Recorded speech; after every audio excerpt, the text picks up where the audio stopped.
Hello, everyone, and welcome to the Vitality Draft League Season 2 draft stream.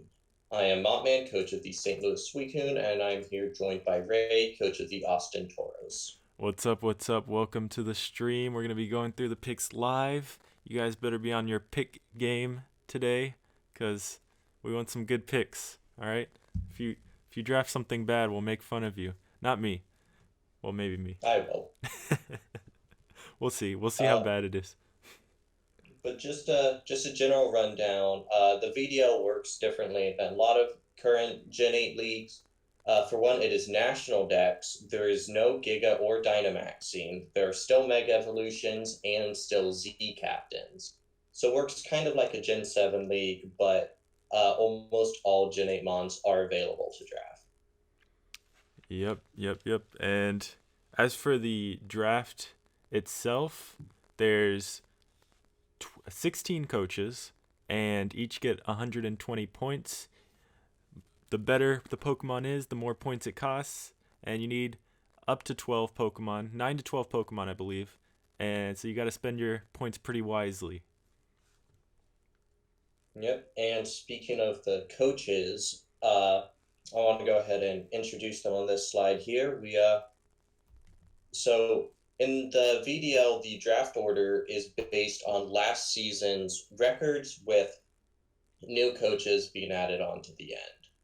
So first up, with the first overall pick, we have JoJo and the Atlanta Shocks, who went 1-9 last season, so did not perform great, but they did perform great in the DBL, an old league a lot of these coaches were part of. So getting that first overall pick might very well help them here. Yep. Um, Next up, we have Matt and the Boston Buizels. Uh, Matt went 3-7 last season. Another battler that can have success, but it just didn't come to him last season. So really excited to see what they do with the second overall pick. Yeah. Next up Shout out is Matt. He's yeah, he's a unique battler and drafter to say the least. This season uh, he's winning the championship. I'm calling it. last season he drafted I think 80% of all Gen 8 Mons in the league. So That's respect right there. That's respect points. the first, or not first, the third overall pick goes to myself and the St. Louis Suicune, who also went 3-7, but we beat Matt in head to head to take this spot. Uh, um, or so he took the spot ahead of us. Uh, I'm looking to do a lot better things this season. I've cleaned up my logo for one, so that means Oh man, not the best season last season, huh? no, but we had some. A lot of it had to do with the roster, so a fresh start is going to definitely help. Yeah, you got it. You got Next, it this season.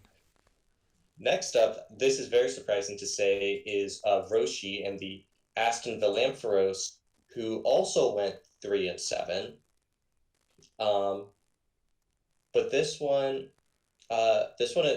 but due to differential, is in the back of the 3-7 guys. Uh, Roshi having this fourth overall pick is terrifying because in most leagues he is either winning the championship or battling for it. So while that was a bad season last time, I definitely feel like Roshi's making playoff. Oh yeah, last season was a fluke for him. Then next up, very interesting coach, Biox and the Dark Sentinels. The Sentinels went 4-6 last season, but Biox has proven in the GLA, a team league that the VDO is a part of, that he can win a lot of difficult games. Went 4-2, I believe, in the regular season of the GLA against very good coaches and did better than a lot of the rest of us here in the VDL. So really excited to see what they do here. Yeah, with Biox, the last season of the VDL was actually his first season of draft league. I think he told me. So So winning 4 games. yeah, he's I think he's super underrated threat here. I think he's going for a playoff run this season. For sure. Uh, Next up, we have a coach that missed playoffs by one differential. Oh no. Uh, we have Ark and the Chicago Bearticks. They went 5-5, which was still almost enough to win their division, but didn't quite make it. Ark is another one of those interesting coaches. A lot of midseason runs I've seen from them, but I think with the right roster, they definitely can make a push. They won some games against some pretty powerful opponents last season, so Yeah, and he the last game of the season, he needed to lose. He just needed to lose by less than 4-0, and well, I guess you can they assume what lost by happened. 4-0. Yeah, and I can't complain because I was the benefactor of that of that loss. Next up, we have Neon Zero or Eric, coach of the uh, Rocky Mountain Heavy Metals, who went 5-5 in by far the most stacked division of the league, and missed that playoff spot. But Eric has done some very impressive runs throughout his Pokemon career, so I would not be surprised if they managed to take a playoff spot this season. Yeah. Fun fact about Eric: last season he had a better record than me, but I somehow made playoffs and he didn't. That's how divisions do. Yeah. Now we get into those coaches that made playoffs. Here we have the 5-5 Austin Tauros with Ray. Oh yeah, 5-5, -3. I took over for someone I don't remember exactly who I took over for, but they were 0-2, and I think they got 6-0 twice, so it was pretty rough. But I was helped by the fact that I got two forfeit wins, and it was a really crazy season. And somehow, by the skin of my teeth, I made playoffs. So I wasn't even expecting it. I had already deleted my team off Showdown and everything. And then someone added me that I made playoffs, and it was, yeah. I was like, And oh really? then in playoffs, you only lost to the Twin Leaf Titans by one in Oh, the quarterfinals. I So know, dude. I missed a hurricane. If I hit that hurricane, who knows? I might have won the championship. who knows? Just kidding. Uh, Next up is another playoffs coach, the New York Cosmogs at 6-4, who also lost in the first round of playoffs. Uh, but with coach Phantom Base, a very strong coach. Is current. He went, I believe, 6-1 in the regular season with the GLA. So him actually being able, he took over for a team, played the whole season, but didn't get a chance to draft their team. So very excited to see what he does now. Oh yeah, now with his own team in his hands, that'll be cool to see. Now we go up to the commissioner of the league, Aerial, coach of the Cacao Metal Sound, who was went 7-3 and was seeded number 1 in their conference, but did lose to the Toronto Pigs in the first round of playoffs, hence this draft position. Aerial is a very accomplished coach, expecting not only another playoffs run, but a better one from him this season. Oh yeah. Um, he's the commissioner, so I can't say anything bad. So I'm gonna plead the fifth. But next up, we have Finley, coach of the Toronto Pigs, that barely made it into playoffs with 5-5 and a +2 differential. Uh, they were they're actually tied with someone else, but had that head-to-head with them to make playoffs. So you're welcome, Finley, because I'm the reason that person was 5-5. But Finley beat Ariel, hence the spot over them, but then lost in the semifinals to the Seattle Marinis. So I'm interested to see how Finley does this season. Yeah, his team is Toronto, but I found out the other day apparently he's British. So Yeah, very misleading there. yeah, pip pip pip cheerio. Is that what they say? Probably. I don't know, Finley. Let me know. Let me know, dude. Is that how you talk? Just kidding. Next, we have Hap and the Twin Leaf Titans that went 9-1 last season, but then lost in the semifinals to the Roman Polions. But Rome's roster last season could not be stopped, so I think Hap is going to. I think it's going to be an impressive season, but I don't think it'll quite be that 9-1 record. Fun fact: he ran Trick Room every week last season, and Mega Camerapt got about 1 billion kills, and he knocked me out Mega of playoffs. Camera Mega Camera had one death and 19 kills last season. Should have been the MVP. I voted for it, but It people should have chose been. people chose Mega Blastoise for no reason. Just kidding. It was Mega Blastoise was so good too. But it's going to be interesting to see Hap's record this season. I say that just because they did have the 1-9 Atlanta Shocks in their division, so two of their wins came a bit easier. True. Next up, we have the Rome Empoleons, coached by Aaron, who went 8-2 last season, gave the only loss to the Twin Leaf Titans twice, and then lost in the finals. So I'm actually really excited to see how Aaron does this season because there's a lot of talk about whether they'll even make a playoffs run, solely because last season they had Mega Blastoise and Magearna that very much helped fuel their run, and with both Shell Smash, Blastoise, and Magearna being banned this season, uh, I'm interested to see how they do. Yeah, let's see what you do when you're not carried by Mega Blastoise, Aaron. I will say, I personally think Shell Smash is still a difficult move to use. So, True. Lowers your defenses. next up, we have the champion of last season, Shiny Weavile or Jose, coach of the Seattle Marinis. They went 6-4 in the regular season, but as I'm pretty sure most people predicted, they won the playoffs. Very good coach. Very, very excited to see how they do in this next season. With the 14th overall pick, they may not get one of the busted mons available, but they are close to wheels, which is terrifying. Yeah, let's hope he doesn't get sniped. Maybe 1 million times. I'm clairvoyant. Next, we have 14 of the 16 coaches returned last season. Now we have uh, the next two that were added on. First up is Cinderella, coach of the Kyoto Seal.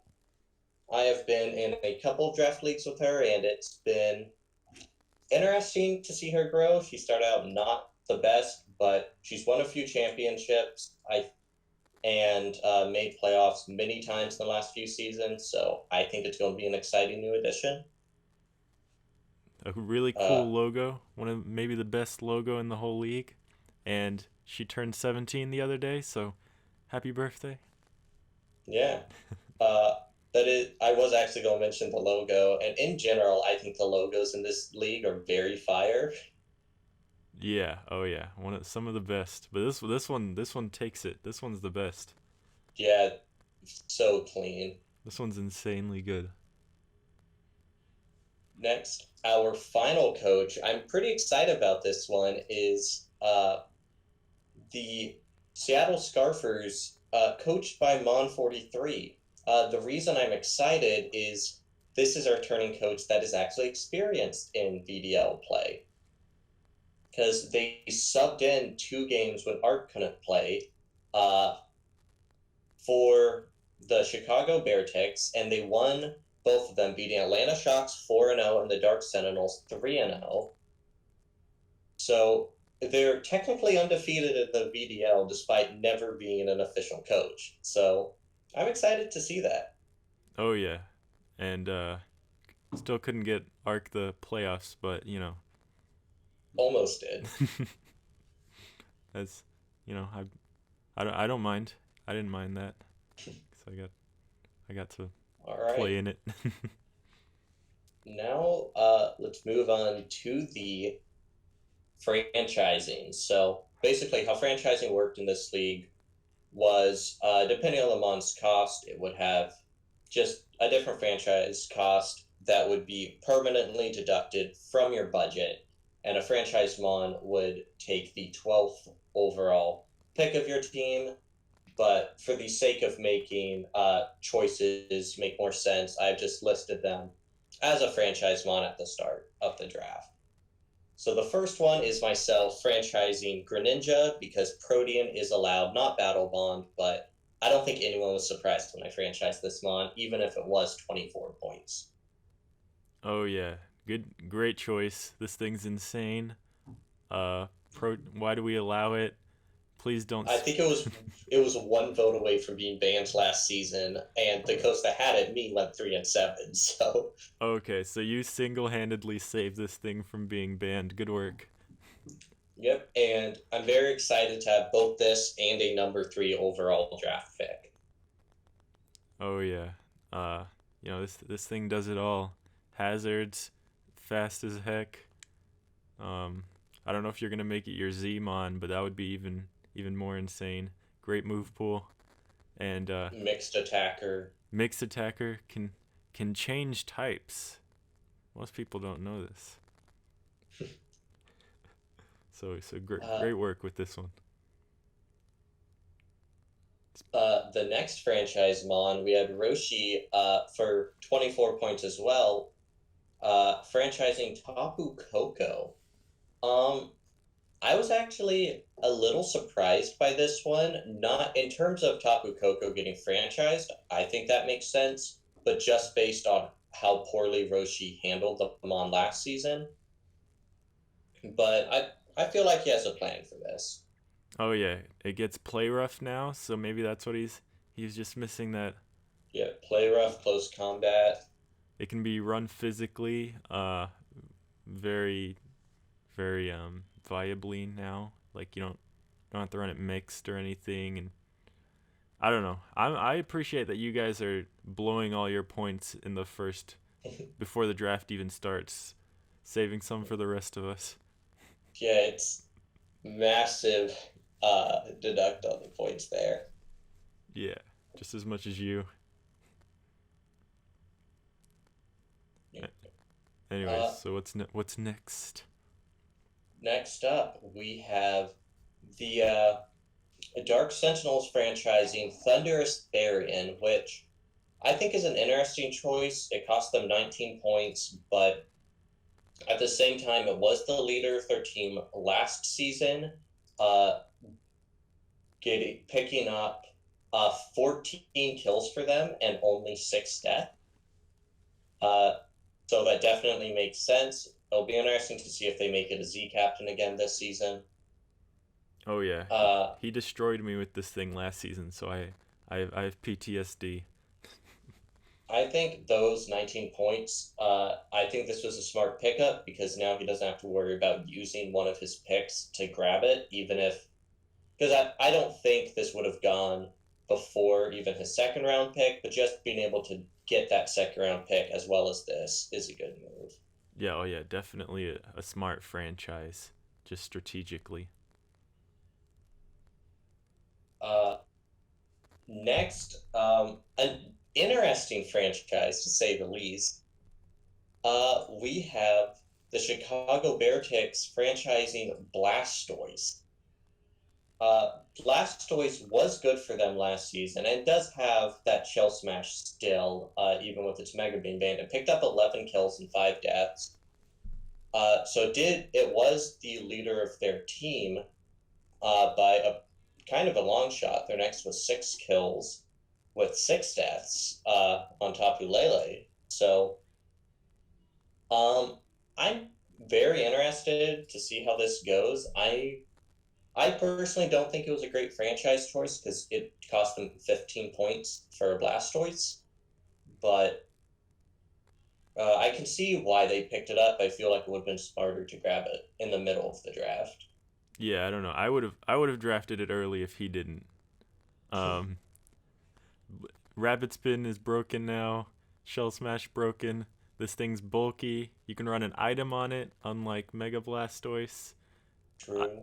I really like regular Blastoise, so I like this. I like this franchise, even though it's a ton of points. I think I would have spent 15 points on it, but I didn't have it last season. Maybe he'll just monopolize it until the end of time. I'll never be able to use it again in the VDL. I mean, I wouldn't mind. More Tortle's better, in my opinion. Oh, But hot take. the dude, that bulk. The next pick, though, we have the New York Cosmogs franchising Garchomp. So it cost them 20 points. Uh, I can see why this is another just not having to draft it later. For them last season, it did pretty good. It got 10 kills but 9 deaths. Yeah, So with those picks that are like around first, second, or third, those are the ones you really want to franchise because you don't know exactly if when they're gonna go. If someone's just gonna be like, you know what, I'll just draft it round one. Who cares? And then you regret not franchising it. yeah. So this Uh, is a strategic franchise, I think. the next one is not a strategic franchise though. Audino for the Toronto to Pigs. Because while you could be like, well, they get it, it cost them 5 points now, but maybe if they want it later. But now there's a permanent 1 point uh, loss to their budget if they ever want to trade them on. I doing that for an Audino, I don't. I think it's a terrible decision. I can't tell if this is a meme pick or serious because Audino's not that bad of a mon. But if it's serious, either way, I think this could really hurt their team. I don't think it was a strategic pick, but it definitely was a baller one. He had to flex on all of us, franchising That an franchise Audino, Audino. and I respect it because no one would have drafted this thing regardless.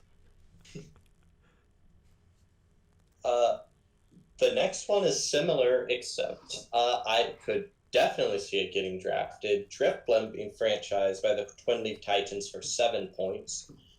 This is another case of now there's just uh, points permanently off the budget, but Drifblim is a very good mon. Uh, I think this was a memeier pick, but that could hurt them in the long run. But Yeah, I mean it didn't with these lower franchises, they didn't really deduct that many points, but at the same time, it's like you can kind of no one's gonna draft it the first half, right? So you can kind of like gauge what everyone has and maybe pick it around earlier than you would have.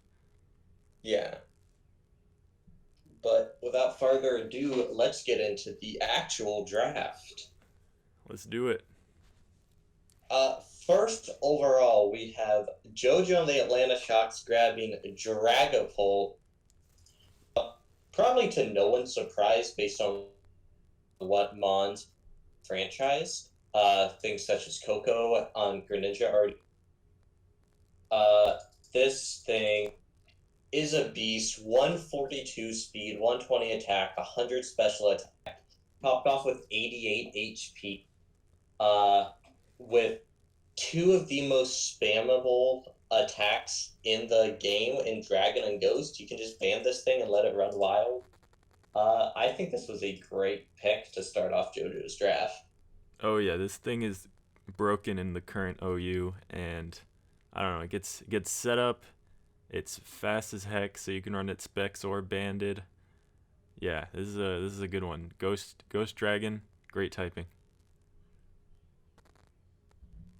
The next pick, uh, another dragon going, but not what you would expect. We have the Boston Buizels picking up Hydreigon with the second overall pick. Um, I don't like this pick. I can kind of see it. I don't think Hydreigon would have lasted up for the Weasel second round, but you can trade draft picks in this league, and I don't see why Matt didn't trade down. and got a higher value second pick so that they could have still grabbed this round one, but then get a better round two Pokemon. Look, Matt is on his own wavelength, all right? He doesn't care what other people think. He drafted a full Gen 8 team last season. What did he get? He got Grimmsnarl round 1 last season or something. This Yeah, this is an upgrade if anything, right? it really is. I do love Hydreigon, though. It is a fantastic Pokemon. One of the best mixed attack.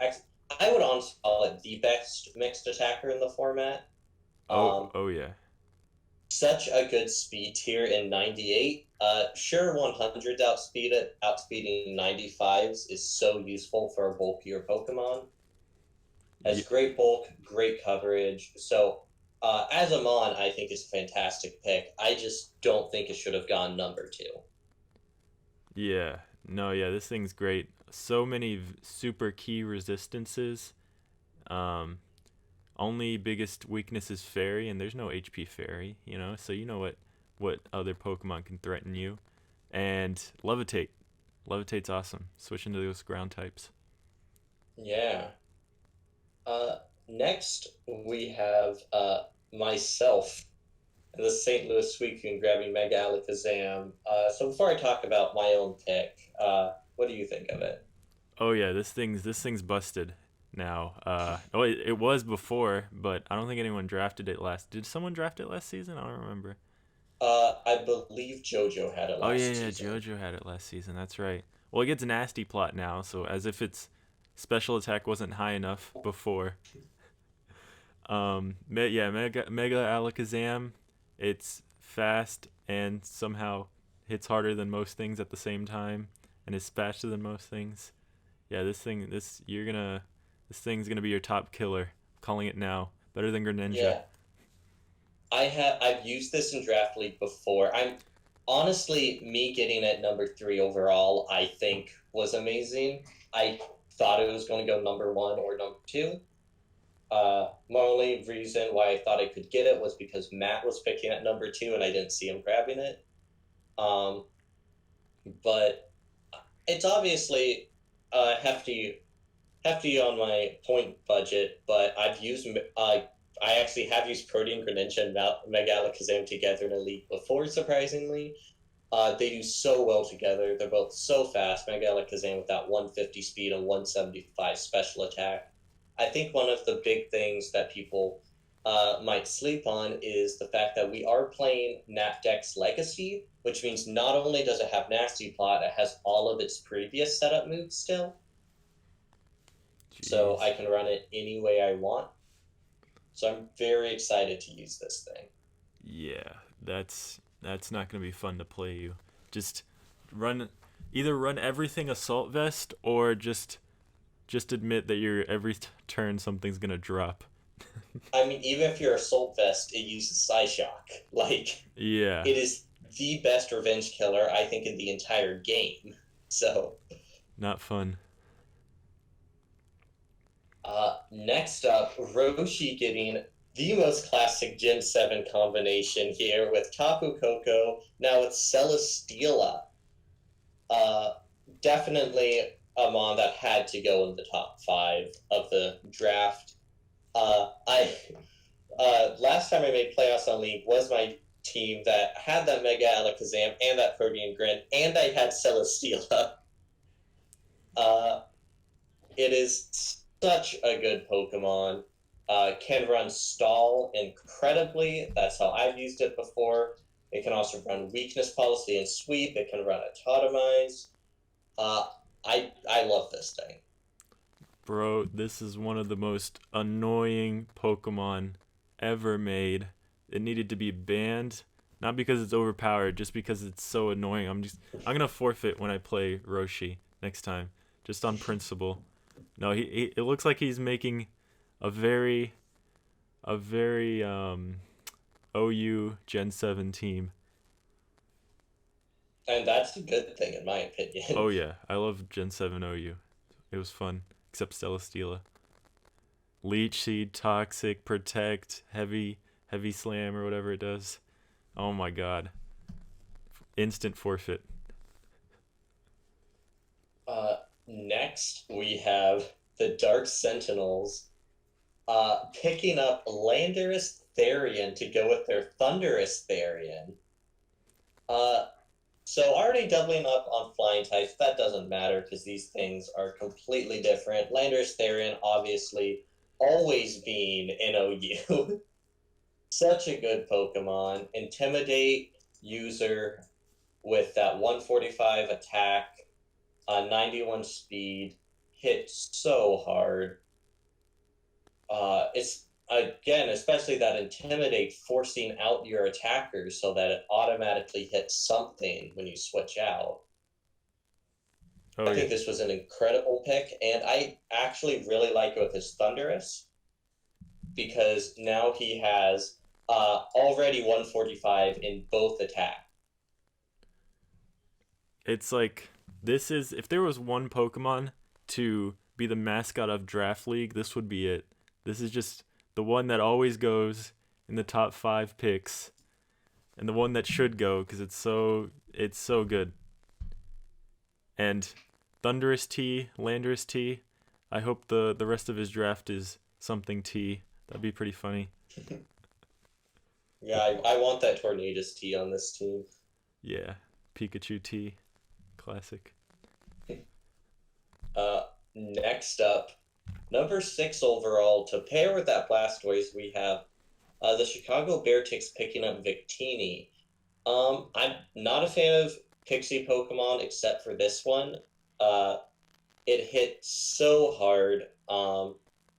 I there's technically I think he could have traded down, but at the same time, there's no guarantee this thing either goes undrafted or it goes round one. You never know when Victini is going to get drafted. Oh yeah. Uh, Yeah, this thing. hits so hard. V create and Bolt Strike is essentially all you need, but it has tons of coverage outside of that, including U-turn. Oh yeah, this thing great coverage. I always have a hard time playing with and against the Pixie Pokemon cuz you never really know what they're going to do, but I'm sure he'll take advantage of it well. Uh, Next, we have, speaking of a mon that you just cannot talk about, and another Pixie-mon, Mew going to the Rocky Mountain Heavy Metal. Um, I really I don't know if there's anything we can say about this because Mew can do literally anything. I think it's a good pick, but Yeah, I mean, it's Mew. Just run it cosmic power stored power every season, every game, you know. That's fun. see, I personally am not a fan of Mew solely because pretty much everybody does the same thing A Drive did and just only runs it uh, the one way with like Roost and Will-O-Wisp. And at that point, it's just not worth Yeah. at this cost. But if Eric runs it correctly, this could be one of the biggest threats in the league. Yeah, it almost falls under like having so many options that you don't know what to do with it, so you just really go to what's familiar. So it's almost limiting in how not limiting it is. It's weird. Yeah. Uh, Next, I want to start off on our talk about your Mega Venusaur pick here at number 8 overall. There's some people talking about how they don't think like this is a great pick in terms of like they don't think Mega Venusaur is as good as it used to be, but let's be real, it is still one of the best megas in the format. So bulky, hits so hard, insane coverage. I think you scored very well here. I know it's UUVL now, but still, it's very good. I appreciate it. I might have taken it, one round too early, but I knew what I wanted, and I knew it was everything I wanted in the order I wanted it. Probably wasn't gonna get taken, because I didn't want any of the super broken mons, so I figured I was at least one round ahead of everyone at this point. Yeah. Next, we have a very I hate this pick. It's a good pick, but I hate it. Uh, we have the New York Cosmogs picking up Clefable. Uh, this thing was nasty anyways, but now has Teleport, a minus priority move that lets it switch out after taking a hit. So takes a hit with its bulk and then sends something else in.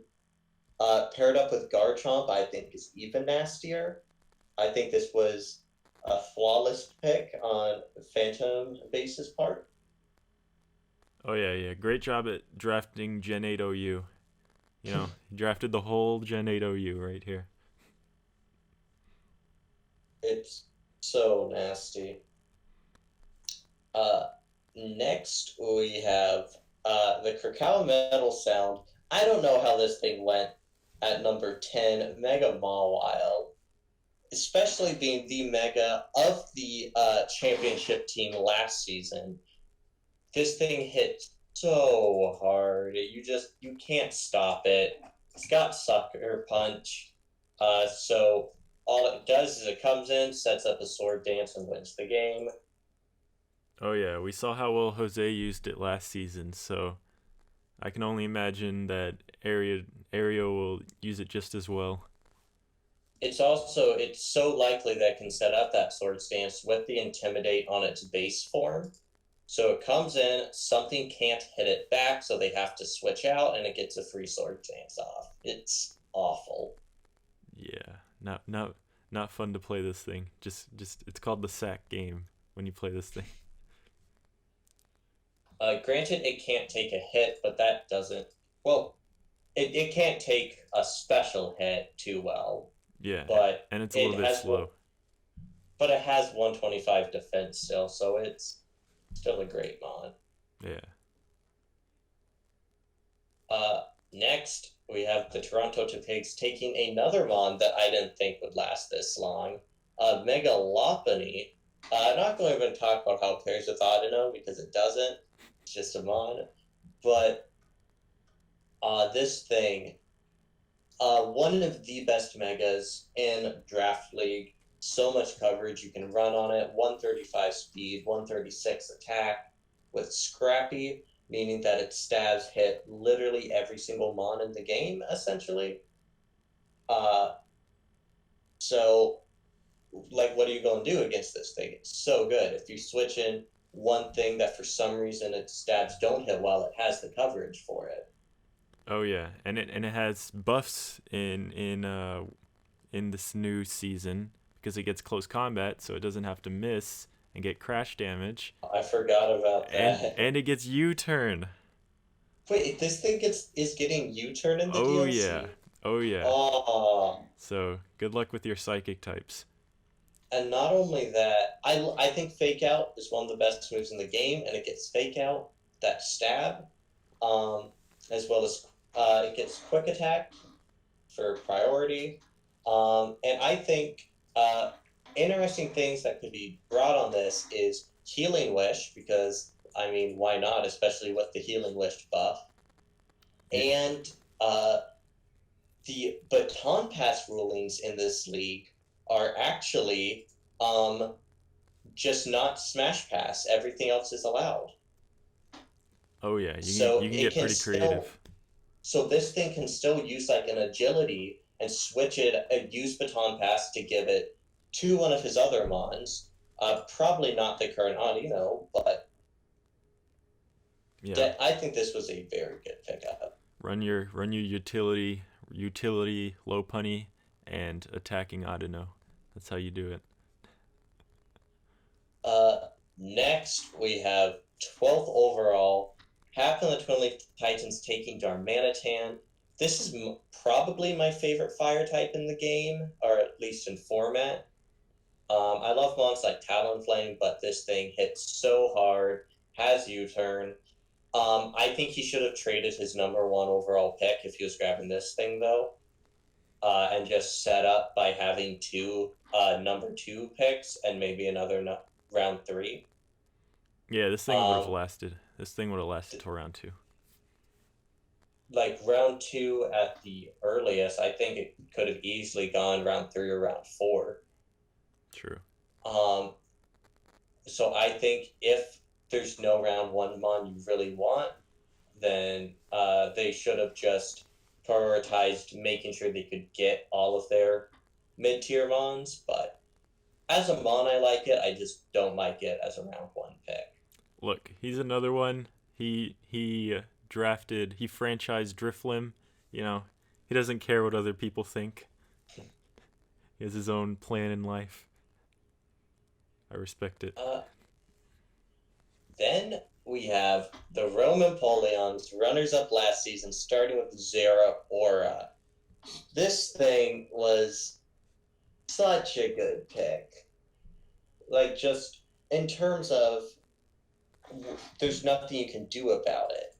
It's one of those mons, due to its 143 speed and its insane coverage, it has Volt Absorb, 102 special attack, 112 attack, decent bulk with the 88 HP. As long as your opponent has this unused, you don't know if you're going to win the game because they could just clean up at the end with it, even if you were outplaying them the entire time. I'm curious about this Pokemon actually, because it's almost like situationally good right now. Like OU is perfectly set up for this thing to thrive. So I wonder how it's gonna do in draft league. Seen it in draft league before, and it has definitely put in the work. It not having U-turn and only Volt Switch hurts it a bit, but I personally, it's not something I think I would use. Well, maybe, but it's definitely a good mon, probably the best electric type in draft league. So, with how much people covet electric types on their teams, I think it's a solid pick. Very cool, very cool. Uh, then we have Jose, champion from last season, grabbing Amon. I absolutely hate in Zygarde 50%. That was banned last season, actually. Jose, I think, said he was sniped 8 times in the first round. Yeah, So something like that. That's the thing. But getting Zygarde 50% 14th overall is crazy. This thing just 1,000 arrows is the most broken move out there. He can hit literally anything with his stab. It's This is another such an instant annoying forfeit one. for me. Instant forfeit. This thing's so annoying. Yeah, I would have been fine with it staying banned, but I voted to ban this thing. I don't know if it's ban worthy, but I didn't want to play it. I yeah, I know I every don't time. think it's ban worthy, but I hate it. Yeah, every time I play it, I bring Ice Beam, stab Ice Beam, and it still doesn't kill. All of a sudden, a weakness policy, and it set up a Dragon Dance, and I just lose. I don't know. Yeah, I don't get how this thing works. it's I don't even understand what its ability does, but it doesn't need it. True. It just spams 1,000 arrows. It has 121 defense and 108 HP, 95 special defense. Why? It's so bulky. Not fun one Uh, to play. the only good thing about it is it has a very good looking shiny, but that's it. I can only imagine how Jose will play with this thing this season. I'm pretty sure I play Yeah, Jose this season too, so hopefully he doesn't bring it against me. yeah, I do not like playing in the Shield Conference. Uh, the next pick, though, this was the biggest steal of round one, in my opinion. Not the Zygarde. I think it's this number 15 overall pick for the Kyoto Shield, grabbing Melmetal. How? Just how? This thing, I voted to ban Melmetal. I hate it so much. Yeah, dude. It has 100 143 attack, 143 defense, and 135 HP. So even though it has 65 special defense, it has so much health that it doesn't matter. Like, keep in mind, this thing has Hariyama has 11 more HP than this thing, and 5 less special defense. And think about how hard it is to kill a Hariyama, That's a pretty especially. niche reference. I don't know if that many people will know that. But still, a mon like Hariyama can take a psychic still, despite being a fighting type, and then kill your psychic. Melmetal does the same thing, but just better. It cannot die on the physical side at all. So there goes most fighting types that'll try to beat it, and a good amount of fire types. I played this thing week 1, and Finley used it to 6-0 me last season because I couldn't play against it. Yeah.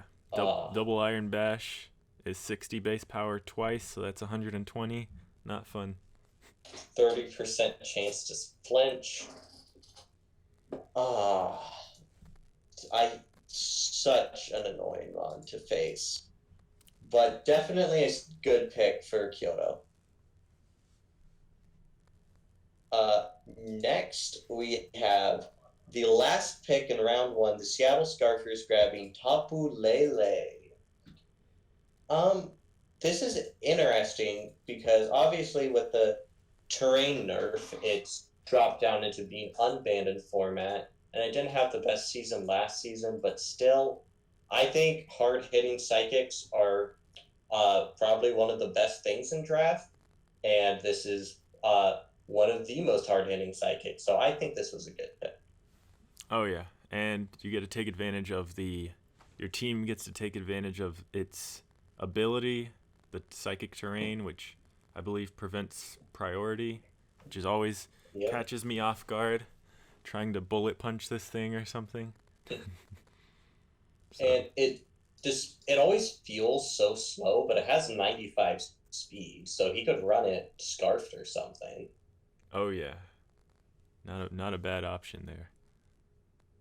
Great choice. So next, just looking at round 1 as a whole, what all stands out to you? I mean, these are all super broken mons, so they all stand out. I would have to say maybe the Darmanitan and the Hydreigon stand out just because they're not necessarily first round picks. And then, Darmanitan especially for me. yeah. Did I say Hydreigon? Hydreigon, whatever. Oh, sorry. Yeah. But everything else, maybe Mega Venusaur wasn't round 1, but I really wanted it. Apparently a few other Uh, people wanted it round 2, so I think um, I think Mega Mawile, Mega Lopunny, Zygarde, and Melmetal stand out to me in terms of how late they lasted. yeah. But overall, I think it was a very solid round 1. Great work, everyone. Let's keep it going. So next up, uh, starting round 2, the Seattle Scarfers grab Excadrill. This is a very good mon. Uh, Obviously likes to be on sand teams, but doesn't have to. Personally, I don't like it. 110 speed and 135 attack. It has Mold Breaker, which is great for without the sand, but in the sand it gets either Sand Rush or Sand Force. My problem with it is that 88 speed because its stabs are 2 things that a lot of mons can resist. So if you scarf it, then it's not as great based on how much it can't take a hit, which is weird because it has 110 HP, but just can't survive hits too well. But I think it was a good pick. Pretty good steel type to pair with Lele. Yeah. I had this thing last season. I inherited it, and it was my top killer in the few games I had cuz I didn't get to play 4 of them because of forfeits and taking over for someone. But anyways, I struggle with this thing just because either you run it super offensively, or you can try to run it bulky in one area, tank a hit, because you kind of want it to be bulkier than it is because it's your steel type and your ground type, so you want it to take some hits, but at the same time you want it to be offensive. I don't know, it's weird. Yeah, for sure. Uh, Kyoto sealed next, though, getting a steal of a pick. Uh, Grabbing at number 18 overall, Tornadus Therian. I wanted this to go to Biox. I don't think he was going to grab it, but now Kyoto is set up with a very nasty starting core. Uh, Fantastic speed, great special attack with Regenerator. Having this thing with Melmetal is so awful because I don't think either of them are going to die already. Yeah, These two are both so hard to kill and just can both sweep through your team. So I think it was a great pick, but I hate it. Torrenty, the ultimate pivot, lives any one hit and then just switches out and is fast as heck. I've seen this thing run as the Z-Mon and it was insane because of the coverage it gets and like it outspeeds everything. Yeah, Torrenty, I've I need to draft this thing because it's so good. Yeah, and doesn't it get nasty plot now? It does as if it wasn't good enough before. Nasty plot's Hurricane. Yeah, amazing first two picks. Not gonna be fun to play this team. Uh, Next though we have the Seattle Marinis grabbing Corviknight. I don't like Corviknight. I know it is a good mon. I just don't think it is. Uh, I think it's a decent pick for his team, just based on like I think it synergizes pretty well with that Zygarde. And Corviknight can do a lot. Bulk up roost. It has nasty plot if you wanted to run it special for some reason. Uh, it has U-turn. My problem with it is the fact that it can't set up hazards. I don't like at all. And it's not. I don't think it's quite bulky enough for that. But it is a pretty reliable defogger. And bulk up is a threat. I just personally, I don't think it's as hyped up as it is, but I think it's a good pick here. Yeah, it's one of those other Pokemon that you're wondering, is this only really hyped up right now because of how good it is in Gen 8 OU? And you kind of want it to be a utility mon, but it can't quite be one, so you almost always have to run it with offensive, capability, with its offensive capabilities in mind. But it's super bulky, so that's great. And it gets U-turn, which is also awesome. So I'm sure Jose will use it great. Plus, he told me that he thought it was way under tiered. So he Yeah, 14 points was very cheap for this. Well, I say very cheap. I think it should have been 15 instead of 14, but still. yeah. So he told me he was gonna take it early if it was before anyone else figured out how cheap it was. So good choice. Uh, I'm actually not sure if anyone else would have taken it second round, but I actually was thinking about it, but I wasn't going to just because I knew Jose wanted it. yeah. Next up, we have the Romopolians getting Latias to pair with their Zeraora. I don't think these two pair together. This is more of just a grab some of the best mons on the table move. Latias with that amazing special bulk that can still hit so hard and has that 110 speed tier. I think this was a very good pick. Very fast speed so far, or very fast team so far. Yeah, I think because Latias, I've seen it go round one before. I think it was pretty good pick right here. Oh yeah, he's getting all his fast speed tiers out of the way, just grabbing everything good, and then figure out the team later. I like that strategy. Also has that Healing Wish buff, as well as giving him a reliable defogger, and is getting that Dragon Dance. So Yeah, great choice. Next, the Twin Leaf Titans still just not picking. They don't care about what they're drafting. As they pick up Chansey in round two.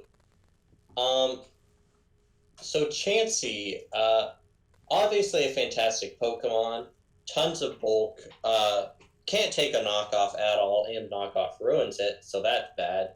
Even with the EVO Light, it dies due to close combat, but it's still a very good Pokemon for his team and a very reliable Stealth Rocker. Oh yeah, this is he's just making a he's just stunning on us with this This team. is just a UU team, but Yeah, he doesn't he's got his own plan. He's not he doesn't follow the status quo. hopefully he does get another rocker because while Chansey's a reliable Stealth Rocker, it's not a good lead Stealth Rocker due to its very low physical defense. Uh, with most lead rockers being physically defensive, but Yeah. uh, next up, the Toronto Pigs taking Aegislash with the number 22 overall pick. Little surprised this fell, honestly. Like, I know it technically got nerfed. Well, not technically, it did get nerfed, but I don't think the nerf really matters. It got more moves this generation. So even though it lost 10 defense and special defense, and King Shield only lowers attack by 1, let's be real, if your attack is lowered by 1, you're going to switch out anyways most of the time. So I don't think that matters too much. It still hits like a truck, so you don't have to worry about that. And it has uh, better fighting and steel type moves than it did last time. So I think this is a very good pick. Oh yeah, insanely good pick. Probably the best pick of this round so far. Aegislash is a monster. It gets close combat now. Um, yeah, Like Quartz Combat and Iron Head, I think people sleep on. That is, even though it has 10 less attacks, that is still better than it was with, at least in my opinion, with Sacred Sword. And what was the Steel type move? Did it have Iron Head? I can't remember. it had yeah, I can't remember either.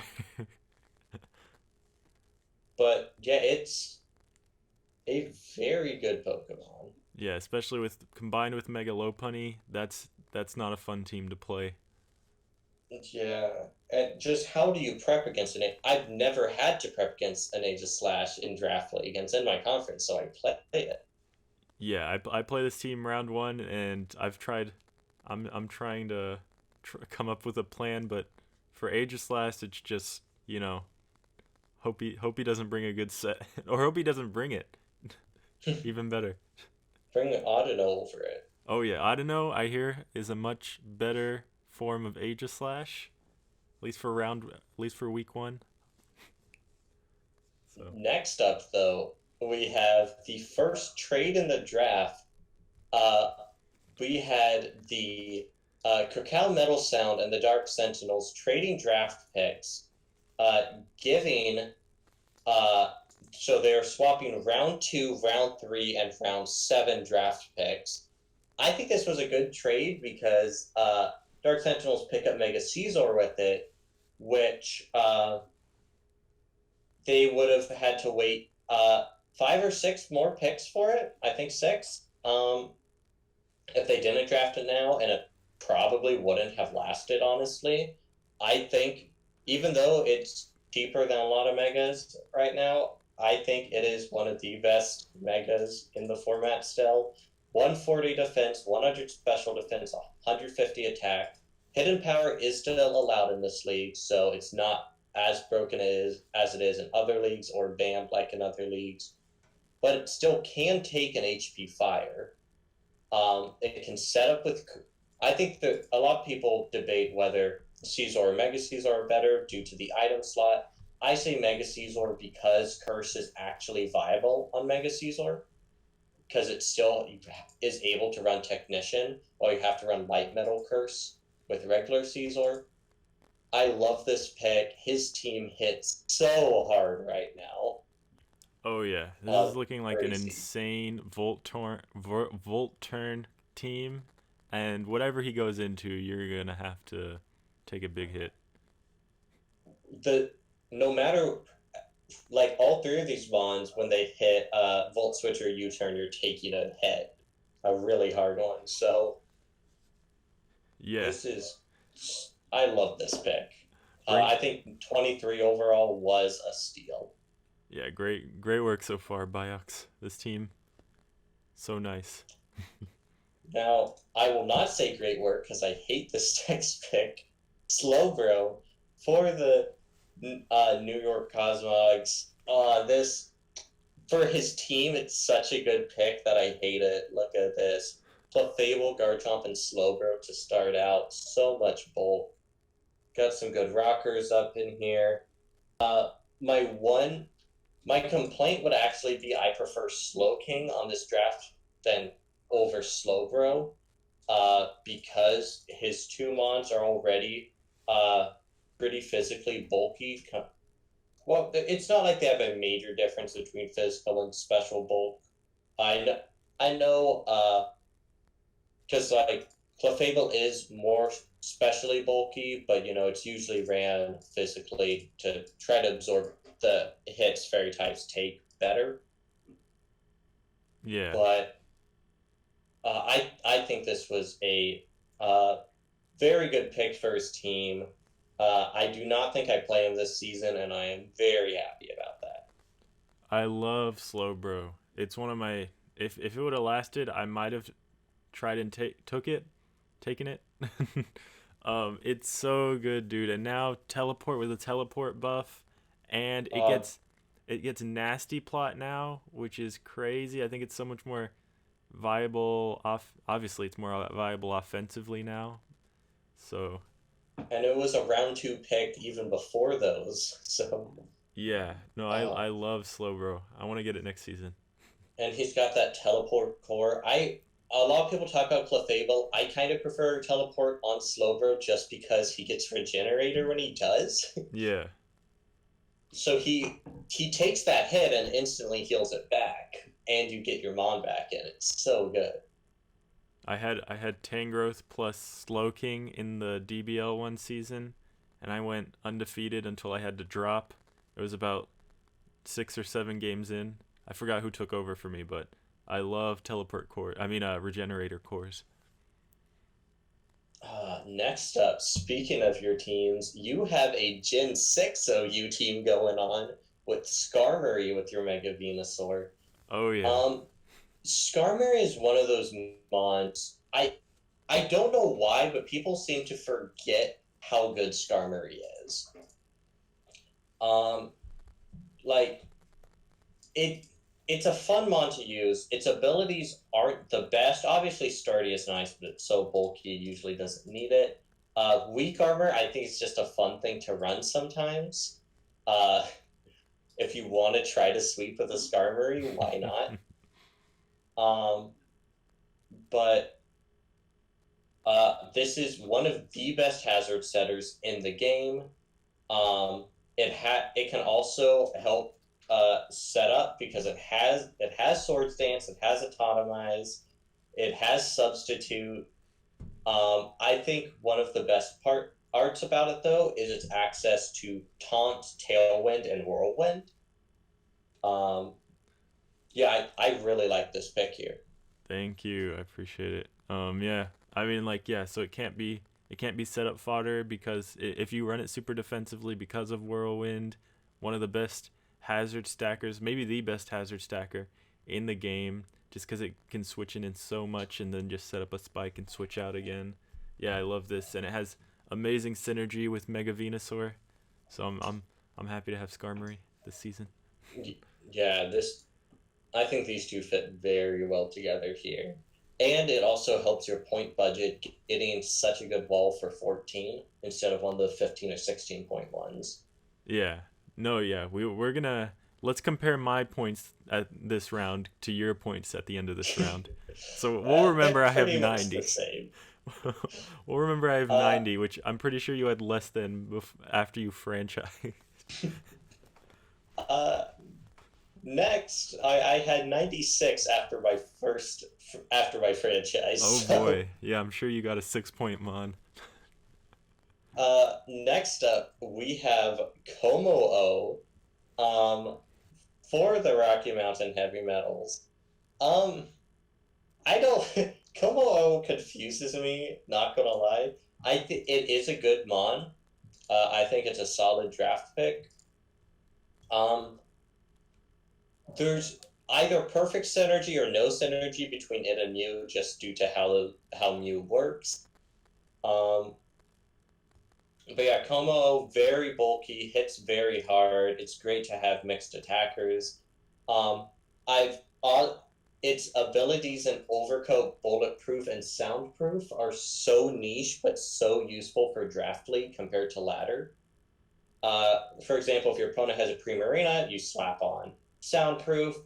If your opponent is running like a Gengar or something, slap on the Bulletproof. I think it's a very solid draft pick. I think one of the best parts would actually be it being able to eat up sludge bombs for whatever fairy Eric decides to pick up. So yeah, I think this is a pretty good pick. It obviously has a lot of, just in general, a lot of potential in setting up and sweeping. Oh yeah. Yeah, this thing, I mean another Pokemon that's great in Gen 8 OU. And yeah, it is a little bit confusing cuz it's kind of decent at everything. It's not it's not super great at one thing, which I guess gives it a lot of versatility in draft league. I don't know that I would ever draft it just cuz I don't know, it's kind of the master of none, you know. And also, it has all that bulk, but its defensive typing is horrible True. compared to. Like, I like it offensively, uh, but I don't. It being an 85 speed, with so many weaknesses with Dragon and Fighting to common offensive types, I think is a problem. But Yeah. Well, we'll see. We'll see how Eric uses it this season. I'm sure he'll do great things. next we have. I was sniped with this one. Tapu Bulu going to the Chicago Bearticks. Though it was a snipe, I knew I wasn't going to get it. I knew it was going to go before me, so it wasn't like the biggest deal. It was just annoying. Um, I think this was a great pick for his team, though, so I can't be upset. Pairing it with Victini, I think that's a fantastic combination. Setting up that grassy terrain so it can sweep, Victini being able to take out those poison types that is 4 times weak to, as well as eating earthquakes a lot easier due to the terrain. I think this is a great pick. Oh yeah, and I think it gets play rough now, which is not. Yeah, that'll be insane to play. And what else? Oh, I think he got this because I took Mega Venusaur and he wanted Mega Venusaur. So indirectly, I sniped you. I see how it You're is. welcome. We're going to see another grass type go though, with Tangrowth going to the Cacao Metal Sound. Tangrowth, fantastic physical wall. Very annoying sprite to put on slides, due to that arm so high in the air. But I think this was a great pick. Um, his team's very physically bulky now. Going to be interesting to see what he picks up to eat up flamethrowers, because currently they run through his team. But Tangrowth probably wouldn't have lasted if they didn't grab it here, because it's just such a good wall due to how hard it can hit and with that regenerator. I love Tangrowth. Oh yeah, I love Tangrowth. Tangrowth's one of my favorite Pokemon I've ever drafted. And if you really wanted to take special hits, Assault Vest, Max Bedef Assault Vest, and it actually works pretty well. Um, yeah, it really does. Next up, We have Roshi picking up Zygarde 10%. I am 90% sure he must have been hoping that Zygarde came back to him. I don't see any other reason to grab Zygarde 10% this early. Um, Obviously, it's still a good mon.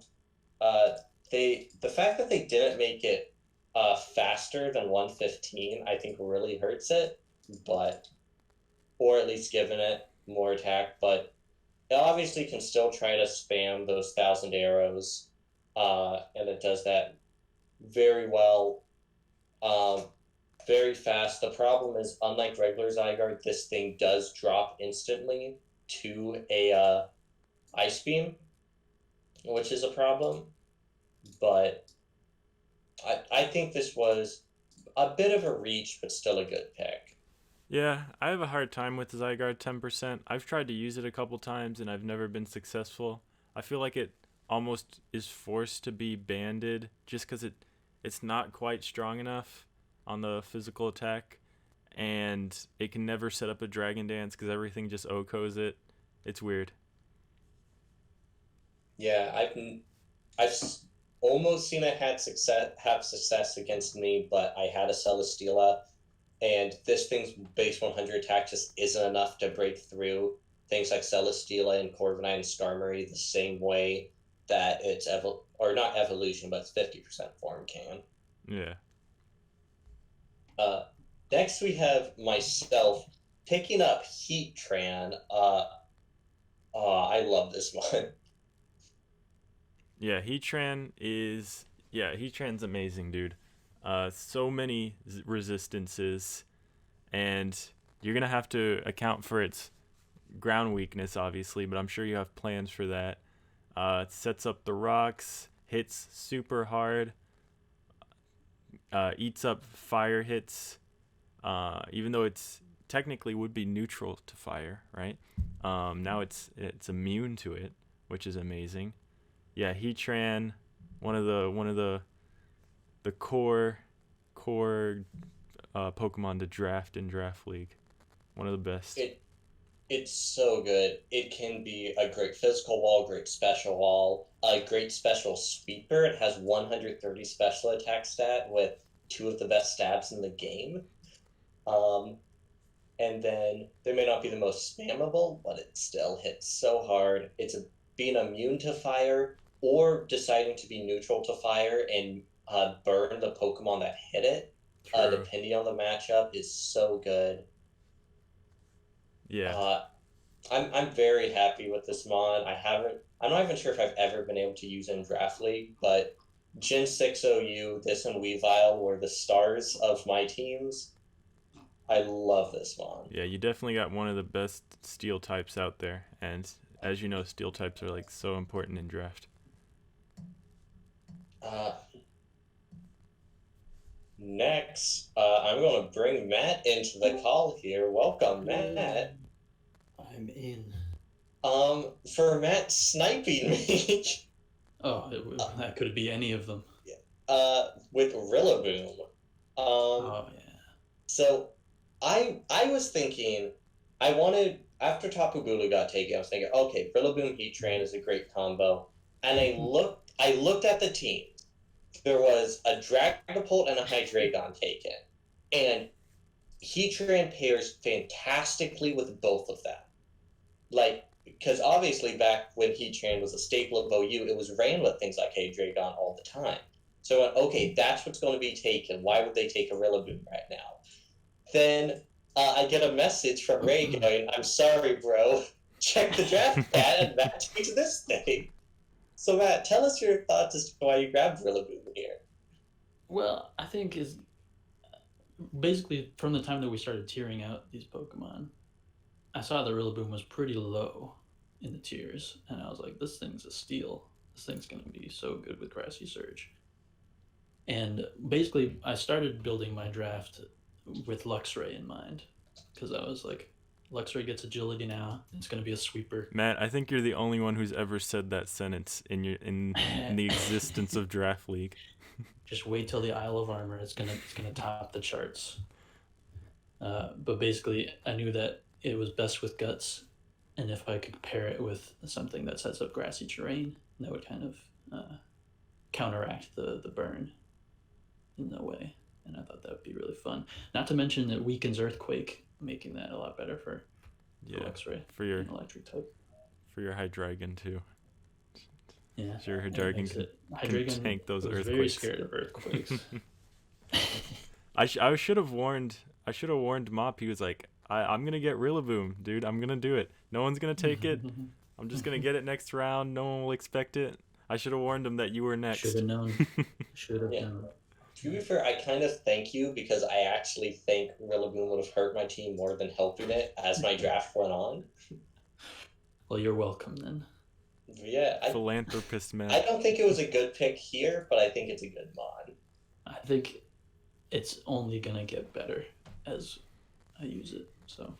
And to be fair, if you're looking at it after I drafted Heatran, it was pretty fair to grab it. Yeah, you can kind of make an assumption there.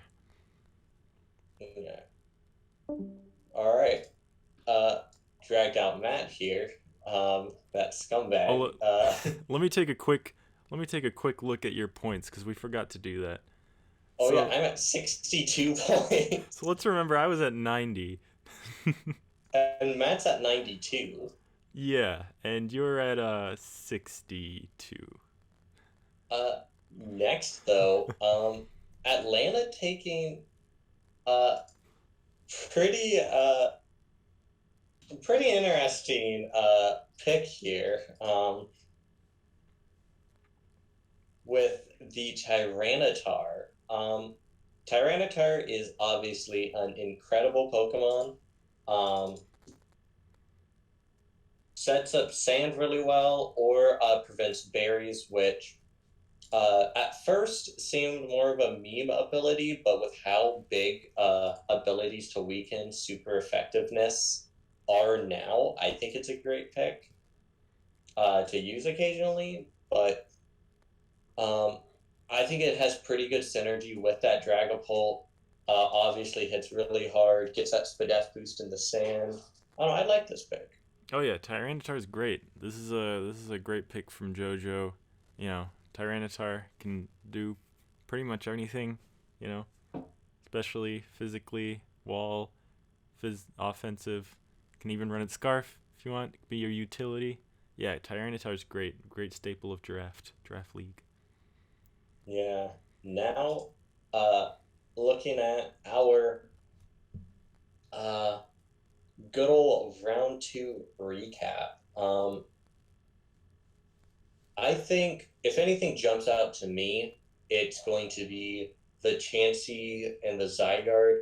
The Rillaboom kind of, but just because I think I understand after seeing Heatran going and Booley already gone, that if you want a Grassy Surge, you take it now. I just think probably should have grabbed the next one they're going to get first and then Rillaboom. Oh yeah, he had 2 picks before you even went, so he could have waited one more round. So I think waiting till round 3 would have been better, but overall I think this was a more solid round than the first one was. Oh yeah.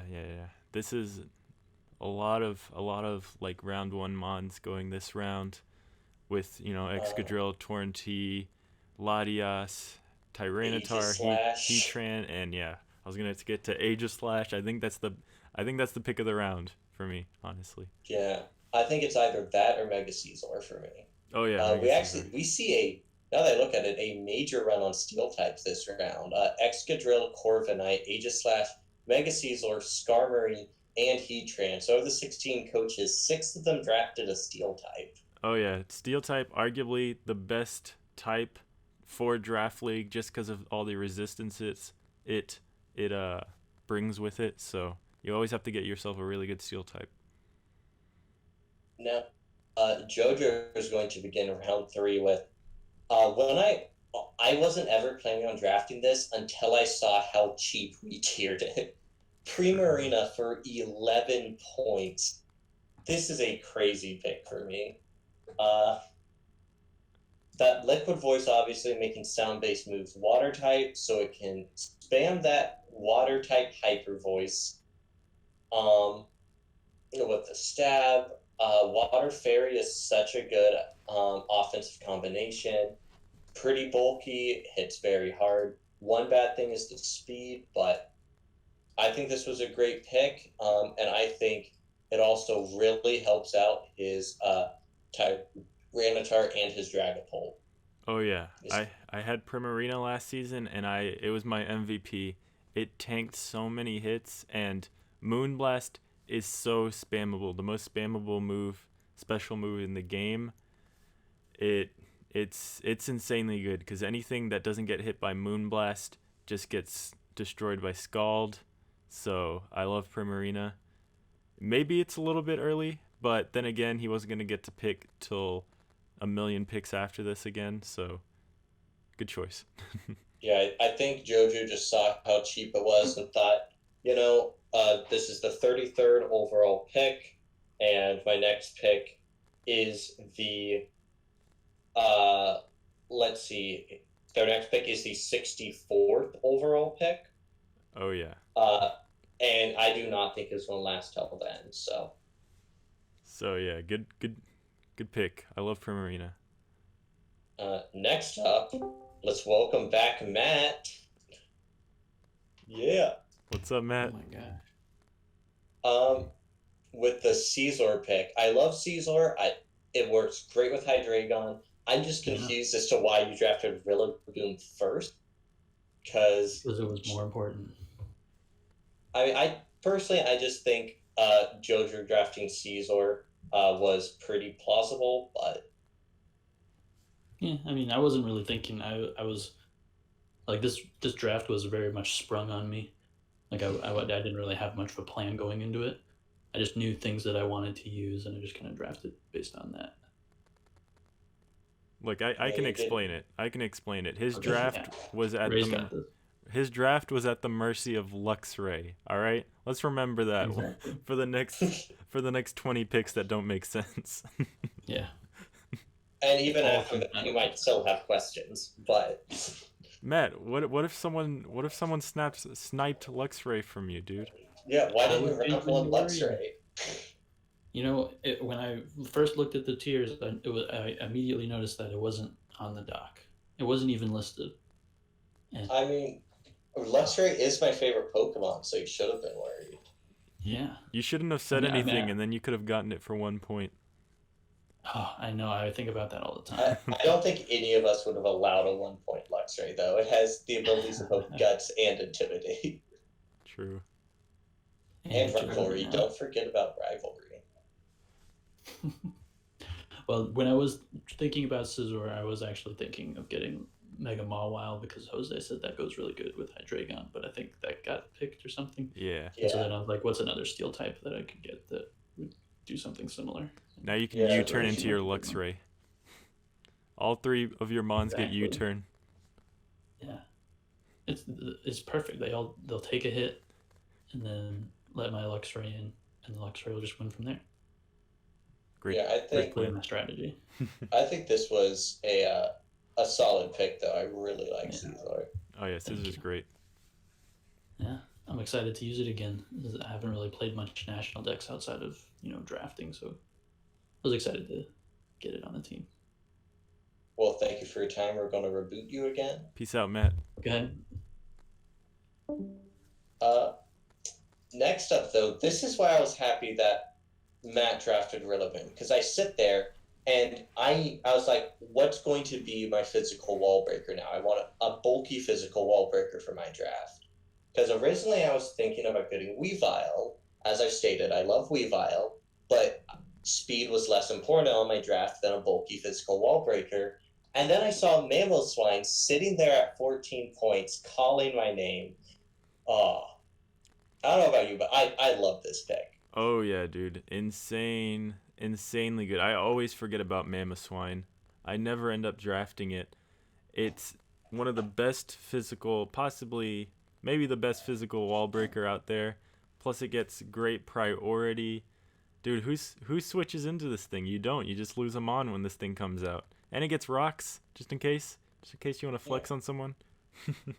And not only does it get rocks, it sets them up reliably. Yeah, because of It its bulk and if it's because of it forces stuff out all the time.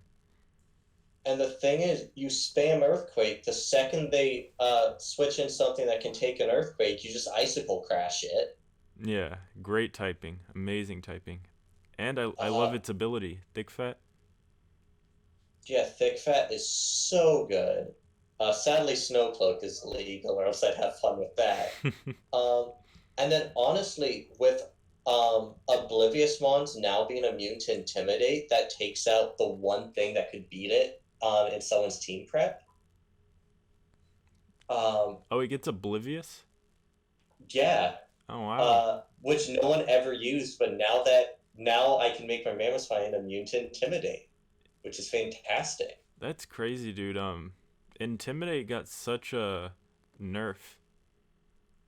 It really did. And then I just love that Mamoswine. It's so much more versatile than people think. It gets Curse, it gets Freeze Dry with 70 special attack, which really isn't that bad if I want to run it. It gets Knockoff, it gets Screams if I wanted that tech, it gets Roar. This thing, obviously, it has one thing it wants to do, but it can do anything if I, for some reason, want to change Yeah, things. that's the beauty of draft league. But I guess my favorite set's definitely the sashed nuke lead with rocks. Yeah, uh, this thing, this thing's so good. I'm very happy with being able to pick this thing up finally because in draft league so much I want to get Mammal Swine, but I just can't justify spending the points on it. True.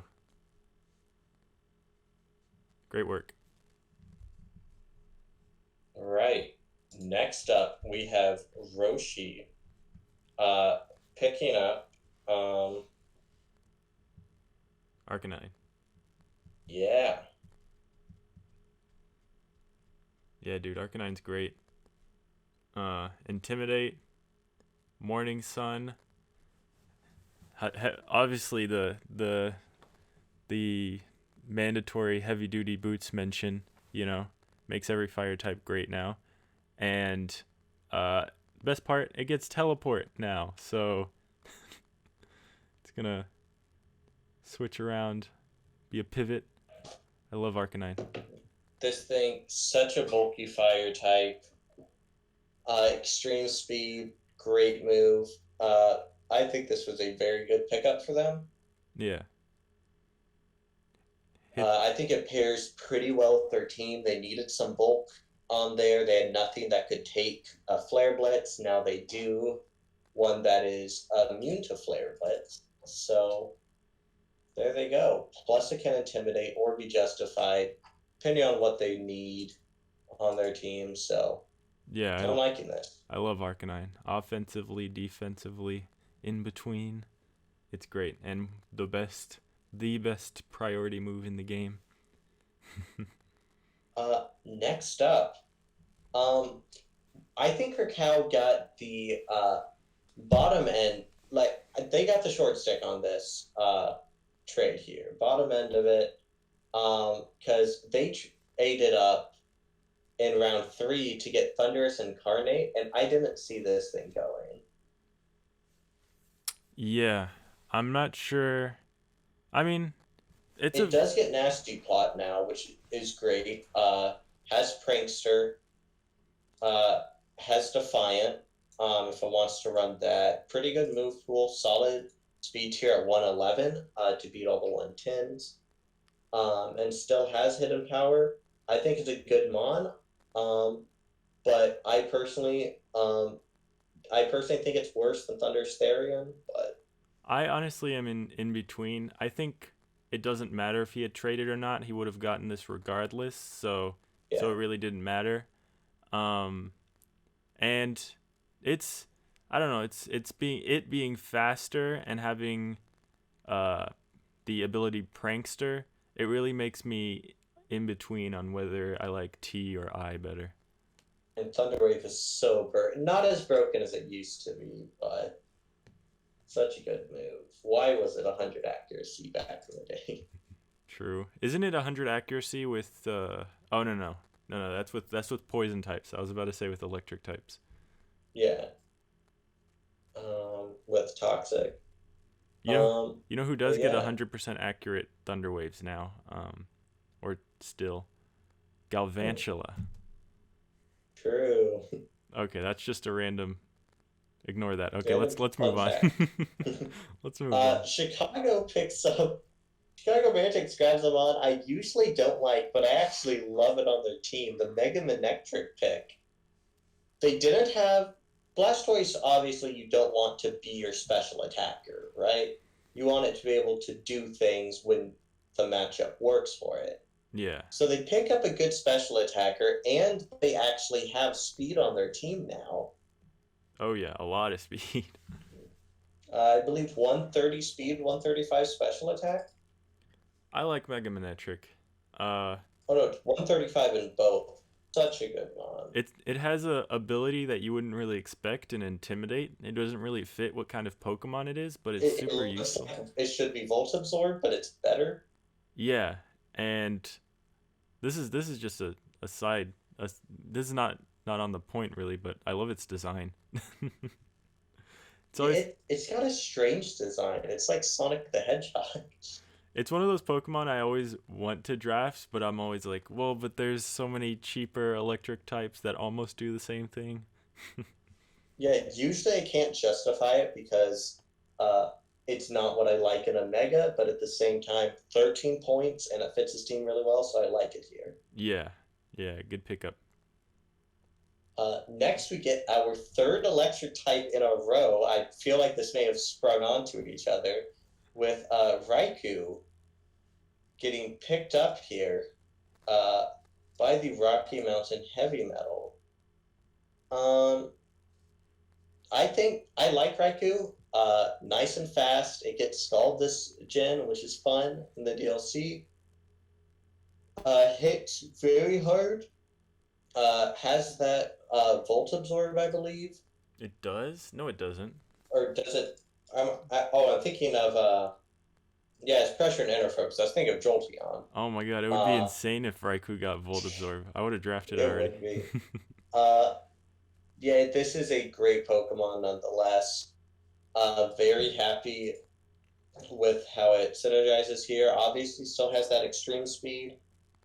Has Curse if it wants to be physical. Um, yeah, I think this was a solid pickup here. I've always debated picking up Raikou. Maybe I would have if it had come back to me. Oh But yeah. now he has more speed and a special attacker and a special defender to go with his team. Oh yeah. Raikou, underrated versatility, and it's rare to find a hard-hitting, fast electric type that can also tank a hit. So, very good pickup here. And it's kind of weird how it works. How when one person gets a certain typing, everyone's like, "Oh gosh, everyone's going for that typing, so let's get it now." We're gonna run Uh, out. Next, we have your pick of Vaporeon, which I like Vaporeon, but this is an extremely early uh, reach here. Yeah, that's an understatement, dude. But it's like, It probably would have gone undrafted, to be honest. yeah, it's like my first like half of my draft were just all kind of middle range picks. So I kind of figured I wouldn't get sniped, and I didn't. Well, I got sniped with one Pokemon. I'll get to that, but I didn't expect it to go so early. But yeah, I mean, I just needed a good water type and a cleric and wish passer. I was looking at all the wish passers, and this is one of the most solid ones in my It opinion. has 130 HP, so Yeah, so everything's gonna get fully healed up when I pass a wish into it. yeah, I do like Vaporeon. My issue with it is that obviously its HP and defense is good enough. I guess it's kind of like a Melmetal situation where it still can tank hits. On the physical side, my issue with it is that if it had more like 70 special or 70 defense, I think it would be so much better. Yeah, Uh, you kind of have to put all of the investment into defense if you want to run it that way, or if you just want it to be a special wall, you're good to go. But it does run. It runs rest very well. Um, it you can run Curse Baton Pass if you want to, which would be a fun set to see. Yeah. Um, and baton, you could do Curse Baton Pass into your Venusaur and sweep up the game. Um, yeah, I think it's good. I love that in the usually useless moves, they have a move I love to run on this one in Aqua Ring. Just because if you're running against a team that you have to stall out, it's nice to be able to just heal an eighth of your HP every turn with that and leftovers. Or you can have leftovers and Aqua Ring, and he'll double. Yeah. So I think it's a reach, but I do like the Pokemon. Yeah, and one last thing is that it's not it does have offensive capabilities, which is something I like as well, because it has like 110 special attack, which is very Yeah, decent. 65 attack, which isn't horrible. Um, my main issue is I would have preferred Slowking on your team, but Yeah, I to probably should take have taken those Slowking. psychic, because it could eat up the psychic hits for your Venusaur. But I just really wanted to. I just really wanted to wish past her, and this was the only one I could justify myself to. yeah, um, it is very nice that you can like Wish Baton Pass with its speed is very nice. Yeah. So Uh, next up, we have a sand team in the making here with Mega Tyranitar to go with that Garchomp for Phantom base. Um, I think this was a solid pickup. Now this team is even bulkier and stronger than before. Mega Tyranitar being a very difficult Mega to take down and one of the best Dragon Dance users in the game, in my opinion. It just hits Dragon Dance, sweeps up the team because you cannot kill it with priority. It can use Curse too uh, because it's so bulky with that 120 special defense that gets boosted in the sand that it sets up. This thing just doesn't die. Such a good mon, and I really like it on this team. Oh yeah, it's another one of those. I would compare it to kind of like Zygarde, Zygarde, the one Jose got, just in that it has that glaring 4 times weakness, but it doesn't matter because it tanks it regardless of what you throw at it, and it can just set up a Dragon Dance sweep, or it can really do anything. It hits so hard, and you know, super tank. All right, so here we have the Dark Sentinels taking Slowking. I think this was a good pick. The team needed some bulk. It doesn't really synergize with any of their team members so far too well. Obviously, it can take those water hits. Landorus doesn't, but and the fire hits that Mega Caesar doesn't. But then, um, but then there's not too much others. I do like the Volt Absorb for the Slowking, but at the same time, with Slowking's bulk, it usually its only threat is either a wild charge or physical grass attackers. So I don't think it synergizes too well. I like the pick just in terms of Slowking is a great mon. Oh yeah, and he's adding to this theme of everything being able to have what's it called? Momentum. With this thing getting Yeah, teleport, U-turn, volt switch, U-turn, he's gonna be flipping around everyone's team, always having the advantage. So yeah. Not looking forward to playing him. the ultimate pivot team. Great work. Next up, we have the Toronto Tipigs grabbing Gliscor. I almost said Gliscor, which is not a way you can pronounce it. Um, so I think Gliscor is a very solid pickup. I know I've been saying that a lot, but in these early rounds, it's hard to have a bad pick. Um, this one obviously can eat up physical hits for the team very well, especially being immune to those earthquakes that could hit Aegis Slash.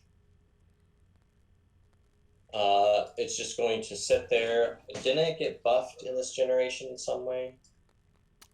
I have no clue. But I don't know if it got buffed or if it's just been better in the current meta. I just heard people talking about that, but it does have U-turn, which adds some more momentum to the team, which is always good. oh yeah, Um, it's just it's just always been a very solid physical wall. Gliscor is great, man, and the fact that it has that ability with poison something that it heals itself up with Poison poison. heal. Yeah, and so it can't get statused, which is amazing. And And its healing just goes up the more it's out. yeah, and it has it has so many opportunities to just set up a sword stance. Yeah, Gliscor is awesome. My problem with this pick would just be that he has nothing on his team really for those ice beams. Obviously, there is Aegis Slash, but Aegis Slash, while it has that bulk between forms, it's kind of a difficult mon to use as like for sponging attacks. So Yeah, I mean, but it's still early on. I'm sure he'll pick something up. yeah. Uh, Next we have Mungus going to the Twin Leaf Titans, still in their own world, but a very nasty world. Still a UU team going on here, but Mungus is great. Synergizes well with Chansey, being able to eat up those fighting hits like they're nothing. Problem is, most fighting types also get Fire Punch or Flare Blitz or something, which tears through a Mungus. Well, I guess it still takes them, but not well. Oh yeah, So, and that core of Chansey and Mungus is gonna be a rough one to get through. But the problem is that they both have a tendency to be setup fodder. We'll see how well he uses them with combination with Darmanitan, which yeah. could break that up. But you know, The problem Amoonguss, is Amoonguss and Chansey obviously being 12-point walls for a reason in terms of they don't last well against a wall breaker. Like, currently, if I sent out Mamoswine, I would beat his team. Like, a Choice Scarf Mamoswine would beat his team very easily, you know? yeah, Um, So, and it's not just Mamoswine, that's just the one I'm thinking of. So, um, Hap is going to have to do some more things to patch this up because it is a lower point draft. But because it's a lower point draft, they still do have 75 points for it. So, oh yeah. You didn't have 75 points before you began, so this is great compared to you. next, this is the steal of the round, and there are many steals this round. But the Rome Empoleon's getting Mega Diancie. How did this thing last to the 45th pick in the draft, late in round 3? Yeah, this thing's awesome, and I believe it gets a couple more physical moves this new update, so it can actually be run fully physically. Yeah. Um. So Mega Diancie. Um. I'm just going to go through some things it gets. It gets a lot of interesting moves, but it gets that mystical fight. It gets amnesia. It gets baton pat. It gets play rough, and it gets body press. That's, And this was a high tier mega before all of that. So now suddenly, instead of being forced to run, Diamond Storm is a great move, so you usually run it even though you're a special attacker. Now it's got 160 attack and a stab fairy move. yeah, Not only that, it had already had all of this setup, and now it has Baton Pass to go with that setup. Mystical Fire to take out a Steel type that wants to try to come in.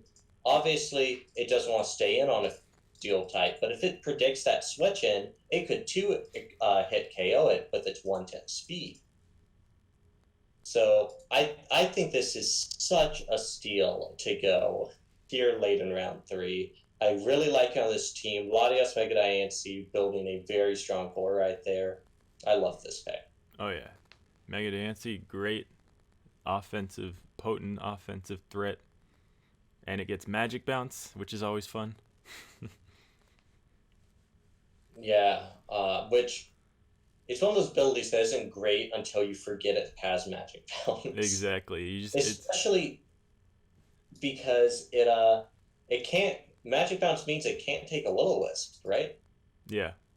So now you have this uh physical freak with the 160 attack that can't be will-o-wisp.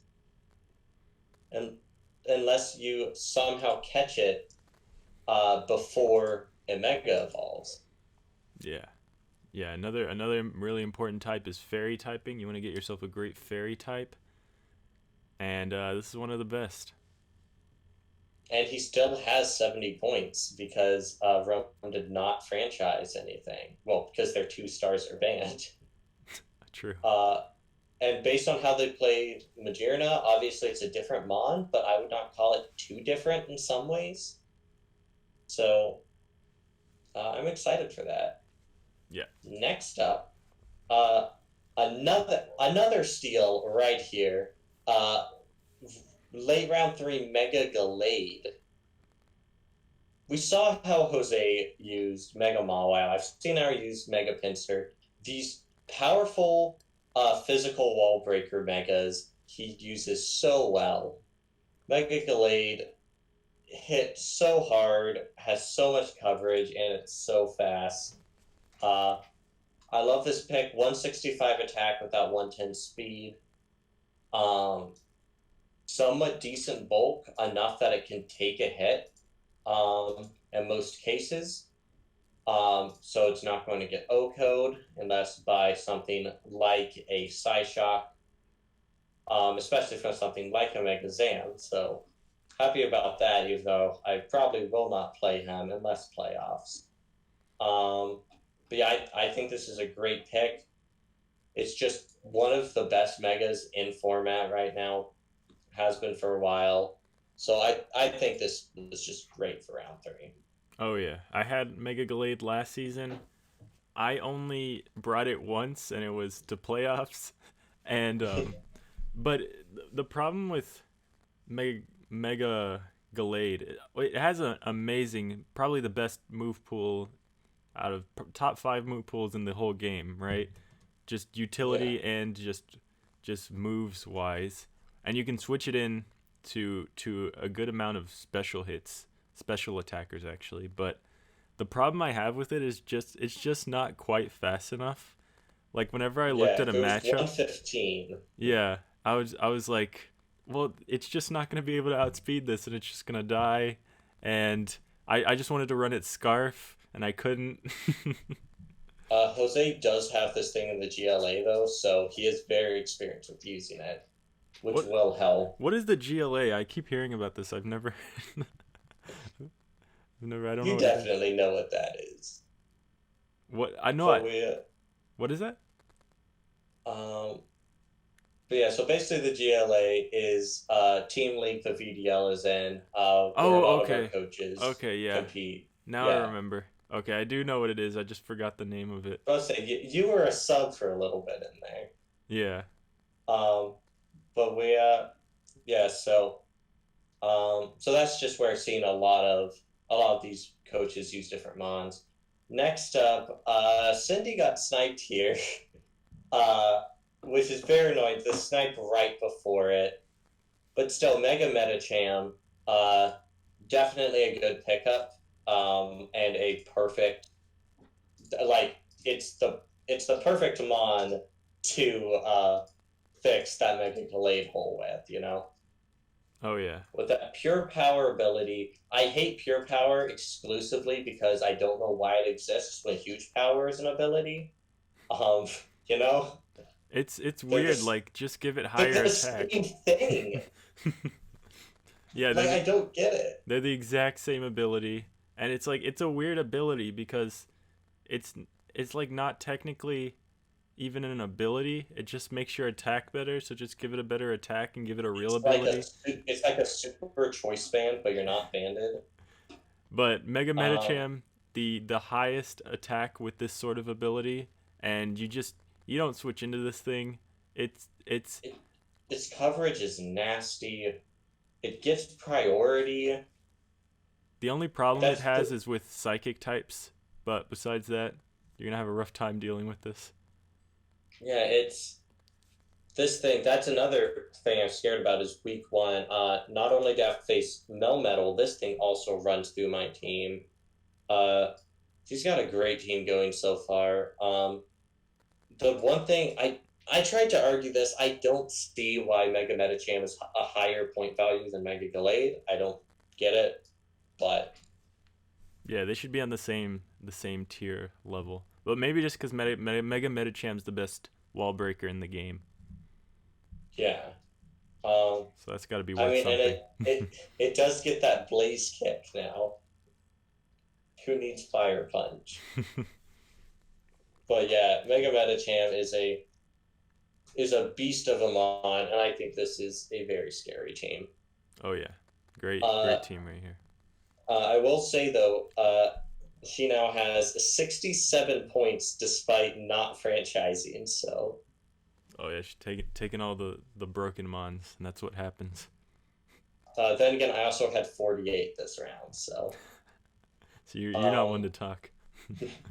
uh, the final pick of this round though, Dracovish going to the Seattle Scarvers. Speaking of broken mons and steals, um, Dracovish obviously just hitting like a truck with that Vicious Rend, with its Strong Jaw. Strong Jaw obviously being the preferred ability, but it is going to get that Sand Rush, so it will not hit as hard, but it's still a very speedy Water Dragon type, and there's an extra drill. So this team being a Sand team is very likely right now. Oh yeah. Uh, Um, I was just gonna say that I was gonna tell a little story. I was a naysayer for this thing at first. I was looking at its stats and I was like, come on, that's not that good. And then I decided, I have my own little YouTube channel. I decided to try it out in a video. I ran sticky webs plus this thing. It was scarfed. It was scarfed adamant. It wasn't even banded. And just everything in front of me, their health would just disappear, regardless of whether they were a yeah, resistance or not. And then at the very end, I realized I was running water absorb. yeah. So that's the thing.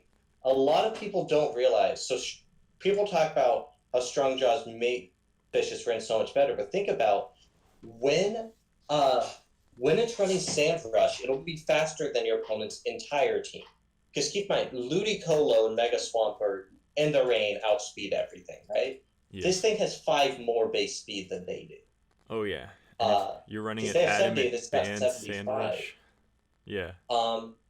And Vicious Rend becomes a 170 base power move if it goes first. So nothing. Sure, Strongjaw is nice, but nothing will be able to take a Vicious Rend. You run Strongjaw because Dracovish usually goes second. And then it hits like a truck. So this thing, this is a terrifying pickup. Yeah. Definitely. I was thinking about drafting it, but I didn't pull the trigger. So I great think work. Seattle just saw this right here and they had to pick it up. Everyone knows they're gonna run sand every week, and there's nothing you can do about it. Very terrified to play them. They're vying for that Seattle versus Seattle final over here. Oh yeah. So look at the overview of round 3. I think this is the most solid round we've had yet. And you kind of ruined it. My bad. With that Vaporeon is the only thing I didn't see as a possibility going round 3. Well, Yeah. some of these I didn't see because they should have gone earlier. We've got like my Mamoswine and the Arcanine and things like that, and the Mega Tyranitar, regular round 3 picks. Then if you look at the last 4 here are complete steals. It's crazy. Yeah, I screwed this round over, but considering I didn't get sniped, I think it didn't matter in the end. So Yeah. but yeah, we still have round 1 mons going in round 3, which is pretty crazy. I guess everyone's really managing their budget well then. Yeah, especially me. Especially you. Maybe not you. Maybe only everyone except you. Maybe. To start off round four, though, we have Superior pairing with Dracovish. Um, this is interesting. So they had a special attacker, but they didn't really have a good speedy special attacker outside of sand, or even they didn't have one in sand. So this is their high speed tier outside of sand with 113. Obviously, that contrary Leaf Storm hits so bad, um, it'll kill everything. It's got defog, which is nice, but it has coil and sword stance. If you want to set up physically, it has aromatherapy. Um, there's honestly a lot you can do with this mon. Um, I remember back when I always went around one until people realized it's not a round one mon. But I think 14 points here at the beginning of round four, I think this is a great pick. Does Sword Stance, if you were on Contrary, does Sword Stance work in reverse? Um, I'm pretty sure. Anyways, Uh, I have like a rough time with Superior because I feel like it has so many, just playing grass type has so many resistances. If you can get rid of its resistances or just use it late game, of course this thing's a monster because it's too fast for anything to really pick it off. I think what makes this mon is glare. I think that's what. how to say that? Yeah, glare makes this thing so good because it paralyzes everything. Nothing that Nothing wants to switch into this thing and take a Because glare. glare still works on electric types, doesn't it? I think Or does it I not? think electric types is the only thing it doesn't work against. Okay, but still, it's 100% accurate. Yeah, glare, one of the best moves in the game, and superior forces switches. So, yeah. Because the 113 speed tier means there's some things that outspeed it, but once they get glared, it just runs through the team. Oh yeah, switch in your fast dragon or switch in your fast what? Grass? Anyways, Yeah. This next pick, though, the Kyoto Seal. I bro, hate this team so I much. do not envy you week 1. Toxapex. I mean, the only solace is Kyoto is in the Sword Conference, so though I have to play them, losing to them doesn't boost one of my opponents in the Shield Conference. So you're already accepting the loss. I'm not solely because the only shot I have uh, is well, I guess not much, but Mega Alakazam still can put in work. That's all I've got. Yeah, Mega But even Alakazam's then, Tornadus can be choice of. Mega Alakazam definitely OHKOs Melmetal with Focus Blast if you can land it.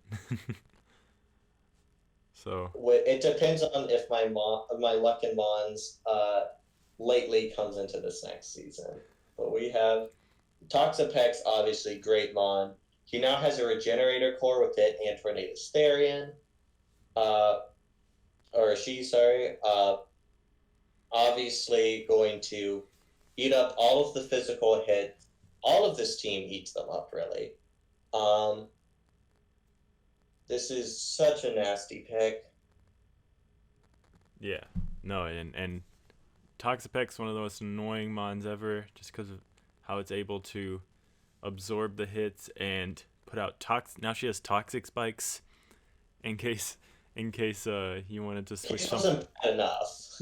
Yeah, and toxic spikes always forcing switch-ins, always making you go into your grounded poison type or your steel type. So then she just switches into Mega Metacham and gets a kill. So that'll be fun. And then as soon as there's so much stuff can go on with this team. I hate this generator core. The She has 4 round 1 mons. Like if Pretty Toxpex much, dude. went round 1, no one would be surprised. This team's actually so good now that I'm looking at it. It's so good. The only thing is it doesn't have speed, right? Oh yeah, But true. it Well, doesn't like it has Tornadus. but that's it. Yeah. But that doesn't matter. When you can't do anything, like when their speed doesn't hinder them, it doesn't matter. Yeah. If this team gets a wish passer, Oh boy. Just won't die. um, next we have Jose picking up Seismitoad. Um, so this is going to be interesting. Just speaking of Sword Conference, seeing how Jose and Cindy battle. Because I would say as battlers, Jose is better, but that team is so nasty. But Seismitoad, Jose definitely knows how to use it, has it in GLA, seems to love this Mon. I don't get the hype around it. Um, I get that it has 3 viable abilities, which is always fantastic in Mons. What are its And it abilities? has what? What are its abilities? All I know is water Uh, absorb. it gets water absorb, swift swim, Swift and swim. poison touch. Ah, okay.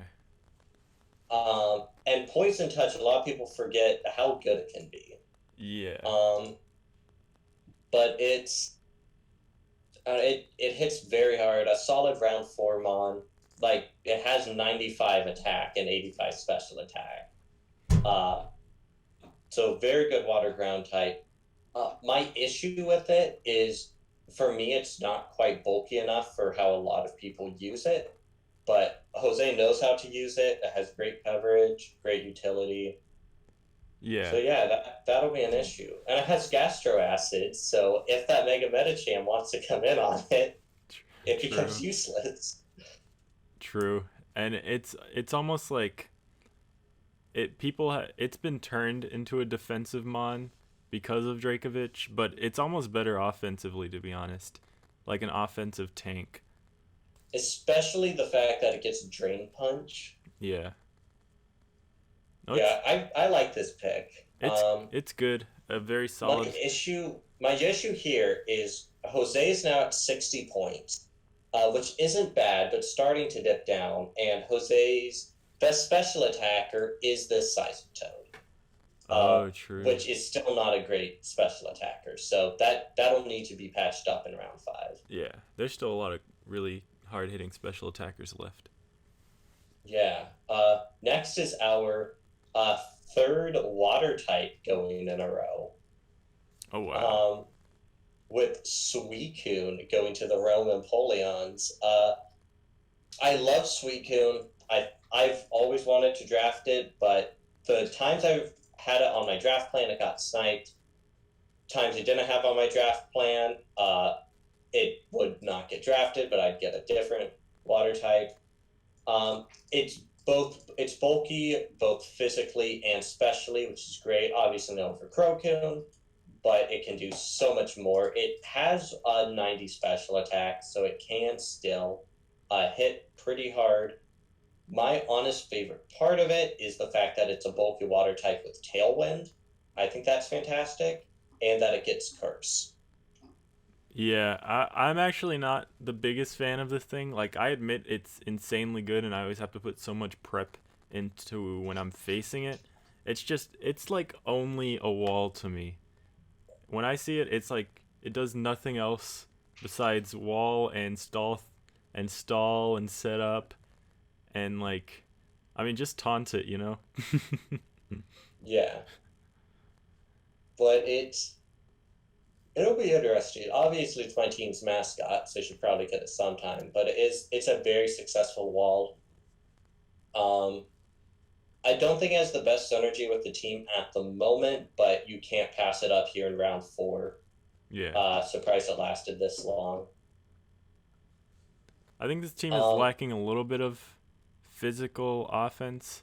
I guess I'm not super like considering Mega Diance's physical offense yet, but we'll see how hard that one hits.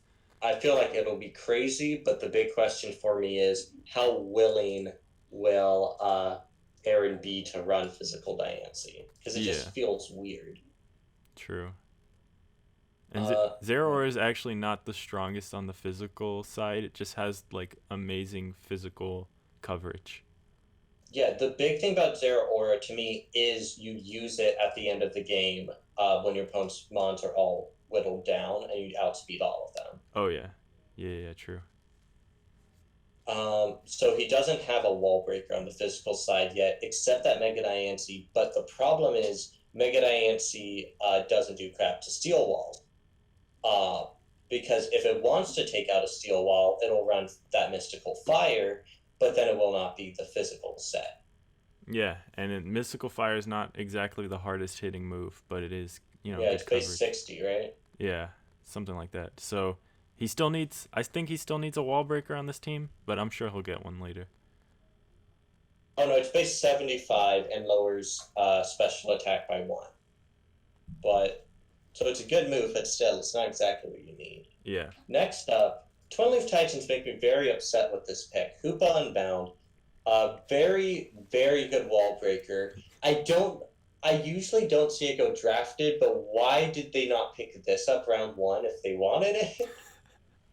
He plays by his own rules, man. That's what makes me so upset. It's a good.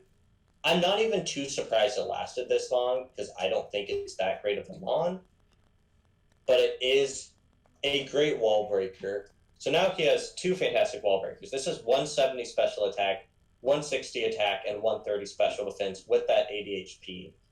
Problems are the other 2 stats, 80 speed with 60 defense, which means you hit U-turn and it's dead. Yeah.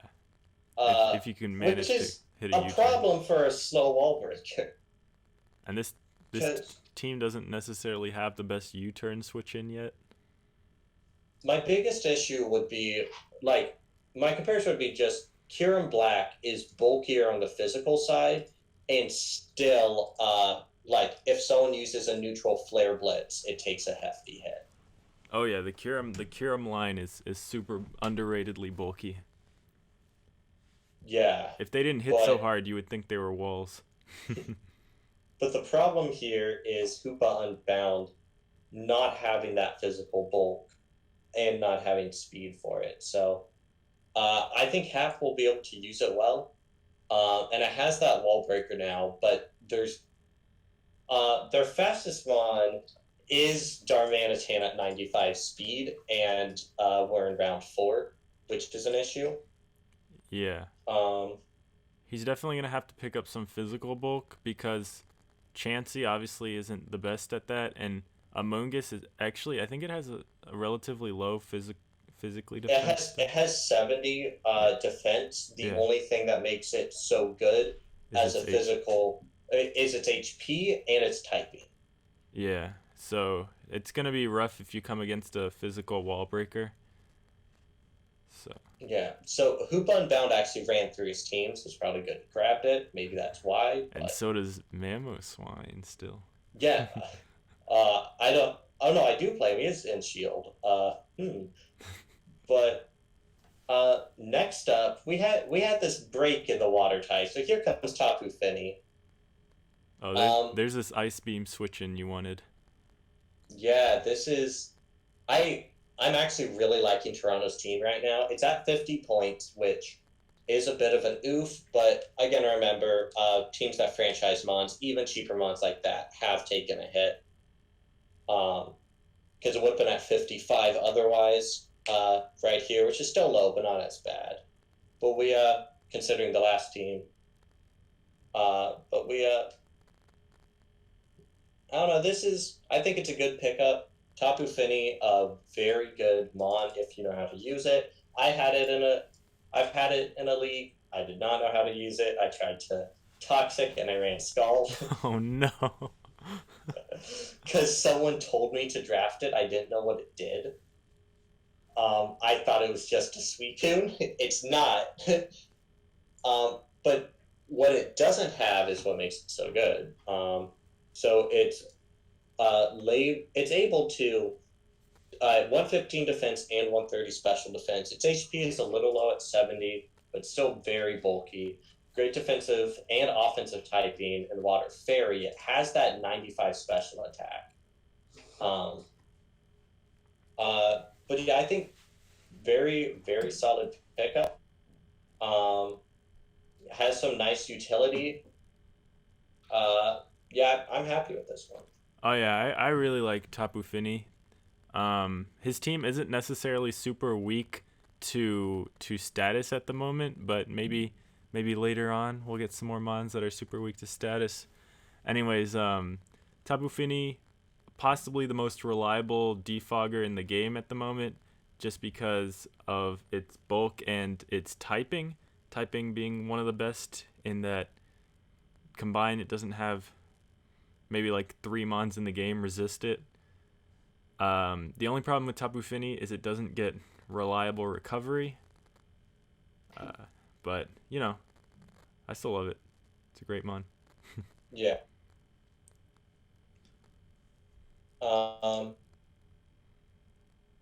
So next up, we have Hitmontop going to the Krakow Metal Sound. This is a very, very early pickup for Hitmontop. I'd like Hitmontop because, you know, obviously it has Technician with that priority Mach Punch, which is nice.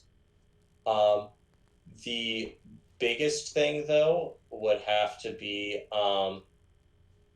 the Intimidate, though, for me, as well as that nice Rapid Spin and pretty decent Special Bulk. I do think this was very early for it, though, because Hitmonchan and Hitmonlee are both very similar. But yeah, Hitmontop's weird. In theory, it's a super good. It's one of the most reliable rapid spinners, but it's like if you don't run Technician, it doesn't hit super hard with all of the priority it has available to it. And if you run and if you don't run, wait, what did I say? And if you don't run Intimidate, it's a little bit frail.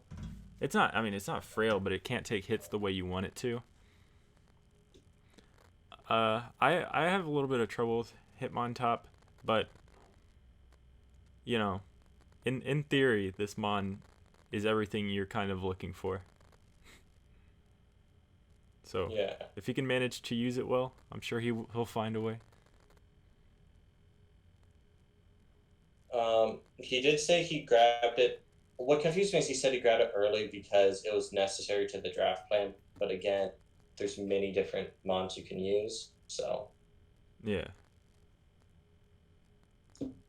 To be fair, there's not that many super reliable rapid spinners, and this is definitely one of the best. So good work. So the next mon, we have the New York Cosmogs grabbing Lucario. Lucario's interesting. So it's a bad mon until it can set up a Nasty Plot or a Swords Dance, whichever set it's running, because it has priority on both ends, and then it sweeps your entire team and you lose. So in most hands, I don't like Lucario, but I feel like Phantom Base is going to be able to use this mon really well. Yeah, Lucario's weird. It's like it's frail. It's not fast is my problem. Yeah, it's frail. It's not fast, and it doesn't hit quite hard enough. And you're like, what? That doesn't make any sense. Why is it so good? It's because when it sets up, it sweeps your entire team. I have a fun story with Lucario actually. The best set you can. Whose team is this? Phantom Bases. Phantom Base. Here's the best set to run. Okay. Okay, here you go. You're against let's say you're against a Drapion or something, right? You switch in as you have to make sure they're knocking off, and you switch in and they knock off your choice specs, and you're justified abilities, so you get 1+ attack boost, and they're like, oh crap, this thing is choice specs, let me switch into my special wall. As they're switching, go for the agility, and now you're +1 attack, +2 speed, and you're actually a physical set, and you sweep their entire team. So yeah, it's Lucario is honestly terrifying in the right hands. That's just a meme set. If you can pull it off, you get max respect points. And you win the game. Anyways, so that's my Lucario story. Uh, Next, you pick up Terrakion. Um, Yeah. Now, Terrakion, very fast, very strong wall breaker here. I don't know too much about it because I don't usually see it do well, but I know it can. 108 speed, which is interesting speed tier, 129 attack. If you look at its stats, 91 HP, 72 special attack, besides the 90s in defenses, they just put random numbers in, really.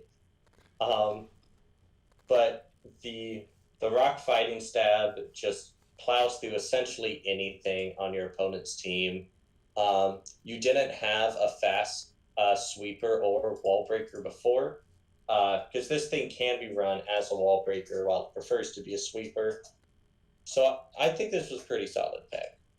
Thank you. I mean, like I Terrakion's one of my favorite Pokemon to use, and it's like the most reliable physical move is close combat because it's one of the only ones that doesn't also cause recoil or bring your attack down in response. It's one of the most spammable, highest base power physical moves, and Terrakion's the best one at using it. So I really like Terrakion for that, but at the same time, there's so many Pokemon that have that sort of high attack plus close combat plus very decent speed.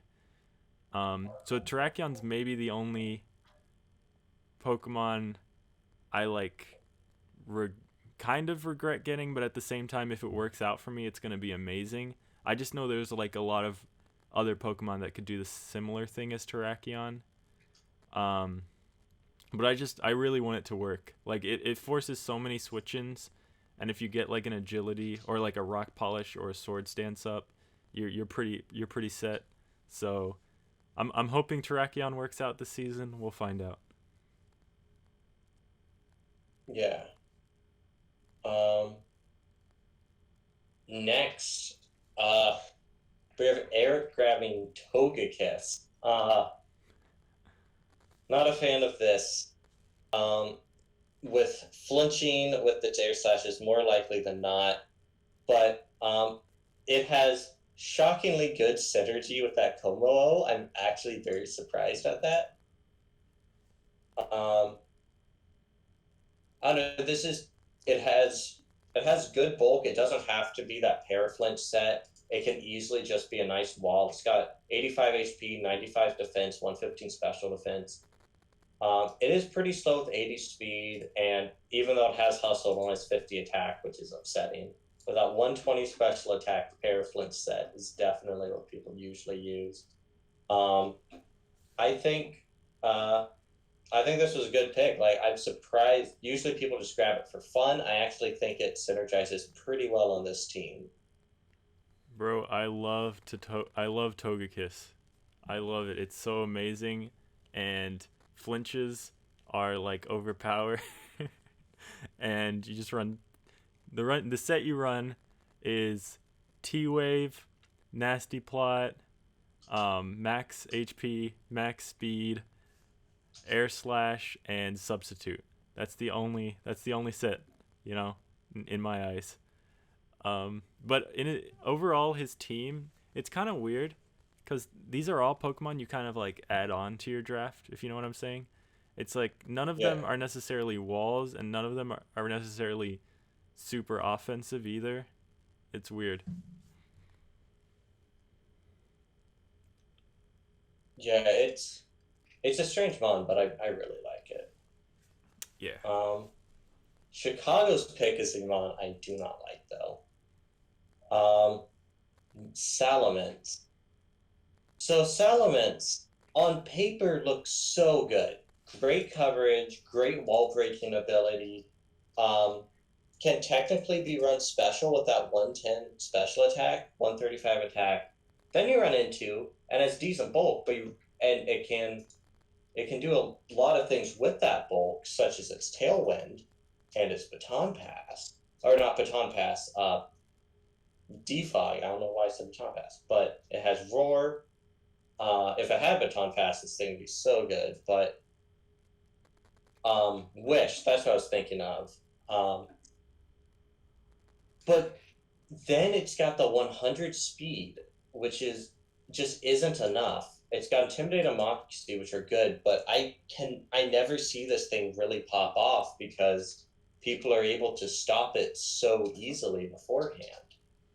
Yeah, it doesn't have the multi-scale that Dragonite has, so it makes it a little harder to set up a Dragon Dance. It's kind of it's weird. You can run the Moxie Scarf Moxie set, but it doesn't quite like have a move that it can really take advantage of unless you can get rid of all the dragon, resistances or immunities, and then outrage is a great option. And it can also be run as a wall with intimidate, or even like a utility mon with wish. And I think it might get heal bell, but I'm not sure. Anyways, Um, it's like I'm actually I like his team honestly. I don't. You don't? If you look, we're about to enter round 5, and Mega Manectric is his only special attacker, and he doesn't have any wall. It's hyper offensive, but without special attack. I think he has like Pokemon that like wall enough because like he has that intimidate core, and Bulu and Salamence definitely take a hit, and so does Victini, and Blastoise I would consider a wall personally, and they're all like decently offensive as well. I don't know. I wouldn't mind having this team personally, so I dig it. That's where we Yeah, differ though. yeah. I don't know. I see it being useful, but I'm just not completely sure. Um, but yeah, it's let's see, the next pick is interesting. Bark's picking up Mimikyu. Um, Obviously, this mod is best known for its ability in disguise, giving it automatic substitute. Um, so it it's so annoying because it just sets up a sword stance when you do it, and then tries to rip through your team. It also is one of the best ones for stopping sweepers because of that. Um, Being able to automatically fire off a hit, but at the same time, like I don't know, I like it. I'm not sure how I like it on his team, having the fairy type with Mega Caesar being the Mimikyu, because a lot of the times Mega Caesar really benefits from something like a Florges being there. But I don't know. I don't think it's a bad pick though. Yeah, There's just a lot of offense on this team, kind of like the last draft. yeah, definitely. And it free setup, which is this thing's deceivingly strong because you almost always have to consider it with a swords dance in mind. So, um, yeah, great pickup. All right. The next pick is Rodon Wash for the Aston Philanthropes. Wait, am I doing this or you? You. Oh, sorry. Rotom Wash. I love this thing. Tanks or takes best one of the best pivots in the game is ability of levitate, takes away one of its key weaknesses in ground, which is amazing. Yeah, this thing, what you can't volt switch on, gets destroyed by a hydro pump, which is awesome. And throws out those willow wisps all the time. Great pick. Let me look at his team. Oh yeah, this is gonna let Tapu Koko in all the time, so that's not gonna be fun. Uh, let's move on to the next one. Yeah. Uh, I messed up her order, but yeah, I was thinking. So I picked up Mandibuzz. I'll let you cover this, just your thoughts, but real quick, just my reasoning on grabbing it is I wanted to provide some more bulk for my team, and as much as heavy duty boots annoys me with how much people think Like, it's great. I do think on a mon like Mandibuzz, it makes it fantastic with uh, defog, and I mostly grab it just to provide a lot of bulk right there using both it and Heatran. Oh yeah. No, this Pokemon is great. One of the most reliable defoggers, and a great wall. So now you have that Heatran Mandibuzz core, and I believe it gets U-turn as well, which is awesome for a wall. Heavy duty boots doesn't hurt it. Just obligatory mention, but no, this is a great pickup for your team because now you have 3 incredibly hard hitters and 4 incredibly hard hitters and 2 walls. So great work. Yeah. Next up, we get to drag in the man, the myth, the legend himself, Matt. Oh, what a long wait that was. Yeah, dude, you're at the start of the draft, man. Yeah, 63rd overall pick. You grabbed Salazzle. Hell yeah. Any reason? I think Salazzle is really underrated. Really good speed tier, strong special attack with nasty plot, really cool typing, taunt, shenanigans, and I just feel really comfortable using it myself. It's just something that I've used a lot. Arguably the best toxic staller in the game because it can toxic anything. Yes. And it's fast as heck. Other poison. Yeah. No, it's a great mon. The only problem, I would say, because I had last season, is even if you set up a Grassy Surge, it doesn't matter. This thing dies if so much as a hidden power ground touches it. Not only that, if someone hit essentially any move, Salazzle can't take a hit, which can be a problem. But if you manage to find a time to send it out where your opponent can't really touch it and set up a substitute, you're golden. Oh yeah. Like it could definitely take on like fairy types, other poison types, stuff like that. Oh yeah, great pickup, Matt. Thank you. All right. Our next pick, we have JoJo picking up the Mega Kangaskhan. I think it's kind of crazy this went as the 64th overall Pokemon. His team, Seismic Toss is banned on this thing, obviously, but it's just so good. Hitting with that 25% power with the second move on it, it's so good. The best part is using things like Power Up Punch to deal damage and bring up your attack. And then spamming things like Return, and it has pretty good bulk, as well as still getting options such as Wish and Roar, like usual Kangaskhan.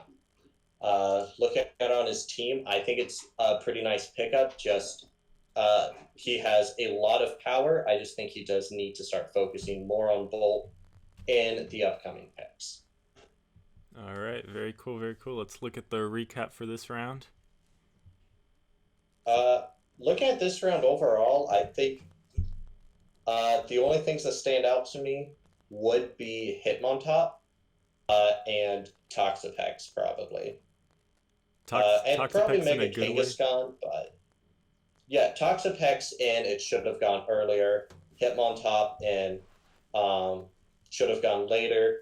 And then Mega Kangaskhan is more of just I thought someone wanted to try it out, so they would draft it earlier, but I think round 4 is fine for it.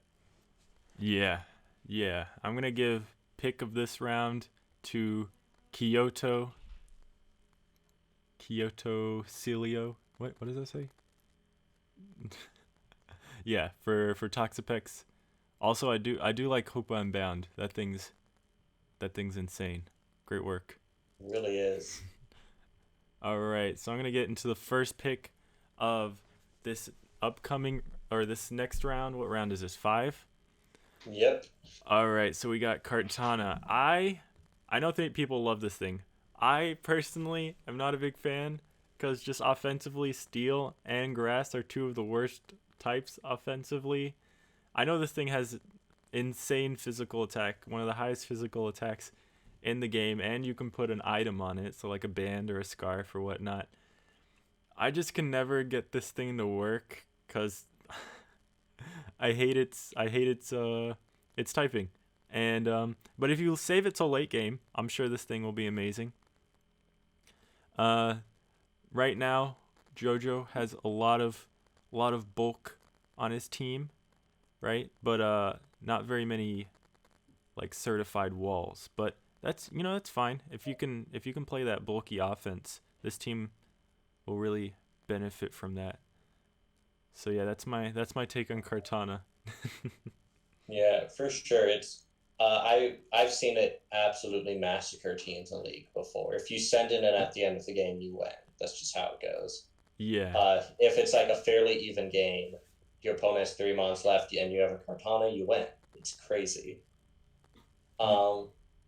Next up, we've got our boy Matt with the Hatterene pick. Finally, adding some real bulk to his team. And then that's the last of it. Essentially. Credible trick room user and special attacker. So why do you pick this? I wanted a fairy type, and I just kind of was looking through all of the fairy types that were available, and this was the only one that looked kind of interesting to me.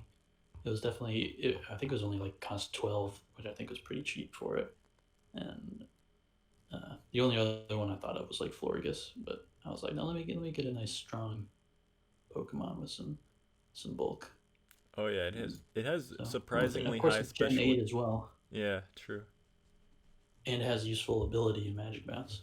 Super useful. People have a hard time setting up hazards against you. Exactly.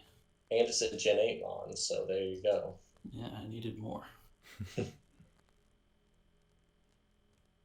super. Yeah. Good. All right, see you guys in like 2 hours. Peace out, Matt. Yep. All right. Next, I picked up a Goodra, if you want to cover that. All right, Goodra. Super. This is also like a tank sort of Pokemon because it absorbs any sort of hit. It has some very nice abilities as well. And I don't know, it's super hard to kill. It's a very nice dragon type in that it is able to tank those hits, and dragon type is a super nice type defensively just because of the resistances it has. Like super like very key resistances like fire, water, grass, electric. Yeah, I like Goodra. Yeah. But so Goodra has 110 special attack and 150 special defense with 90 HP. So it's not going to go down. As well as access to gooey hydration and sap sipper, which is nice. I just picked it up because I essentially just saw an opportunity to do some, get some very good bulk. I think it's a great dragon type to go with my Heatran. And now I have 3 very good walls in Mandibuzz, Heatran, and Goodra, so I'm feeling happy. Yeah, very good wall core there. Good work. Next, the Aston Valanthros pick up Donphan. Donphan got even more moves in this gen. It gets, I think, like Power Whip now, which is crazy. It has that one, it gets Power Whip and Body Press, and it has that 120 attack to fully utilize them, as well as just being a great bulky wall and rock setter with 120 defense and 90 HP, and that classic Ice Shard Gunk Shot thing to throw on with it. We were just talking about how we needed more bulk. My problem would be he already had a ground type, but his last 2 picks have doubled up on types, but they are played very differently, so that's not too big of an issue. So yeah, I think this was a very solid pickup. Just gonna have to see how we play because I'm at 23 points and Aston is at 25 points with only 6 mons each. Yeah, and I have to mention this. This was the one snipe I had in the draft. Unfortunately, I really wanted Donphan, and I probably should have chosen it instead of Vaporeon, and that's probably dumb on my end. In that order, I could have gotten Donphan round 3 and then Vaporeon round 5, and I would have actually gotten everything I wanted. But I didn't think he was gonna get it with he already had a ground type, and I really wanted this thing. I mean, it's it's a it has utility with Stealth Rocks and Rapid Spin, and it's able to be bulky on the special side, even though its special defense isn't that high because of its HP, and it hits so hard, and it gets knockoff. I don't know. I really like this thing. So Um, rest in peace, me. But I had to get a spinner later on. All right. yeah. So let's move on to Noivern. I actually really like Noivern. I had Noivern last season, and it was arguably also my MVP. I think it's really useful. I think it's super underrated. I think it's really useful in Draft League because of the Frisk ability, and you instantly ruin some of your opponent's prep in any surprise because you just bring it in, you see what item they are. It's super useful early game, and then you just switch into anything that walls it. Let's say they like ran a Specs Landorus T for some. Well, obviously not because he has Landorus T, so he's not gonna. But you you catch your opponent off guard by being one step ahead, and it's amazing because of its speed. It can be run specs because of its speed, but also it's super great as a utility mon because of Frisk, because of Super Fang, Taunt, Roost. What else did it get? U-turn, obviously, and it is able to hit even with that relatively it should have higher special attack, but even with that, Hurricane hits so hard, but never actually hits. And its two stabs with Hurricane and Draco Meteor hit so hard that it doesn't really matter that its special attack is kind of lower. So that's my take on Noivern. Great choice. And another momentum keeper in this team of momentum keepers. Yeah. The one thing I would say about Noivern that makes it so good is that it's such a budget mon. Oh yeah, just realized 9 points. Great pickup. I love Noivern. Next up, we have the Chicago Beartics picking up Klefki, which I think is a very strange pickup, to be completely honest. I don't really see where it fits on his team. He already had a Fairy, and it's not a great Steel type. Obviously, Fairy Steel is a good typing, but I remember everyone's upset with that Swagger ban, but obviously, um, Magician is a fun ability, but you're going to be running Prankster, and you're going to be throwing off things like Thunder Waves and Toxics and Switcheroos to your opponents. It does have priority spikes. I think that's probably the reason he got it, but I'm not a fan of this. It's not too bulky.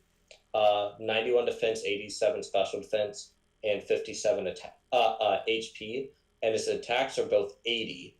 So it's kind of and it cost him 11 points. So I don't think this was the move because now Chicago has 31 points, no walls. I know you can play bulky offense, but having at least a wall is nice to have, and 2 special attackers if you're not counting Salamence and Victini. All right, let's move on to the next one. Crocodile. Oh boy, I do like Crocodile. Obviously, great ability in Intimidate, hits super hard, and one of the best knockoff users. Dark ground type is amazing offensively. It's pretty decent defensively as well, but I think the downside is it has so many weaknesses that it's a little bit hard to keep Crocodile in. But Intimidate definitely helps it. Plus Scarf Moxie makes it so potent offensively. Yeah, I love this pick. Super reliable stealth rocker. Now he has 3 super reliable stealth rockers on his team. So if you're playing Eric, you're probably gonna get rocks put up against you. Yeah, I mean this team is turning out to be like kind of on that playing on resistances, So he's gonna get a good switch in based on a resistance and then get a really good hit off. I feel like. So it's forming, it's coming together quite nicely. So anyways, anything else we want to say, or should we move on? No, I think you pretty much summed up. Crocodile, terrifying Mon, great sweeper. I'm not sure how well it fits his team right now. I think this was more of a Crocodile was there in round 5 still, so you take it. Oh yeah. All right, let's move on. Next, you picked up Incineroar. I wasn't sure what you were thinking when you grabbed this pick in terms of you seemed very dejected when you picked it. But I was only dejected because I had just gotten sniped with Dawn Fan. Incineroar is a good mon. I like it. My issue here is obviously it deals a large amount of damage. It has that Intimidate, which is nice, and it hits pretty hard with Darkest Lariat.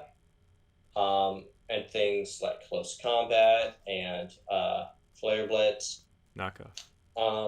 Problem is it's got decent bulk and decent attack. I'm just not sure how well it fits on your team right now. I like it. It just I personally would have waited around and picked up maybe a sweeper or something for your team, or not sweeper, but like a wall breaker. But I don't think it's a bad pick. It definitely is good on your team. Yeah, I mean it's like one of the best pivot Pokemon in the game right now, especially with Parting Shot, which I really like. That is true. And it pretty much provided now I have pretty much every single resistance with my kind of like my wall core of Mega Venusaur, Skarmory, Vaporeon, and Incineroar. And I think it's a core that's not passive, which I like. Anyways, the only problem I have with Incineroar is it doesn't have reliable recovery, so it's just another reason I got Vaporeon, because I was planning on getting Incineroar. I just really wish I had gotten Donphan as well, but, I kind of make up for it later. Yeah. Next up, do you want to talk about New York's pick of Vikavolt? Oh my god. Vikavolt, 7 points? How did this happen? Great pickup. Because we definitely forgot it got Sticky Web. Yeah, great pickup because it has insanely high special attack and it has sticky webs. What's its ability? Is it levitate or something?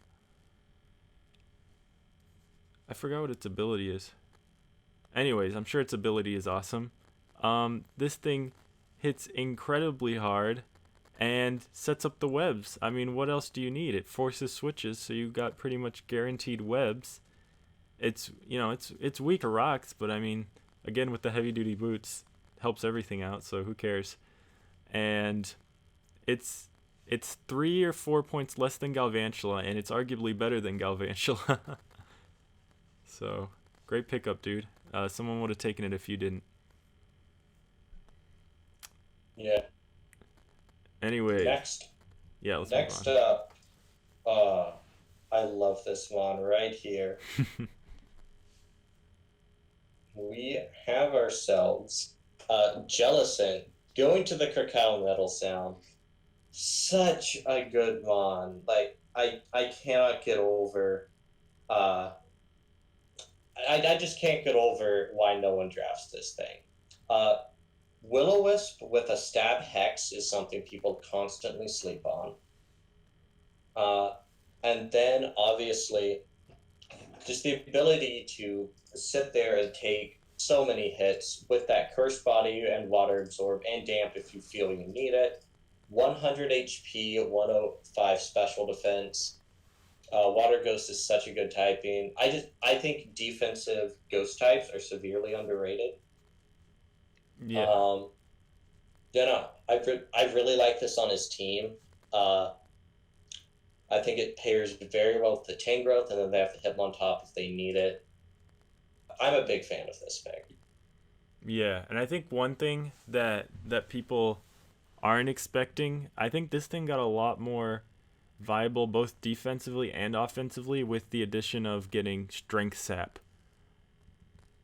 which Yeah, which makes it like insanely good now. Um, yeah, I I think didn't even realize they got that. That's crazy. yeah. So Jellicent, great pickup, fits his team super well, and it's always super nice to have a ghost type. So let's move on. Oh, okay, this is I actually think it's just here. this is actually another snipe from. I forgot about this snipe. I totally wanted Curum. Um, Curum is insanely good, and now I have to play it instead of having it. I have to play it week one. It's got uh, it's got amazing stats in literally every single one of its stats. Amazing HP, amazing attack, amazing physical, special defense, and special attack and speed. I mean, like obviously some of those are decent, but they all add up, you know. Um, it's a special wall breaker. It can set up Dragon Dance. It literally can be a wall, and it can be fast. You know, it can be your Scarfer. This thing is very very impossible to switch into because you're always fearing specs, and yeah, insanely good pickup. If he wouldn't have gotten it, I would have. So I'm sad I didn't. Um, I'm just going to talk about it because I have to. I don't like Kiram. I don't think it's good. You don't like Um, Curum? Why not? it its stats are incredible, right? Its move pool is pretty good, and it can set up Dragon Dance. But the thing is, it doesn't. The big difference between it and Kiram Black and why there's such a disparity between them to me is that uh, I think that slight bulk disadvantage with the major difference in the attacks just changes everything. The reason I don't like is it's kind of the reason I don't like Salamence. I've never seen it do well in a draft league. I've always seen it just come in, die to like a Stone Edge, and then the game moves on. I've never seen it actually pull out a sweep. I've had the opposite experience, honestly, and it was my top killer in the first league I ever was in. I don't know. I guess agree to disagree. Anyways, I guess we'll move on. You want to talk about this ugly thing? Okay, I have a lot to say. So, you're sitting there. It's 1 p.m. You add a coach to make their pick. And then, so you're sitting there, and then they don't pick for 17 hours. Everyone's kind of annoyed, but we have life and we didn't have a timer going on. And then they come online after 17 hours and choose a Loma. I've never felt so disrespected in my life. 17 Is hours this for man that. joining us 17 hours for a Lomomola? Oh my god. And now he has the more annoying version of Slowbro Tangrowth in Amoonguss Alamola. Yeah, and he has Chansey. The annoying bulk of this team is awful. Like, I hate it. It's good. Problem here is setup sweepers absolutely rip through his team. He finally has something that can deal damage to Mammal Swine, though, so congratulations. Um, And a physically yeah, defensive mon. it's not a bad pickup. Its wish passing is obviously it's the bread and butter of this mon. I've tried running it Calm Mind before, but it can't do anything. It's the This mon biggest setup suffers. fodder. Biggest setup fodder Yeah, ever. it's the biggest setup fodder and setup runs through his team. Because the thing is, it has 45 special attack and 75 attack. So you could go, okay, let's just run it physically. Oh wait, it has no physical moves. He needs a fast mon as soon as possible. Yeah, so yeah, he needs a fast mon or else things are going to get bad. Do you want to talk about this Ferrothorn here for the Roman Polion? Oh wow, Ferrothorn in round 5. Oh, he's just getting killer pick after killer pick. Ferrothorn's awesome, dude. Um, gets spikes and stealth rocks, obviously. Great typing. 4 times weak to fire, but that's usually not a problem because he has plenty of fire switchins, Latias, Suicune that can do their own thing. Yeah, super bulky, slow, but has access to Gyro Ball that takes advantage of how slow it is. And Leech Seed, yeah, this thing can be super annoying and super bulky. Yeah, I love Ferrothorn. Great choice, great pickup, and definitely fits on his team. Now he has a super solid, probably one of the last super solid steel types left. Very cool. Yeah, very cool. it's such a solid mod. Yeah. It gives him some nice bulk here. Problem is his draft started off very offensively, but now it's a little falling behind. But I think it'll all be wrapped together. Yeah. All right, let's go to the next one. Jose picking up Resurade. What do you think about it? Yeah, good old Resurade. So we have he needed well he didn't really need it, but he needed it, but I don't think this patches it. He needs the special attack. Sorry. And this has 125 special attack. Hits very hard. Has technician, which really boosts its hidden powers. So I'm a fan of this mon. And then he obviously has a Zygarde and Seismitoad to eat up the fire hits. He doesn't really have anything for Psychic Mons, which is something Jose is going to need to patch up. There's Corviknight, but I don't think that's enough, Mm-hmm. But I think this is a good start to helping with his special side, but now he runs into the issue of Megaclade is still his fastest mon, 5 picks into the draft. Yeah, I mean, he's building like a kind of like bulky offense here, which I dig. I like bulky offense. I like it. It's just not bulky enough for me to think he should commit to it. Yeah, I think going further and further into the draft, I feel like Corviknight was such a good pickup for him. It really helps his draft, where otherwise it could be, not that great right now. But I think Corviknight lifts his draft up a lot. Anyway, Yeah. Let's move on to the next Pokemon. We got Rotom Heat. I had this thing last season. This thing was one of the things that benefited the most from heavy duty boots because of the fact that it's used as a pivot. And oh yeah, her team is looking awesome now because yeah, everyone knows what Rotom Heat does. Sets up nasty plots, overheats, volt switches, Will-O-Wisp, and now she has another super solid pivot on her team. I mean, I remember back in the day it was Torrentee plus Rotom Wash into Mega Metacham, and now she's kind of got the Torrentee plus Rotom Heat into Mega Metacham. So awesome Volt Turn Core into Big Wall Breaker. You can never go wrong. You got anything to say about this one? Can we move on? All I've got to say is, how did this make it to pick 79? True. And this adds very much needed utility and some more special attack for this roster. Yeah, definitely. Yeah, because Torrentee is not the greatest, especially offensive. I mean, obviously it's got good special offense, but it's not the best. Like, Rotom Heat usually has a good chance to set up a nasty plot because of its bulk. Overheat hits so hard. So, next up we have a Alolan Muck, which DBL, I think season 3 or season 4, it went number 1 overall. Yeah, so this going round 5, or is this 5 or 6? This is 5, is Yeah, pick number such a 8. steal. Such a steal. And this is normally a round 1 mon. Yeah, it's normally first overall, obviously.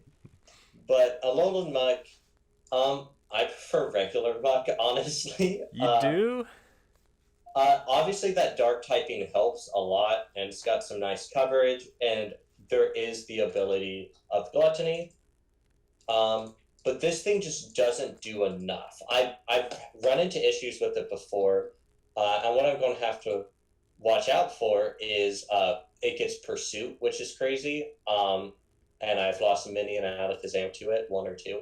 But this has a very hard hitting Pursuit. The reason I personally prefer Muck is just that Muck is usually like 5 or 7 points cheaper. I prefer Drapion.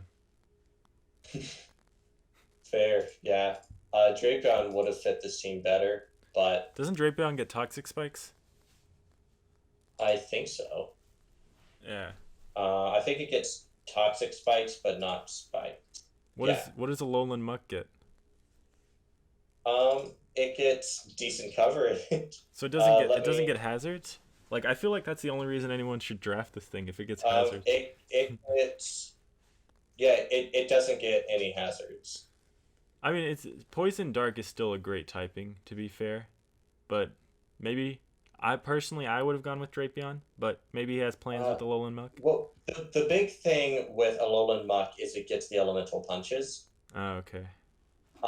So it is able to hit a lot of mons harder, but knockoff is so spammable though, that usually you're only going for knockoff, in my opinion. Yeah, I don't think it's a horrible pick, but well, he's got the wheel, so I'm sure he has plans for it. Yeah, we have just looking at this round 5. Anything stand out to you here? Yes, the Donphan and the Kyurem double sniped, but the only times I was sniped.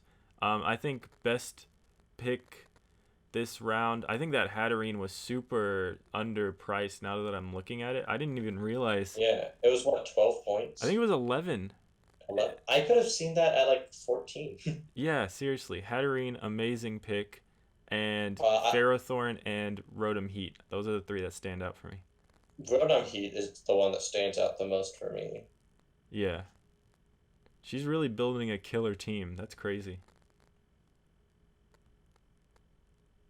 Two rounds in a row. She's built she's gotten mon of the round. Anyways, let's move on. Next we have Gigalith. Okay, so there's the sand. There's the sand we were all waiting for. Still no. Okay, he didn't want to double up on his ground types and get something like Hippowdon or something. Anyways, I did have Gigalith Excadrill last season, and they work super well together. Gigalith is super bulky on both sides and hits super hard, which is amazing because you expect it as a wall and a stealth rock setter, but it's still not passive, which is something I love in my walls, and you should only get those kinds of Pokemon. Anyways, yeah, he's gonna set up. He's finally got his Sand Setter, so this team goes Super Saiyan now. You can expect Gigalith, Dracovic, and Excadrill and Tapu Lele at every game, and there's nothing you can do about it. So have fun dealing with that. Anything you want to add on to that? Only thing I would say is, I like Gigalith and everything, just with how much of a sand team it is. Maybe a better Sand Setter would have been nice, but I think Gigalith's super solid just because it really doesn't die.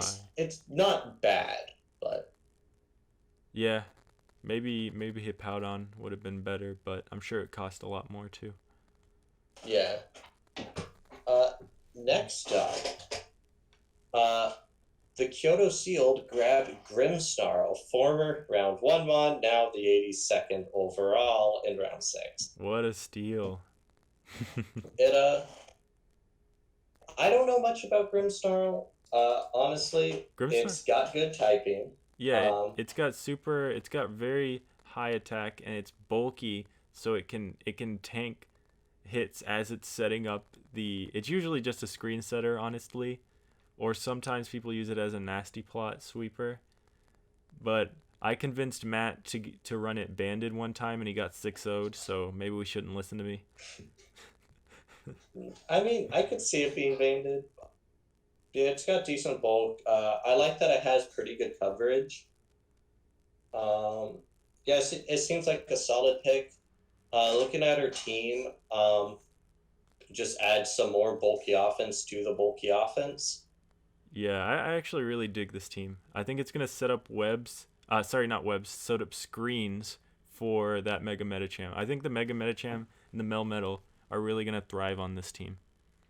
Yeah, just being complemented by the region core going on. Yeah. All right. Let's see what we got next.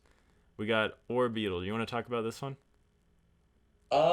Sure. So, we're just talking about how Jose doesn't have speed and it's a bit more of a lackluster, at least compared to the Kyoto Shield in terms of bulky offense. Obviously, great Mons, but but a bit less bulk. And so now, why don't you add sticky webs and more bulk all True. in one? Uh, this is like my dream Mon in terms of I like it's a bulky sticky web setter. Whoever thought we'd ever get that? Um, it's also able. It has 80 special attack, which isn't bad. Uh, it has U-turn, which is very nice. It's got Trick Room if he wants it. It can set up. It's got screens. I think this was a very solid pick for him. Uh, I think this is going to very much benefit his team. And never forget, not only does it get set up with agility, calm mind, iron defense, and all of that, it also has baton path. Oh wow. Yeah, Jose's gonna have a fun time with this one. Yeah, I think Orbeetle is going to come to a lot of games. Cool, cool, cool. Let's move on. Okay, we got Moltres. Another Mon very much taking advantage of, we're going to say it again, the heavy duty boots. But, they've changed the metagame a lot, so why not? Let's see what we got here. I actually don't know that much about Moltres. I think it has super high special attack. I think it's a good specs Yes, Mon. so Moltres, it's not good. It's not good, okay. It's bulky, has 125 special attack, and people thought the only thing holding it back was the boots, or the lack of boots. Takes 4 times to stealth rock. But here's the issue I've run into it. It seems like a reliable defogger until you run into the issue, and I like its defensive typing. I like defensive Talonflame. But my issue with it is running them on like this. I think it could be good. It's got Will-O-Wisp, it's got Whirlwind, it's got Tailwind, it's got Roost, it's got Roar, Morning Sun. It can be good. My problem is I think this mon really likes to have. I think it likes to have that item slot that the heavy duty boots take, and that's my reason. I think 10 points might be a decent price for it, but I don't like grabbing it unless it's more like 8. It can definitely be good. It hits very hard and is extremely bulky. I feel like Aaron didn't need more hard hitting bulk right here, but maybe I do think some more physical sweeping and wall breaking presence would have been a better pick. Yeah, I definitely see that as well. Yeah, he's gonna have to double up on that physical offense later in his draft. All right, let's move on. Next we have Mega Garchomp. Is it my turn or your turn? I forgot. Do you wanna? Technically my turn, but I did talk a lot about Moltres. So I just want to say, why did he draft this thing? Yeah, I mean, like overall, it's a super solid mon. I don't really know what kind of team you would put this on. I mean, it's a super hard hitter, which is awesome to go with, your Alamola Mungus kind of core. This team's turning out super unique. Let's just say. What do you think? Any Uh, any? yeah, again, this team is too budget for me. Hap is an excellent battler, which is interesting. So Hap obviously went 9-1 in the regular season, Yeah. which is great. But then you run into uh, what I would call an issue of um, the uh, I'm trying to find. I remember he didn't perform nearly as well in the GLA. This team's looking like Yeah, so a Hap only won 2 games in the okay. GLA.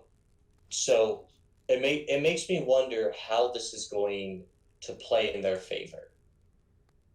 Because Mega Garchomp obviously prefers the sand, but isn't bad outside of it. But then this team, its offensive presence are all really slow and have glaring weaknesses. Darmanitan's glaring weakness being that while it's great, it can kind of take a hit. It has a lot of HP, but not great defenses at all. But it gets worn But down so easily. And its biggest problem is it needs to be banded, so it can't have boots or anything. Yeah. Or not banded, but like scarfed or band is how you run a Darmanitan effectively. Yeah. And then you've got Garchomp, which is 4 times weak to something slow, and same with Koopa. And you can't run a Yachi Berry because it's a Mega. Yeah. So that's my issue with this team is all of his mons have a glaring weakness that isn't patched. I think he might be setting up. Moonpiss, I think, was good, but yeah, I think he's setting up for another Trick Room team, like last season. Yeah, but I don't think this will be nearly as effective. Yeah, Mega Camerupt was perfect for that team last season. Anyways, let's move on. Because these guys are a bit too fast. Yeah, they're right in between. They're like that medium speed tier. All right, now we've got Tentacruel. For the Toronto to pick. All right, so we got our hazard remover plus a hazard setter. Rapid spin works well with this thing because it's not like one of those rapid spinners that's super slow, so rapid spinning doesn't do anything for it. Does it have decent offense capabilities? Yeah, it's not something you're going to run, but it does damage as a wall. It has 80 special attack. Okay, so that's decent. And the fact that it has Scald still wear you down. Yeah, it has Scald to burn anything that's not toxic by the toxic spikes. Yeah, this thing's super reliable as a spinner. He does double up on his water types, but ultimately, it's a super decent team so far. I think. What do you think? I love Tentacruel, but I think picking it here is bad because of that doubling up. Specifically because Tentacruel loves to poison people, and Tapu Fini makes it so they can't be poisoned. You can still get poisoned with toxic spikes even if the terrain is out, right? You might be able to, but he loves to scald, loves to toxic. True. Like, status is how you use a Tentacruel.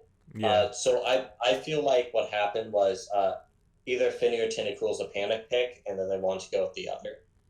I see. So yeah, they don't have the best synergy together, honestly. Like, they're both a bulky water that does the same job. So I don't like that pick. And now they're at 25 points. So yeah, one statuses and the other one does the opposite, or prevent status. Next up, Krakow picks up Latios. Very cool. What do you think about this one? Latios over here, I think it's going to be great. It is getting buffed. in this gen, getting some stuff that Latias got. It's going to be up to Healing Wish, which is great. It obviously hits very hard, and it adds some more speed to the team, which I think was very much needed. Otherwise, it was just Thunderous that could really outspeed things. So I think this definitely boosts the offense of Cacao. Yeah. Yeah. Latias is looking pretty awesome in this team combined with that Mega Mawile. I think they'll have a awesome offensive core there. Cool. Let's move on. What did you say? What do you have to say about this New York Fortress pick? Fortress? I actually really dig Fortress. He's doubling up on his bug and his steel. I mean, steel typing's not the worst thing to double up on, but bug is kind of not the best typing in the game, to say the least. But Fortress is kind of awesome because it sets up hazards, every single hazard in the game except webs, obviously. And there's not really much you can do about it because it has sturdy, and it can just like explode on you, so you can't rapid spin or defog. And it gets. I like it. I just don't see his point on the team. Yeah, maybe he's planning on doing some hazard stacking, and if you want a hazard stack, you should have a pretty reliable rapid spinner. And I do like that it gets a volt switch, which makes it so much less passive and not setup fodder. It's one of the best things about Fortress. So, I dig Fortress, personally. Yeah, I really like it. I'm just not quite sure how well it's going to work on his team, but we'll see. Yeah. All right, let's move on to the next one. Oh, I'm up. You picked up Blacephalon. Yeah. I was extremely confused by this pick. So, I am, but I'm not, if that makes sense. So, Okay. in terms of you needed it's not the fastest, but 107 outspeeds a lot of the game. Yeah. And you needed a wall breaker. That was a must for your team. And Blacephalon has that 151 and two very spammable types, especially Ghost. You can rip Shadow Balls through all day, and you can Mind Blown anything that's going to die, even if it's resist, it'll take a lot of damage. Especially if you want to Z Mind Blown. I also do like Blacephalon. It's obviously feral, but I think people sleep on the fact that it has 127 attack. True. So it can obviously use that. My issue is the doubling up on fire types. It's specifically because they are both offensive fire types. I don't know. So that's why that pick confused me. Was obviously they have different roles, but they're not drastically different enough for me to think of it like a Coco Rotom wash, if that makes sense. Yeah, it's more like, to me, Incineroar, I feel like I'll use it more as a utility sort of mon. And like I said, I already had all my resistances covered, and I really wanted like that insane special attacker to pair with my Terrakion as an insane physical attacker. And Blacephalon is so good, especially with Beast Boost. I mean, you scarf it, and it's kind of like the Kartana treatment. Everything just dies at the end of the game because it just keeps increasing. It kills one thing and you're done because it can keep. As a scarfer, it's gonna outspeed pretty much everything because of its speed tier. It's one of the faster things you put on a scarf. That's still like reasonable to put on a scarf, and its special attack is so high that you don't have to run it modest. Yeah. So I don't know. I feel like if you ignore the double, I have my water resistances and I'm gonna get more ground resistances. So like I didn't think it was the biggest deal that I was doubling up on the fire type. One of my biggest is that your Ghost resist is another fire type. Yeah, that's gonna be a problem. And like I kind of figure out a way to fill that hole. We'll see eventually. But at the same time, Blacephalon doesn't even want to take a fire move, let alone a Ghost move. So yeah. Next up, The Rocky Mountain Heavy Metals grabbing Napoleon. Fantastic pick at 90th overall. Uh, Crazy to me it lasted this long. I like the Fairy Dragon Steel Core he has of Togekiss, Napoleon, and Como. Does add some more bulk to his team. And overall, at least to me, this kind of helps really bind that team together. Mm-hmm. I Empoleon's a weird one for me because I don't like water types that lose to ground types, and I also don't like rockers that have defog, and Empoleon's both of those. But I mean, overall, it's kind of like you kind of have to pick and choose what you want Empoleon to do, you know. But overall, water steel is an amazing typing, and the fact that it gets rocks and defog is amazing, and scald is amazing. So Empoleon is just that mon that you can kind of mold to do what you want utility wise or defensively. Yeah, for sure. One of the most decent steel types left. Anyways, let's move on. Okay, so now we got Scolipede. As if your draft didn't needed more speed. But if you pass one of those speed boosts into that Mamoswine, I'm gonna start sweating. Scolipede is amazing, and it's a sweeper in its own right with a Swords Dance, and just run it sashed right, and get that one speed boost, and run Mega Horn, Poison Jab, Stone Edge, whatever you want, Earthquake, and it passes to.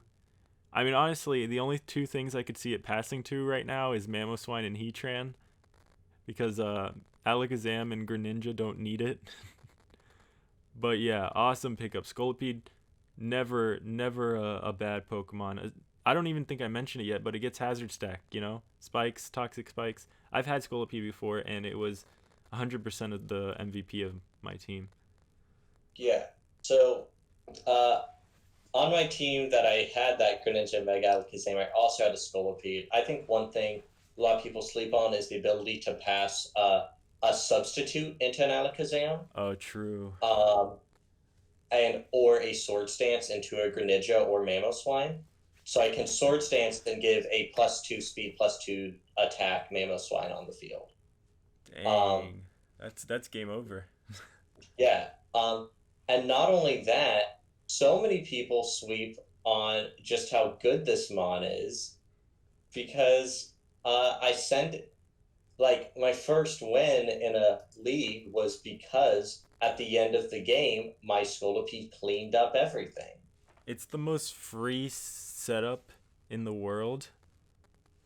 It's crazy. You use Protect, and then Mega Horn hits everything so hard. Yeah, you just gotta hope you hit.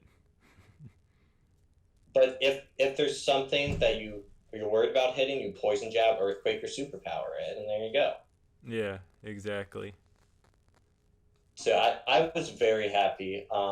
You'll notice here I actually traded up to get this pick. Um, and that was because Chicago was also looking at it, so I ended up trading to get their pick to grab it. All right, and that's also the end of your draft because you have 9 points left. So great work. Honestly, I would be happy with that looking at my draft, but All right, let's move on to the next one. Unless you have anything else to say. nope. All right, what do you think about a Alolan Persian? I think it's interesting. So Lowland Persian, obviously, what comes to mind is Parting Shot, Mm-hmm. um, which is just such a good move. I'm actually a really big fan of Alolan Persian. I had it last season, and it was. People are always shocked at how physically defensive it is because of fur coat. That fur coat, yeah. Yeah, it's like the defensive version of pure power, where it's like, wait, this thing doesn't have very high defense. Why is it not taking anything from this hit? Like I switched it into like Darmanitans and like Crocodiles and stuff, and they were like, what's happening? Yeah, Alolan Persian's awesome, especially with it's like that really good pivot. with parting shot, and it's fast enough that taunt is awesome on it. And yeah, it's a great utility mod, honestly. It's lacking offensively unless you find the room to run nasty plot on it, which usually it doesn't have the room for, in my opinion. But it's another thing adding to this. The whole entire team except Mimikyu has momentum, which is not which is insane. And Mimikyu doesn't need momentum. Yeah. Um, I think one of the interesting things about this mod is that it is so bulky. Like it can come in on those things. Like say they have a Moxie Crocodile, you can come in on it and then use Roar, so it loses that boost. Exactly. Next up, we've got the Aston Philanthropos grabbing Ditto.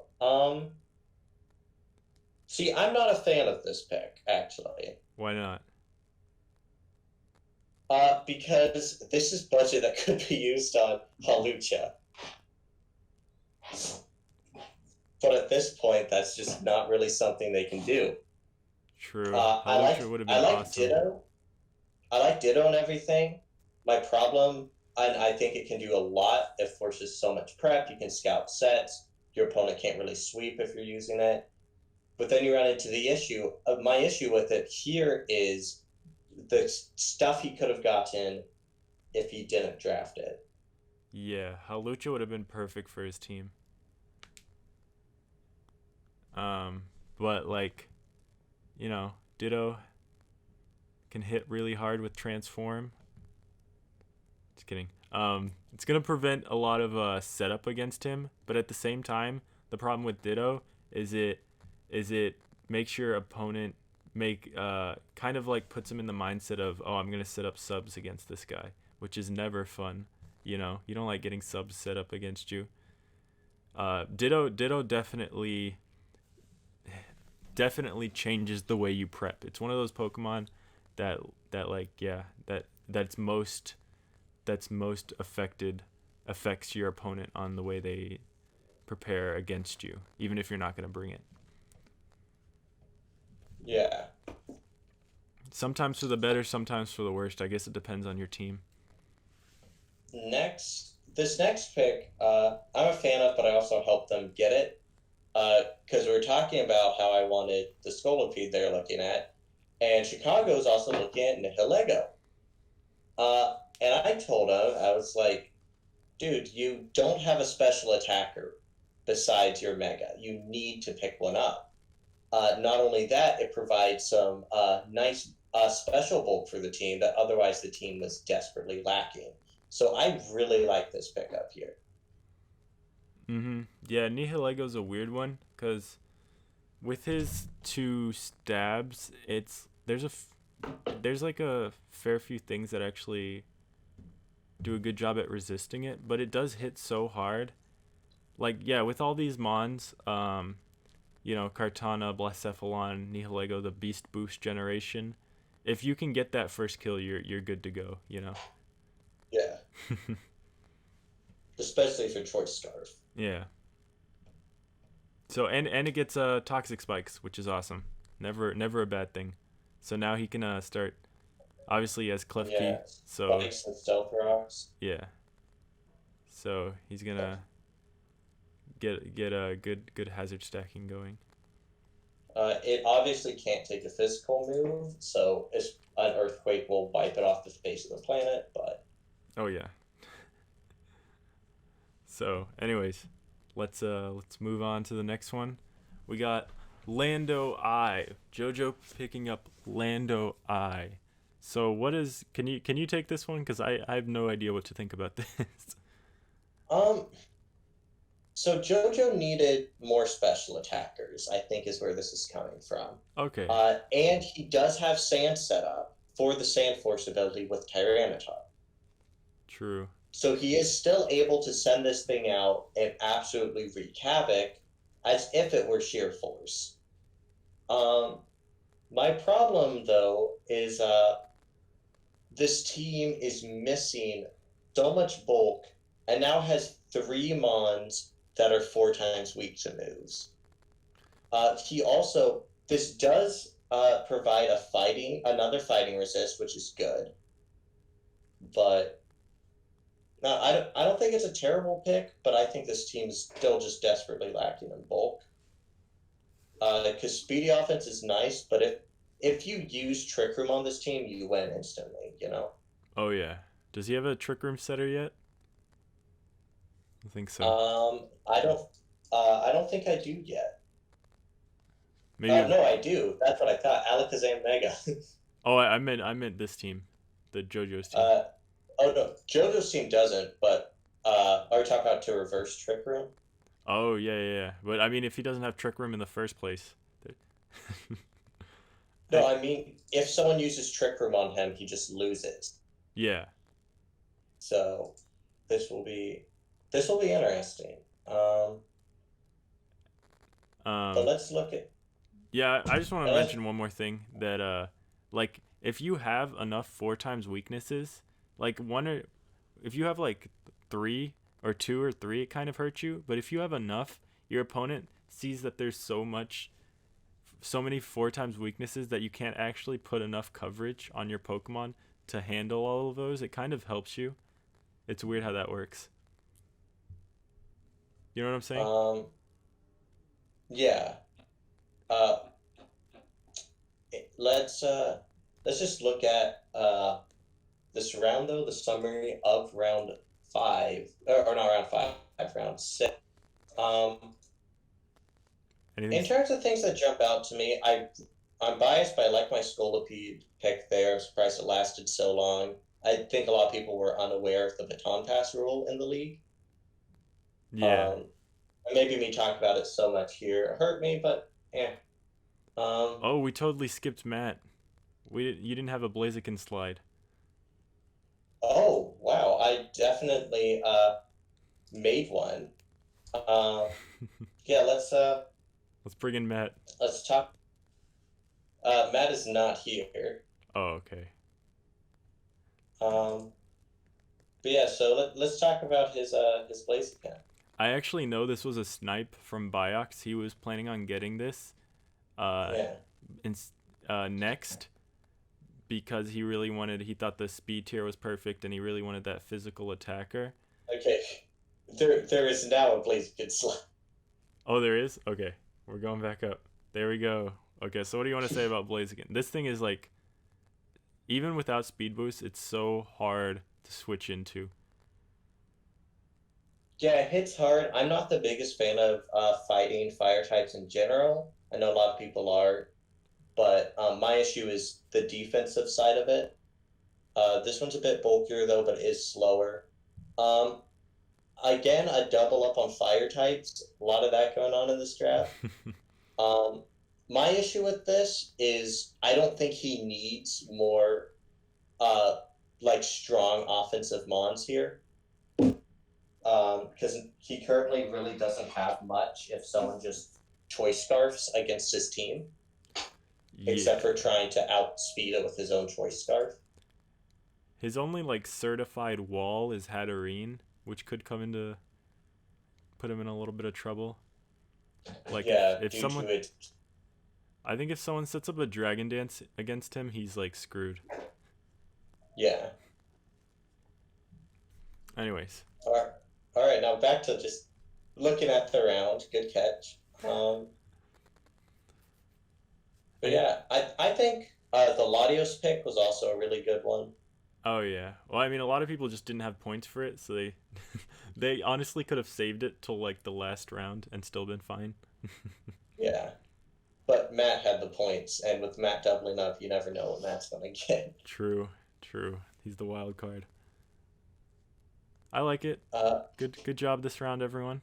This is a solid round 6. It makes sense as a round 6.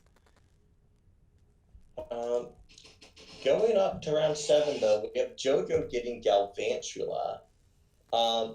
Some nice webs for his team. Again, I don't like a lot of these.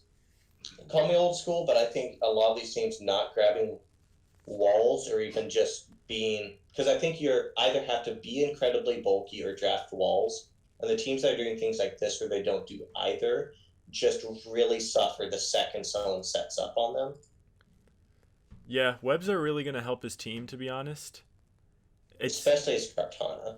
This team is very very reliant on its resistances, and it's like just pure. It's like it's Mons taking one or two hits because they can hit very hard in return. It's just that if you get into that scenario where someone's setting up on you, you're gonna be in a little bit of trouble. Yeah. It's just interesting because usually I see webs used offensively, and this is more, it seems more of a defensive use of webs on this team. Yeah, we're I mean, if it works for him, it'll work. Yeah. Uh, All right, let's so move on. we have Matt with the Swampert pick. Um, so Swampert is a pretty interesting mon. It does set up rocks. It uh, has that nice typing in the water ground. But I honestly am not the biggest fan of it. Like it is bulky and it does hit decently hard, but I don't think that's what his team needs. He doesn't need another one of that, in my opinion. Yeah, Swampert's weird because it's almost like there's so many other better water ground types that you could go with. Like I think Gastrodon might have been better. I mean, it doesn't give him rocks, but it It gives gives him him storm drain. yeah, and it gives him a super solid wall. Honestly, Swampert does I think hits harder. I don't know. I'm not super familiar with Swampert. Not a lot of people use it outside of Rain. I should probably look up his stats, but uh, Uh, it's fairly bulky. it's fairly bulky. Uh, Okay, is it worth it the has 9 points? Yeah, it has 100 HP and 90s in both defenses with a 110 attack stat. Okay, so that's kind of better than Gastrodon physically defensive. But Gastrodon also gets recovery, which helps it a lot. So if it works for Matt, Matt's on his own has his own plan in life. Anyway, shall we move on? You there? Uh, yeah. So with so third is Chicago because they took my pick, and they pick up Aggron. Great rock setter. And they desperately needed some nice bulk on the team, so I think this really helps that.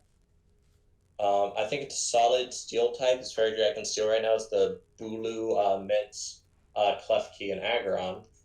So some options there, which I think having options in your cores is very good. Mm-hmm.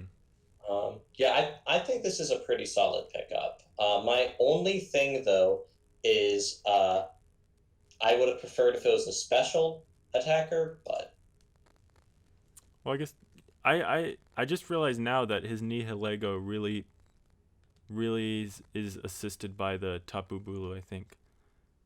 I don't know how well he'll take those ground hits regardless, but I mean I think he'll manage to live them. And Aggron, same with Aggron, like he's building a team super reliant on that Tapu Bulu. Now I see 1, 2, 3, 4, 5 ground weaknesses. So yeah, that Tapu Bulu is gonna have to come every week. What do you think? yeah, um, I think Bulu Victini are coming every single game. Yeah, because Probably that Blastoise as well, just because of how much he likes it. if he doesn't bring the Bulu, yeah, ground types just run through his team so hard. So that's why he got the Bulu, of course. So, anyways, let's move on with the 100th pick in the draft. We got Jose's favorite Pokemon, Golbat. I do like Golbat. It's super bulky. I think it's bulkier than Crobat once you put the Eviolite on. And it's that utility Pokemon. It's not gonna hit super hard, but it's got those moves: Roost, Defog, Super Fang. I believe it even gets U-turn. So that's all you really need for this sort of Pokemon. And Taunt, and I don't think it has the worst speed ever. Worst speed either. So very solid pick. What do you think about this? Yeah, so I like it. My issue again, and this was a big thing with Ditto, one of these should have been a Halucha. Now Halucha's 14 points, and now he can't pick it up. Yeah. The bulk is nice on his team, but Yeah, Halucha probably would have been better than Ditto plus Golbat. yeah. Anyways, But the bulk is nice to have. yeah, super nice. It's a stall breaker, which is always nice to have. Next we have a Selgor. You want us to talk about this one? I love Excelgar. I think it was DVL season like 2 or 3.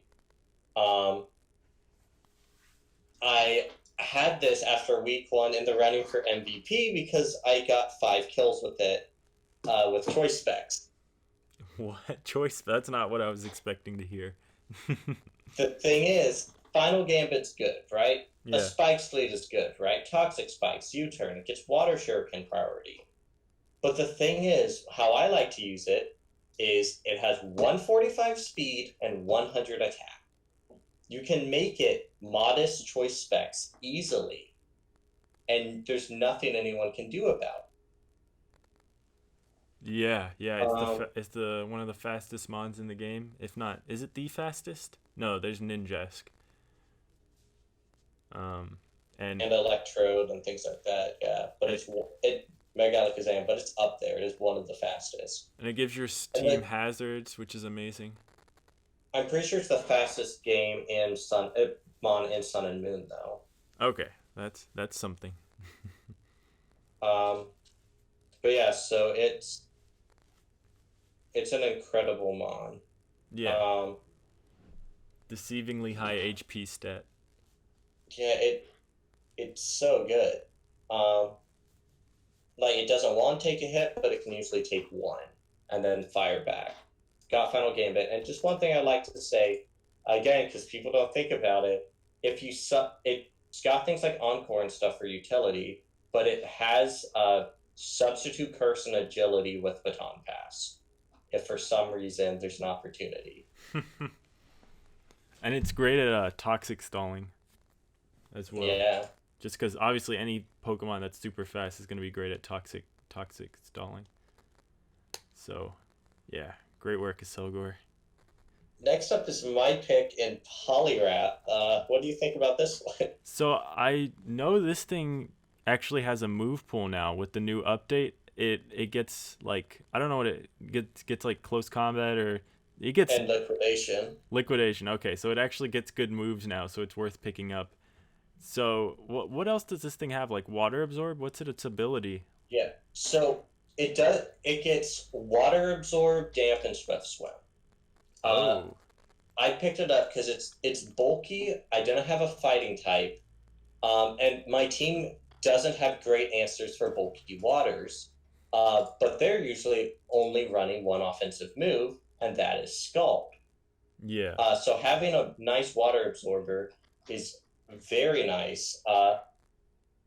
This thing does have 70 special attack if I want to run it special. It gets both bulk up and curse. Oh, so it has setup. Nice. Yeah. And then it also gives me access to Haze, which is incredible. Why would you ever run curse over bulk up? I'm just wondering. If you were like on this mon, I don't know. I know on some mons it's for Gyro Ball. Yeah. But yeah, he's got a move pool. He's got Earthquake. He's got Elemental Punches, Poison Jab, Power Up Punch, Throat Chop. You can run a rain team with Poliwrath, Goodra, and Greninja now. Yeah, look at that. So I'm excited about this pick. Yeah, for 4 points, definitely one of the more underrated Pokemon in this draft. Very cool. Next Very up, cool.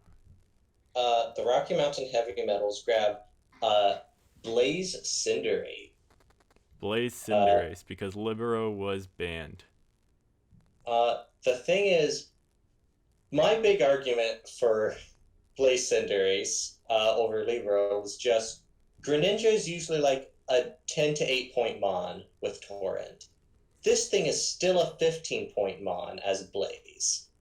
Um, Very true. I think Cinderace is just an incredible Pokemon in general. I was very surprised. I don't like its design. I don't like pretty much all Sword and Shield designs, but at least it is very good. 119 speed tier, 116 attack, and it has so many hard hitting moves. It's got great things like court change, and so if I don't know if they play, but if Eric plays Phantom based, he just switches that Fortress Hazards over to his opponent. It's got Baton Pass, which could be useful. But obviously, it hits so hard with its U turns and its Pyro Balls. I think this was a very solid pick. All right, next pick we have the Austin Tauros grabbing Silvally. Yep. I think this was a great pick for you. Uh, obviously, Incredible Vulcan can become any type in the game. Great move pool, has parting shot. Biggest thing though is multi-attack being buffed to a base 120 power move. Yeah, that's That'll insane. that'll be stab depending on what type you are. Literally no drawback move. It there's not a move that powerful in the game that doesn't have a drawback to it. It's not even the same power as Judgment. It's stronger. Yeah. It's just physical. I got it for that reason, and for parting shot core now, and I was like, you know what, I'm gonna get Silvally just in case I have any holes in my draft by the end of this. Silvally covers any hole in my draft. So. Yeah, Silvally is just so good. So. Because it can do so many different things. Yeah. The typing is more, at least to me, like for what you want to resist in a game, because all of its moves just have great utility. Yeah, exactly. And it gets defog, obviously. It's another. I also love that if you keep it a normal type, then you can still spam try attack if you want it. Yeah. Or you can put that stab Z explosion. So that's pretty cool. But yeah, it gets Sword Stance, Tailwind, Thunder Wave. Both U-turn and parting shot, which could be nice. Yeah. So I like very good pick. I like Silvally. I'll cover the next Pokemon, Inteleon with Sniper, and it gets the signature move Snipe Shot. So if you do crit, it does like 1,000,000,000,000,000% on you. Anyways, Inteleon, super fast, super high special attack. It's very decent. It's like maybe like a budget form of Greninja in a way, I guess. But yeah, I mean, it gave them a lot of speed, which they didn't have previously, which is awesome, and it gave them another special attacker. So yeah, their draft is turning out pretty threatening. What do you think about Inteleon? I think you pretty much covered everything. Just fast, hits hard. Cool. Let's move on. Here we have the Dark Sentinels picking up Infernape. Now, this is round 7, which is why Krakow went so early and Infernape went so late.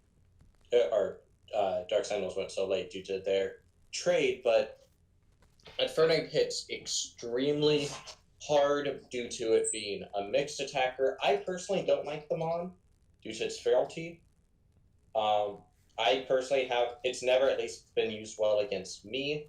Biox probably is going to be changing that. I remember he only picked this up because he was sniped on Blaziken, Yeah. which confuses me because Embor is more similar to Blaziken than this thing is, in my opinion. Yeah, that's what I was telling him too, but he wanted that speed tier.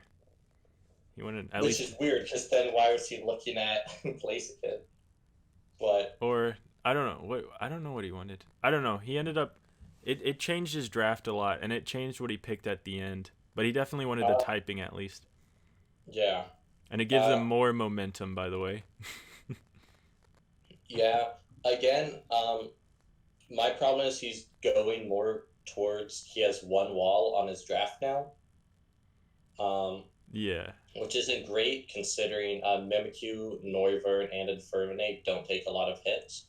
But he also has setup Alola spam. Virgin is kind of a budget one. Yeah. Yeah, there is a lot of setup, which is good, but Yeah, Infernape's kind of the another one of those mon that's like a master of none. But if he puts a Z move on this thing, it'll make it super threatening. for sure. Moving on, I'm going to talk about this real Sure. quick just because I had it last season. The Toronto Pigs taking up Mesprit. So my downfall last season was I had very budget bulk, and for some reason I didn't do transactions. I guess I was just too busy with school because I wasn't prepping too much in general. But Mesprit was the one savior of that. I hear people all day talk about how it's just way worse than both Azelf and Uxie. But Mesprit has 105 in both defenses and 80 HP. Um, so it actually has more HP than Uxie, though Uxie does have 130 in both defenses.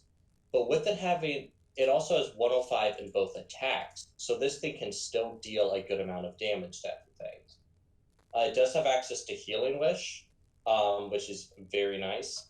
Um, and just a decent offensive move pool in general. And so while those other two are very good, I think people sleep on how versatile Mesprit is. And in Draft League, I think that makes it better than Uxie. Yeah, and it gives him another stealth rocker, and it's like where Uxie can't really deal out damage, and where Azelf can't tank hits. This thing is a good medium, which is always nice. Yeah, and it does. Um, it adds some more bulk to the team. I think his last two picks were bad. I think this next one from Finley is starting to bring it back up, though. Yeah. This one's super good. I love Miss Spirit. All right, so I guess I talk about Charge Bug then. Um, the the 1 point mon, you're seeing that right. This is the budget form of Vikavolt. I mean, I think it still has very decent special attack at like probably has like 85 or something. And run within a Violite, it can actually tank hits pretty decently. And most importantly, it gets sticky webs. So if you really ever want that, apparently a few people were looking at this thing, so it's good he got it this early, I guess. Yeah. I will say this is actually surprising. Its special attack is actually 55. Oh, okay. Its attack is 82. Oh, I didn't know that. It That's has funny. higher attack than Vikavolt, which has 70, Wow. as well as higher defense. Yeah, so this thing can definitely tank some hits and set up the webs. So Robust bug. good budget 1 point mon. Any- Um, Anyways, let's. but and Finley's been in their own little world this whole draft, so Yeah. or not Finley, Hat. Now that he has Uh, sticky webs, it actually really improves his if he I mean like obviously Charge Bug's not a Pokemon you bring every week, but if he does bring it, it fixes his speed problem. yeah, because currently Alomomola is the only thing stopping the Scarf Mammal Swine from ripping through it. Yeah, exactly. Next up, we have Pangoro for the Rome Empoleons. So they have getting back-to-back momentum here with the U-turn from Moltres and the parting shot from Pangoro. Um, I think it's good that they're grabbing some more offense here. Pangoro obviously with that 124 attack stat with Iron Fist, Mold Breaker, and Scrappy, which are all very good abilities. And honestly, a pretty nice move pool. The thing that holds it back is its very poor speed stat and lackluster bulk, which is bad because Dark Fighting are both incredible offensive typings, but together very poor defensive. Uh, so Yeah. he's it's going to be interesting. The best part about this mon is Iron. Even though Iron Fist, I'm pretty sure got nerfed because it's 1.2 now, and I think it used to be 1.3. But it does get boost plus stab boost to its power up punches, which is very nice. Yeah. And he finally has that physical wall breaker we were asking for. The only problem I would say right now is his only resistances to Brave Bird spam is Mega Diancie and Zeraora. Oh yeah, not the best at all. But But I think it's a solid pick. put a rocky helmet on Ferrothorn and then watch that brave bird disappear. Exactly. Okay, so next we have Porygon 2. Jose drafting Porygon 2. Some actual, like, very good bulk for his team. I think this will form a good wall core combined with Corviknight. Yeah, this thing run with an Eviolite, one of the bulkiest things in the game. Plus its recovery, it's so hard to kill this thing. And with Tri Attack, it's just putting statuses on everything. Just random like T waves and burns and freezes and whatnot. Yeah, I'm a fan of Porygon 2. What do you think about it on here? Like it. Gives some nice bulk to his team. Uh, Obviously, I think at this point he's starting to move towards just staying with a bulky offense, setting up webs, and having his Gallade and his Zygarde try to mow through things. Um, I do find it interesting that the one that preaches flying resist a lot is Jose, and Corviknight's his only one, which is a good one, but if it goes down, that's a big issue for the team. Yeah. It's due to especially Mega Gallade. Um, but I think it's a very solid pickup. It's extremely annoying to try to kill. I think speed would be useful. Yeah.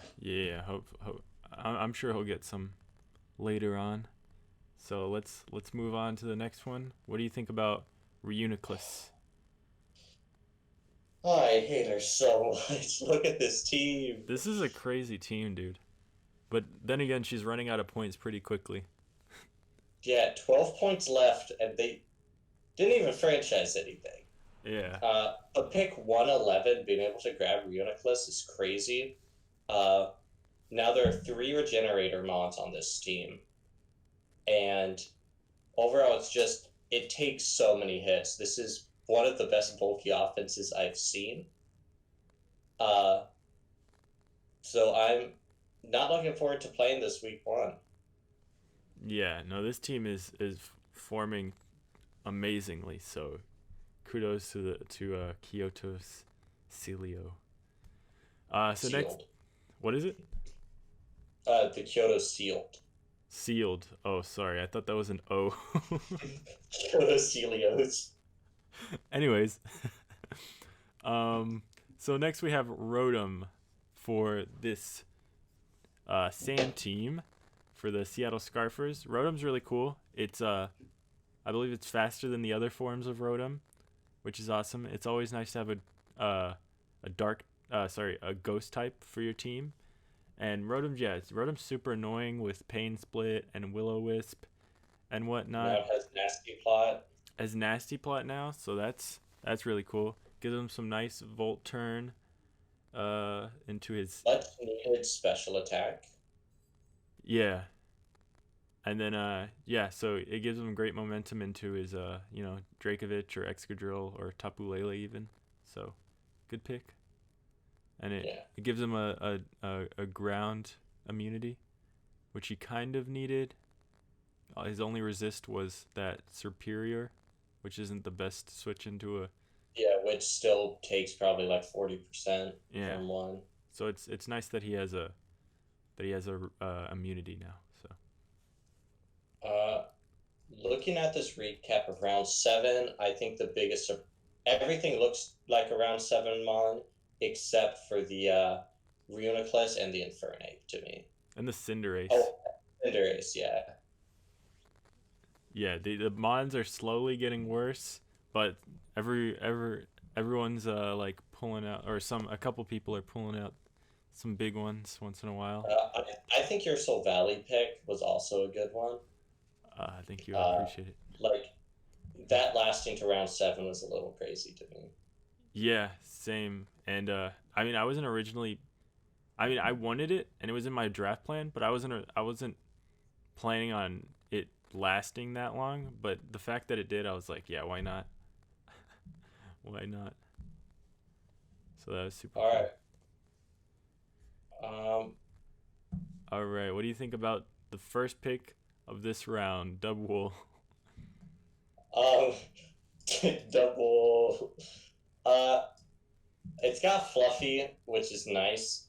Oh yeah, aesthetically. But it's and it is fluffy, which is good. But I don't know. It's a weird pick for this team, in my opinion. Especially for how many points he had left. Yeah, because this was another case of get Halucha. Yeah, exactly. Because they need more speed, and they have Lele. Yeah, it's like, unless you're planning on running, bringing Gigalith every week, which you could. I would argue Lele Lucha seems better solely because obviously there's less momentum, which sucks, but you bring Lele in more than you do Tapu Koko. Yeah. The only thing I know Dubwool for is cotton guard, body press, rest, sleep talk. I hate that.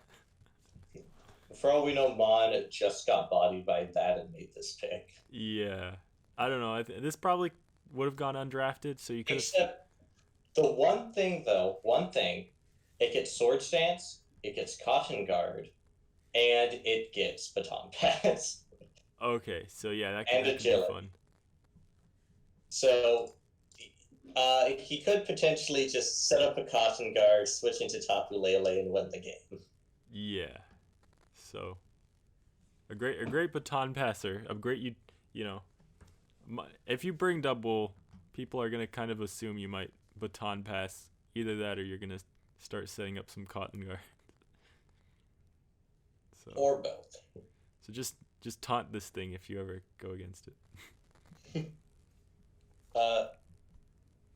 Next up, the Kyoto Seal picking up Servine. What do you think about Servine here? Servine, I can only assume people will underestimate it. Me not being the biggest fan of Superior, I have even less of an opinion for Servine, but people will prep less for Servine than they will for Superior, so maybe it'll catch someone off guard and start sweeping. I have no clue what kind of stats this thing has, but I imagine it's pretty. Go ahead. Its special attack is only 15 less than Superior. Okay. How's its defenses? Is it nice with an Eviolite? 75s. Okay, so that's super decent, and I'm sure with its HP isn't super high, I imagine. So if it gets a Leech Seed off, 60. if it gets a Leech Seed off, it's gaining a lot of that health back. And then obviously gets essentially the same move pool. I was talking to her about this pick, and she mentioned part of it is the reliable defog it provides. Okay. Which I think is fair. I think it's an interesting pick for sure. Yeah, I don't think anyone else would have drafted it though, so I think this is a little early. But yeah, that seems to be the trend with this round so far. Anyways, let's move on to the next pick. Aromatisse. What do you think about Aromatisse? one word comes to mind, and that is overpriced. um, I was looking at this thing because I needed a fairy type. There's currently not one on my roster. But I couldn't justify 8 points for this thing. Sure, it's somewhat bulky. Sure, it can do a decent damage.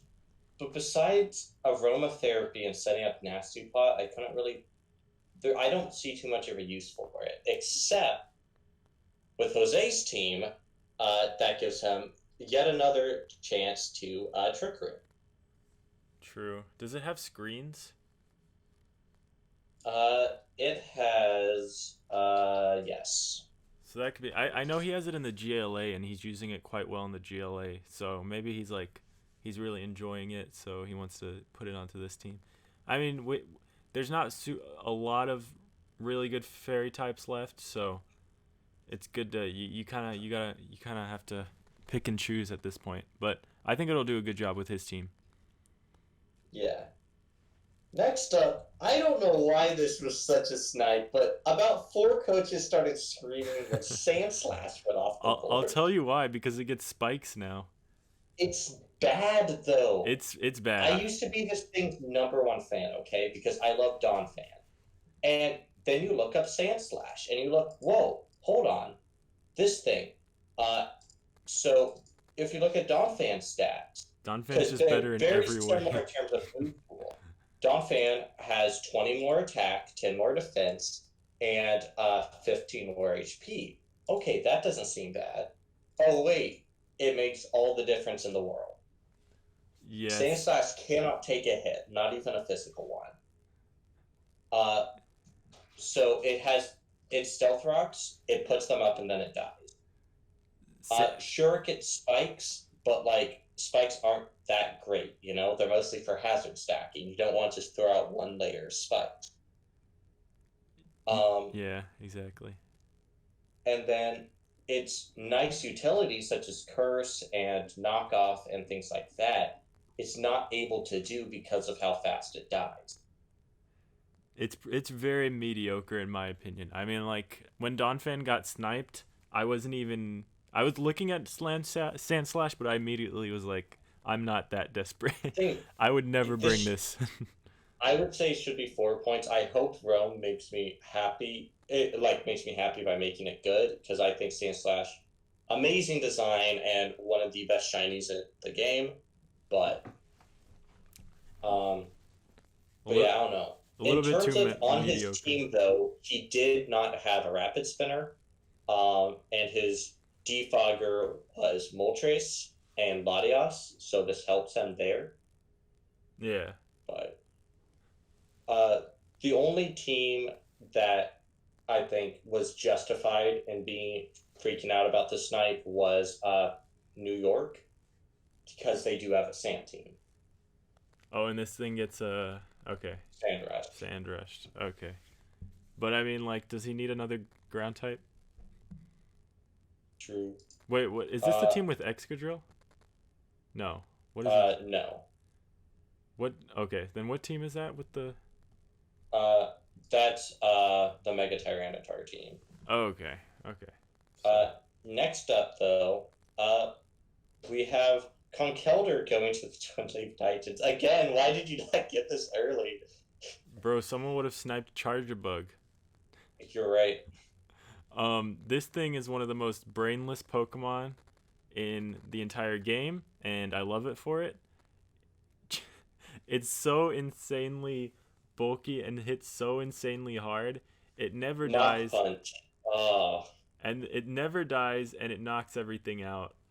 Everyone should have. I don't know why I didn't get this instead of Terrakion, honestly. But I'm hoping Terrakion speed helps me in the end. But yeah, Conkeldurr, knockoff. You know, it obviously gets close combat. Its gut set is insanely good, and with Drain Punch, this thing actually has reliable recovery, which is hilarious. So yeah, Conkeldurr, insanely good. It'll help any team. And now this team has like a million things that hit so hard. I You can't prep defensively against this team because Darmanitan will kill you, Hoopa Unbound will kill you, Mega Garchomp will kill you, and Conkeldurr will kill you. So this team is full of wall breakers. Yeah, this team is crazy. Again, this at least helps them against the Mammothswine in particular. But again, like I think the bulky offense is starting to get a bit better as it commits to it. It's still not my favorite team, though. At least to me, it still feels very budget. Yeah. I mean, we'll see how he uses it, but this team looks like very, very unfun to play just because you're not going to break through a Moongus plus Alomola plus Chansey, and then you're not going to be able to take hits from his wall breakers, so yeah. Expect a few FFs against him. This next pick, though, would have been a snipe if I hadn't changed my draft plan, so very happy about that.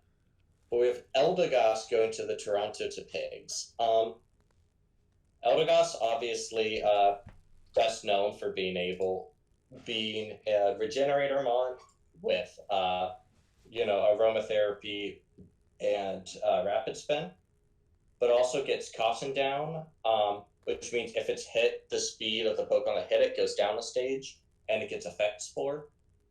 So those could be useful abilities. It gets a decent amount of moves. I like that it gets Caution Guard and Stun Spore and Sleep Powder. Synthesis, Substitute. It doesn't do too much, honestly, but it's got pretty decent bulk. And it rapid spins, and it has Regenerator. That's its main goal. Looking at his team, though, I'm not sure if this was needed. His last 3 picks have been bulk, and he already had bulk beforehand. Eldegoss seems like more of a utility mon to me. Like I imagine, I don't exactly know what kind of Pokemon it is, but I imagine it gets like Leech Seed and Sleep Powder and gets like Strength Sap and has decent bulk. It doesn't get Strength Sap. Okay. So its problem is a lot of those other mons. Its problem is it only has base 60 HP. I see.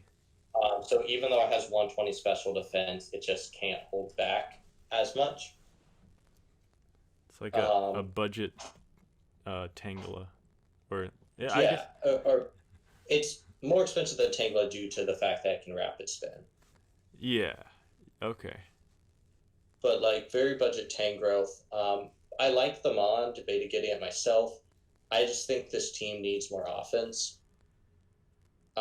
Obviously, Megalopenny, Aegislash, and Kyurem are very nice, but you want to have more options than being forced to like figure out tech on Gliscor or Gliscor. Why do I keep saying Gliscor? All right, let's move on to the next one. We got Articuno. Articuno is, from what I know, not that good because it's neither really super bulky or very offensive. What do you think about Articuno? Better than Moltres. And I stand by that. Moltres at least has a super high special attack, though. Articuno has super high special defense, which is nice. Okay. 125 special defense, 100 defense, 90 HP. And while it would have to set up the hail itself, it also gets Aurora Veil. Oh, wow. I mean, in my opinion, if you're going to get an ice type, you should get one that, like, hits very hard. Because it's not a great defensive typing. This is a good utility mon, though. It gets screens, it gets Haze, Heal Bell, Freeze Dry, Defog, Whirlwind, and then it can obviously U-turn out. I like this pickup. Articuno just can do a lot of utility for the team. Yeah. Obviously, it does take a lot of damage, which sucks, um, but on his team, if you look, there wasn't too much full-on utility, so I like giving that option to it. Very cool, very cool. Let's move on. Oh, we got my pick. You picked up Claydol Yeah. as your replacement for Donphan. Well, it was like Clay okay, go ahead. Claydol's just such a staple of low tier, you know? Yeah. Always gets drafted. Well, not always, but like I feel like 90% of drafts I see this thing go because it has screens, stealth rock, and rapid spin. Yeah. With the rapid spin buff, though, it might actually be able to do some offensive pressure. Who knows? There's a couple things about this. I really wanted something to stop, like, or to be decent against electric, to stop volt switch and stuff, and Claydol's super decent defensively, and normally it's kind of a little bit of setup fodder, but I think something that really buffed it is that it also gets teleport. So that's Ooh. yeah. So I don't know if a lot of people considered that, but now it's not as passive as it was before this update, or yeah, this update. With the teleport buff. Next up, we have Eric picking up Lapras. I'm not too sure why though. Considering the fact that he already has a defensive water type in Empoleon. Um, Lapras obviously very bulky, gives him water absorb, which is nice, but it's not like he needs it. Um, it's not a great offensive mon. Um, it gets Dragon Dance if it wants to do that, I guess, but His team overall is confusing me a little bit. I'm sure he's gonna 6-0 me whenever we play, especially with this Lapras. But it's a I don't know. It's an unconventional maybe team. it's just to spam Life Dew. I don't know, True. but yeah, I'm not sure. All right. Well, let's move on to the next Pokemon. We got Miltank. Miltank, Yeah, the milk drinker. It gets thick fat, I believe. I'm sure it has something else. It's decent. It spams yeah, it like gets Sipper and Scrappy as well. okay, so yeah, that's great. It spams body slam, so it paralyzes things. Drinks Rely its own milk. Reliable recovery. I believe it gets stealth rocks as well, which is Yeah. not normal with this sort of mon. I think usually.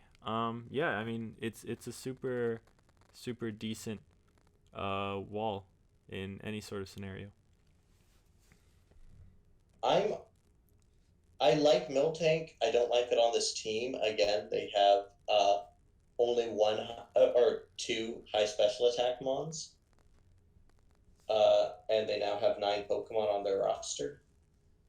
Three So I points think left. Yeah. that'll be a problem. Yeah. I mean, yeah. He didn't have like a. These last two picks have been kind of like his most reliable walls. I think Blastoise as well, but I could see how Miltank, profits this draft or benefits this draft even. Yeah, it's kind of a weird pickup. Anyways, let's move on. Regirock for the Dark Sentinels. Regirock. What do you think about this? So, Regirock is a good mon. He sets up rocks, has 200 defense. He can curse and attack. Um, I like this because, as I was just saying, I think he needs more bulk, and now he has another designated wall, so he doesn't have to bring Lowland Persian in that situation. And I just think this really binds his team together because things like Landorus and Mega Caesar can be run defensively just fine, but you want something else your opponent expects to be your defensive mod. you don't want to be locked into that role. Yeah, definitely. I think this is a great pickup in combination with Slowking, especially. He was considering Rhydon, but after doing some calcs, he was like, "Oh yeah, I'm definitely getting Regirock." So Regirock's super underrated. I don't know why it doesn't go drafted more, but yeah, super reliable stealth rocker and hits very decently hard. Yeah. All right. Uh, Next up, we have some more utility going to the Aston Villa Ampharos with Sableye. Um, Not sure why. Again, Halucha, but You don't, so you don't like he it on he this can team? burn things, which is nice. I don't see how this fits in with the team. Yeah, he has a lot of very the past 3 picks have been quite interesting, but I mean, if he's planning on doing all of his like heavy lifting with his first 6 mons, then these utility mons would make sense just to throw in once in a while depending on the scenario. You know, if you get a very good starting 6, there's no reason you can't bring them every week, you know? And kind of like use these utility mons to adapt to every situation. Yeah. So my guess is he wanted to go top heavy with Zygarde 50, but that got taken. Yeah. Um, but yeah, The the this could put in some work. Just kind of an interesting pick. the problem I see is the only like super hard hitter is Tapu Koko. It's Yeah. like and it's Tapu Koko is only like what makes it what pushes it over the edge is the electric terrain, but it's like there's no super strong special attacker on this team unless you're running, you know, like a nasty plot Rotom Wash every week. I mean, Donphan obviously can be offensive. Donphan's his best physical attacker Yeah, which is gonna be a bit of a problem when you kind of want to run rocks and rapid spin, you know. because Bandit Donphan puts in the work when your opponent doesn't expect it, not when they expect it. Yeah, so we'll see. We'll see how it works out for him, because his draft is kind of like its first 6 mons are very solid and work well together. So maybe that's his plan. Yeah. Anyways, let's move on. Okay, we got a 1-pointer Chimecho. What do I know about this thing? Let's see why you drafted it. I mean, you had 5 points left, so you didn't have much of an option. And Chimecho. You look at it. Look at its stats and moves real quick for me. Okay, let me pull them up. Your stats and moves, and I'm gonna be shocked. I'm already sure. I'm sure. I think it gets like screens or something. What are we looking at? Okay, very mediocre stats. Thanks for making me look. I mean, its bulk is fairly decent for a 1 point mon, though. It has worse bulk than Terrakion. Yeah, but Terrakion is not 1 point. But Terrakion's not defensive. Healing Wish is awesome. Defog is awesome. T-Wave, Taunt. I mean, yeah, it's very usable as a 1 point. Like, 1 pointers So are this, usually like meme picks, but this one's very usable. I have to give yeah. you that. So I pick it up because I want. I obviously want to, I need a 1 point mon, and I see this, and I think it really helps my team. A bulky psychic type is very nice to have, and my team just need a bit more bulk for things like the Mega Metacham I faced week 1. If I choose to bring this, it gives me options. It gives me Healing Wish. It gives me Wish. It gives me another Defogger. It gives me things like Yawn and Hypnosis. It gives me Thunder Wave, Toxic, Trick. It gives me Trick Room if I want to use that. It gives me a nice Taunt user. So I think it provides some nice stuff. It gives me Heal Bell. It's a nice budget cleric that I think is really going to help my team. Yeah. It also has rap Paris song. Oh, that's hilarious. In So case you want to take out a Pokemon. if there's one Pokemon that goes through my team, I can just do that. I have to say, So out of all 1-point Mons, this is probably one of the most usable ones. yeah, I've seen it go number 1 overall in Draft League. I mean, come on. That's fair. That makes more sense at number 1 than number, what is this, 8? Yeah. So this is round 8, and so I'm getting a nice 1-point Mon. All right. Keep in mind, Sableye cost him 6 points. So, like, I think this was very budget for its move. True. Let's go to the next Pokemon, and we got the myth, the man, the myth, the legend. Is Matt here? Yeah. Oh my gosh. Guess which Pokemon we're on, Matt? I want to say Luxray. Ding ding. Oh my god, this is taking a long time. Yeah, we took a couple breaks, but let us know about this thing, Matt. Okay, listen. Luxray got agility. Base 70 speed was never really anything to write home. But at +2, this thing's going to be outspeeding. I think I calculated it a while ago, but I think it actually outspeed Dragapult without any speed boost. Wow. Which is pretty, and that's a adamant Luxray as well. And listen to this. Celesteela, O-Code after Stealth Rock from Wild Charge. Toxapex, O-Code, even with grassy terrain. Landorus, O-Code by Ice Fang. Give me another Pokemon. Heatran. Heatran. I'll guarantee you O-Code by Superpower. All right. How about Corviknight? Corviknight. Celesteela died. Oh yeah, I forgot about that. How about 50% chance to OHKO after Stealth Rock. Luxray is my favorite Pokemon. Okay, like of It's all one of time. my favorites too, honestly. It has such an amazing design, and as a playthrough Pokemon in Diamond, I fell in love with it. Yeah.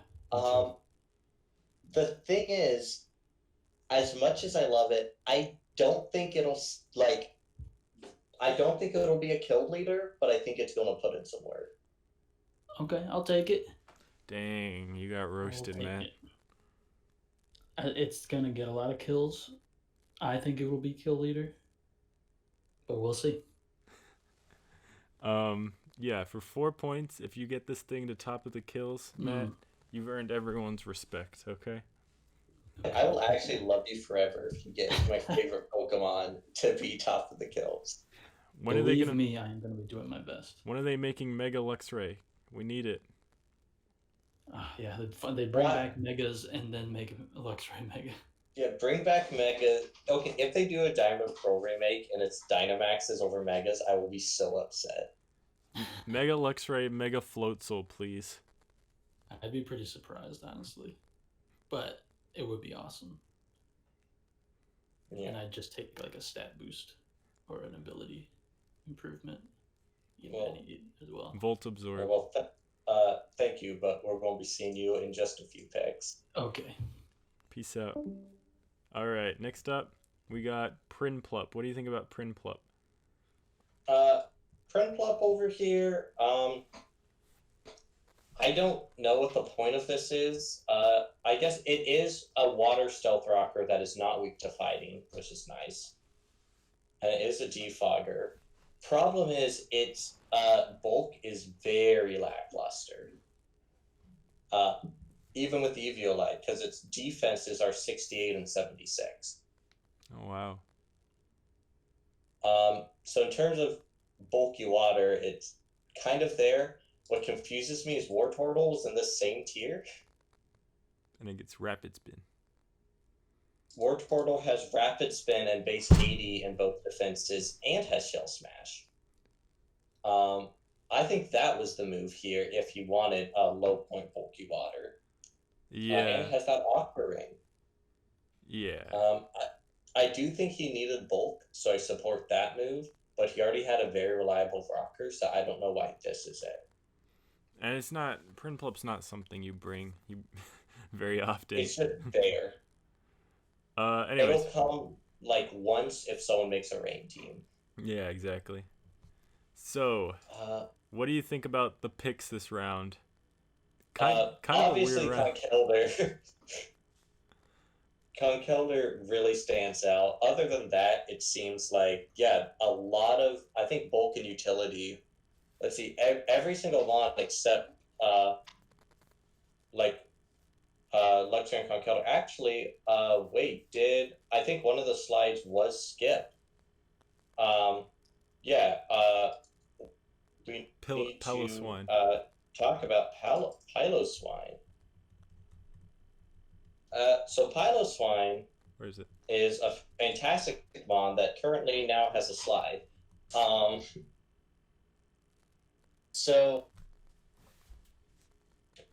had Piloswine. Did I have it last season? I can't remember because I constantly drafted and league.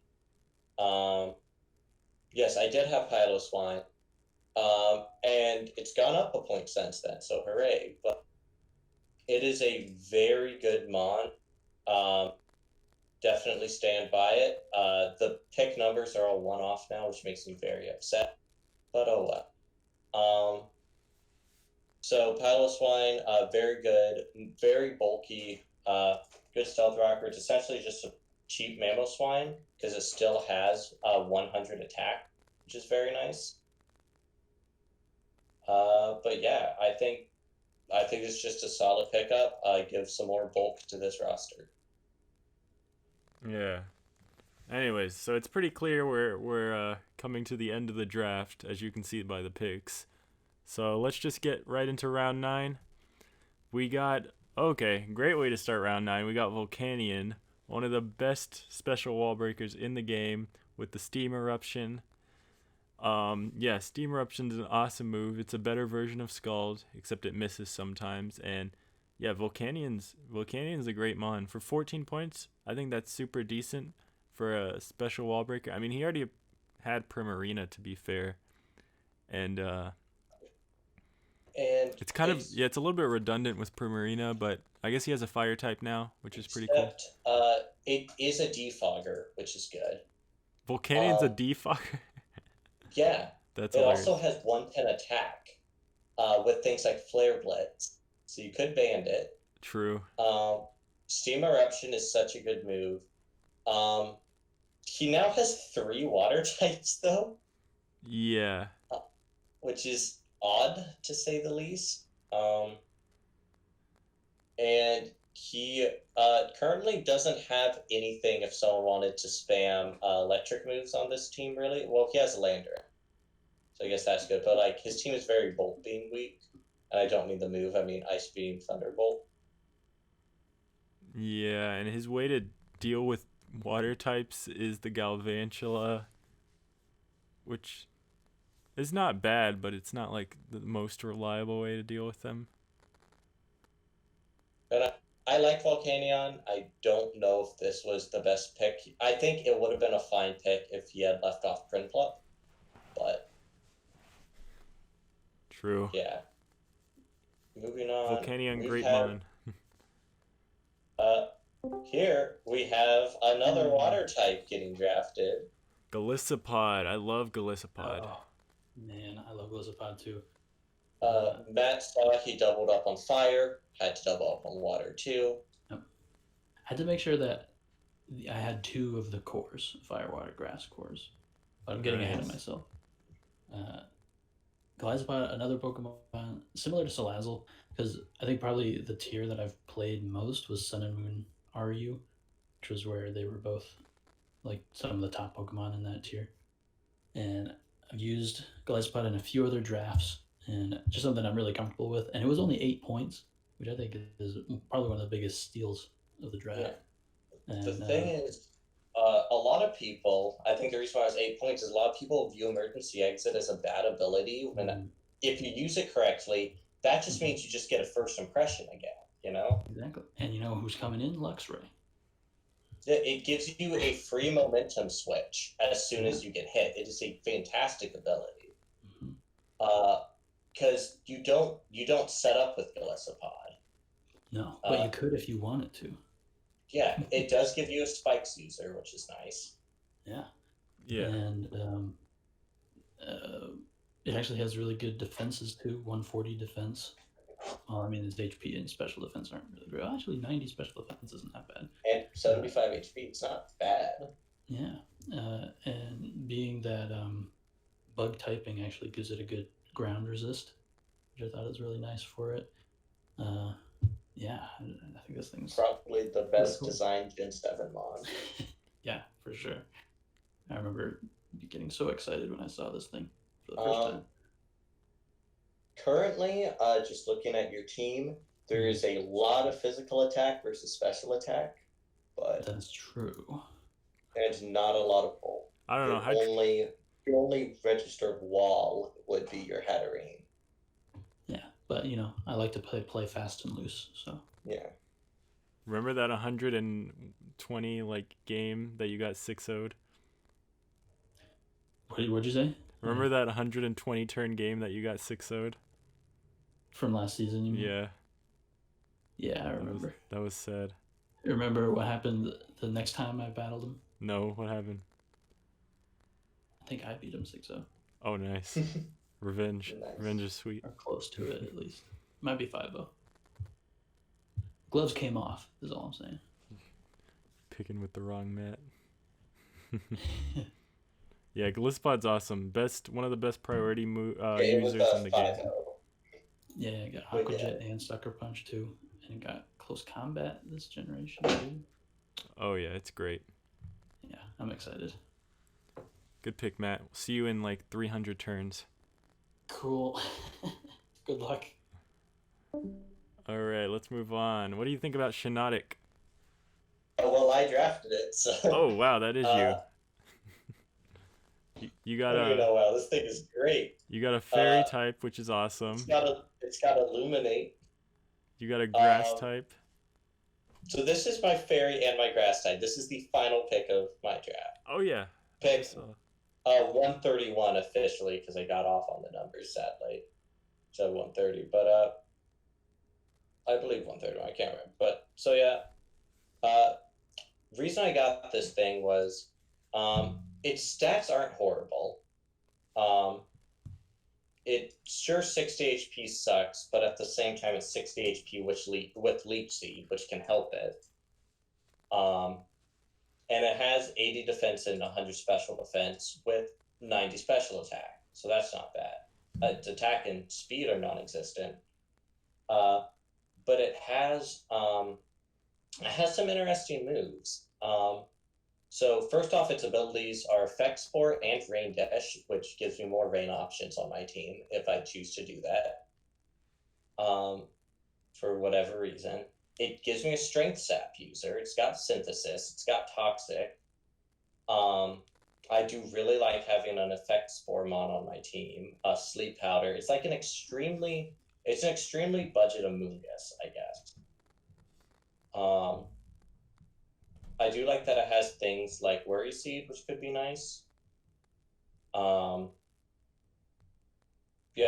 overall, I think it's decent. What do you think? Yeah, I think most importantly, those were two typings you really needed. So, good way to finish off your draft. So, let's move on.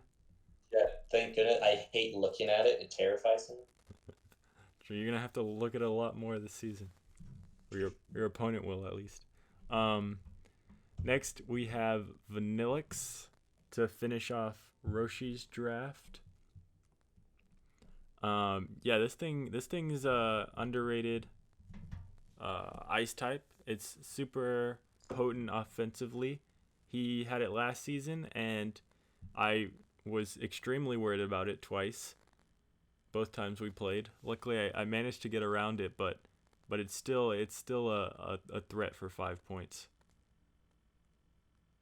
especially setting up the hail and everything with the residual damage and the blizzards don't miss. It's a great mon, scarfed or otherwise. So really good mon to finish off the draft. Yeah, it gives him some more special bulk, if I remember correctly. Yeah,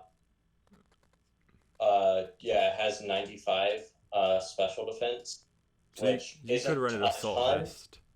Yeah, you can run it assault vest. It's not a ton, but it's more than he had. And it does have snow warning Aurora Veil. Yeah. So that's all. Aurora Veil's awesome. So it's just like, yeah, that makes it so much better, actually. So that it can be like kind of like a Lowland Ninetales. Yeah. Anyways, let's move on. Lurantris to finish off Dark Sentinels team. This thing is actually fairly decent. It gets contrary, and so it's kind of like a budget superior, but it also gets other utility moves like knockoff and defog, which is super cool. But yeah, obviously Leaf Storm. You want to run Leaf Storm, but at the same time, it doesn't have the special attacking moves to take advantage of it. Or the coverage even, like something like Superior would. But for 4 points, it's super decent. As like, it also doesn't have the speed. That's another thing about Lurantris. It's fairly slow, but it's got decent bulk, and those moves that can be used as a utility like knockoff and defog that are super useful. Yeah, for sure. Very cool. So you want to move on? Yeah. We've got our boy Camera. Camerupt. He saw he needed a special attacker and went with the baby of the kill death leader of last season. Yeah, it's certainly an interesting mon. It was the first shiny I ever found in a run of a fire red ramp. But yeah, Solid Rock is obviously a really nice ability for this mon. So that it won't just die from a skull. And it does pretty decent damage with the 105 special attack. And it did provide him with he did not have either. Or no, he did have a fire type, but he did not have ground type. So that's good. I think it's a decent budget. All right, let's go to the next one. So, with 10 points, Eric and the Rocky Mountain Heavy Metals selected Delmise, which is the Pokemon I was looking at for a while before I selected Claydol. Delmise is awesome because it's a spinner and a spin blocker at the same time. It's got 3 stabs, technically, with Grass, Ghost, and Steel, with its ability Steel Worker. And against things that want to spin, they're usually water types, right? Or water types, ground types, and fighting types, all 3 of which Delmise deals with very well. And it hits incredibly hard and has super decent bulk. So I think Delmise is one of the best spinners in the game. So great pickup. Yeah, Delmise is interesting. It provides some nice bulk to him and gives it its ability gives that 3rd stab, which is fun. I think he did need a grass type and a ghost type. I can't really place it, but something about this pick just seems kind of weird on his team, if that makes sense. His whole team is a little bit unconventional, but I think he'll make it work. But they're all good mons, so I'm sure Eric has a plan on how to use these. Yeah. Next up, here we go. We have Ray picking a mon people told him to pick, and then an hour later he picked it. Whoops. Good old Jolteon. Yeah. Do you want me to talk about it, or you? Yeah, I can go talk about it. So Jolteon is obviously a good mon, especially because in this league it still has Signal Beam, Shadow Ball, and hit him. There's I had Shadow Ball in other leagues, but losing Signal Beam was not. Um, Speedy electric types are good. I don't even have an electric type, so that's nice. But it really helps you in terms of like your team is very speedy anyways, but getting more of that is not a bad thing. Uh, what else? Let's see. What else does Jolteon do for you? Would you say? Volt Absorb is awesome. I really wanted the speed tier, and it gives me another like super decent special attacker. The fun thing about Jolteon is it's so fast. You can often run it specs, and its special attack is good enough that with Assault Vest you can just switch in on special attackers and like Volt switch out, use it as a pivot. Yeah, I really wanted Jolteon. I think it's gonna be super useful, both with its coverage and with its speed and its ability. I thought it fit on my team very nicely. I was looking at between this and Heliolisk, but Jolteon's kind of better in every way, so I went with Jolteon. Yeah, I really like Jolteon. If it doesn't deal a ton of damage, but what it does is one constantly pivot around your opponent's team, uh, and two provides just so much chip damage because of how fast it is. So Yeah, I'm a yeah. fan of this guy. Even after someone sets up like a Dragon Dance, Jolteon can still potentially outspeed depending on what the Pokemon is, which is awesome. It's like one of those speed tier mons, the very high ones. So, anyways, let's move on. Next, we got Stoutland to add to this. Is it a sound team? Oh yeah, we got Mega Tyranitar there. So we got a sand team. We got Stoutland to take advantage of it. Why not? And now that I'm looking at it, yeah, okay, this team does have a ground type in Garchomp. Um, Yeah. So Stoutland is incredible on sand teams. I have learned the hard way. Uh, it's also good in general with Intimidate and Scrappy being some other abilities and being a pretty bulky mon with 85 HP and 90s in defenses. But that Sand Rush with its base 80 speed, it hardly even has to run investment in it. It can stay adamant and bulky. And it gets such a good move pool. You don't run it like you would another one. This takes out all of the things that resist your ground types. This gets Play Rough, Iron Head, Psychic Fangs, Superpower, Wild Charge. So you can do a lot of good things with Stoutland. I think this is definitely going to help out this team. yeah, and fun fact with Stoutland, if you run it with Intimidate, it's pretty much like normal type Arcanine. So, Yeah. anyways, let's move on. Next, we got regular Lopunny from the Car Cow Metal Sound, the commissioner. Aereo. So what do you think about 1 point Lopunny at this point in the draft? I think it's a very bad decision. Very bad. Okay. Nobody was going to draft Lopunny. And if they did, it's not a big deal, you know? Yeah. I wonder what Uh, his plan was. I mean, I think it has a Aereo decent bulk. still has 20 points. And he's not the only coach with a lot of points. Coming up with a pick soon are multiple coaches that have over 10 points. So if there's any of those mons he's looking at, which there probably is, they could have been sniped right here. So I think Lopunny was not really needed right here. I don't really. What it does for him, it can baton pass agility, healing wish, and heal bell, which is good. I think it's mostly being brought for things like that. It's got semi decent bulk, and it has priority and fake out stat priority, and quick attack obviously, and a fun set. Matt made a video about this one time, but you can run Assault Vest Lopunny with Klutz, which the ability Klutz makes your item not work, and you can run Switcheroo and switch it onto like a defensive Pokemon or something that's like a Skarmory or something that's only running that's not running any attacking moves, which is a hilarious thing to do. Or you can run like switcheroo,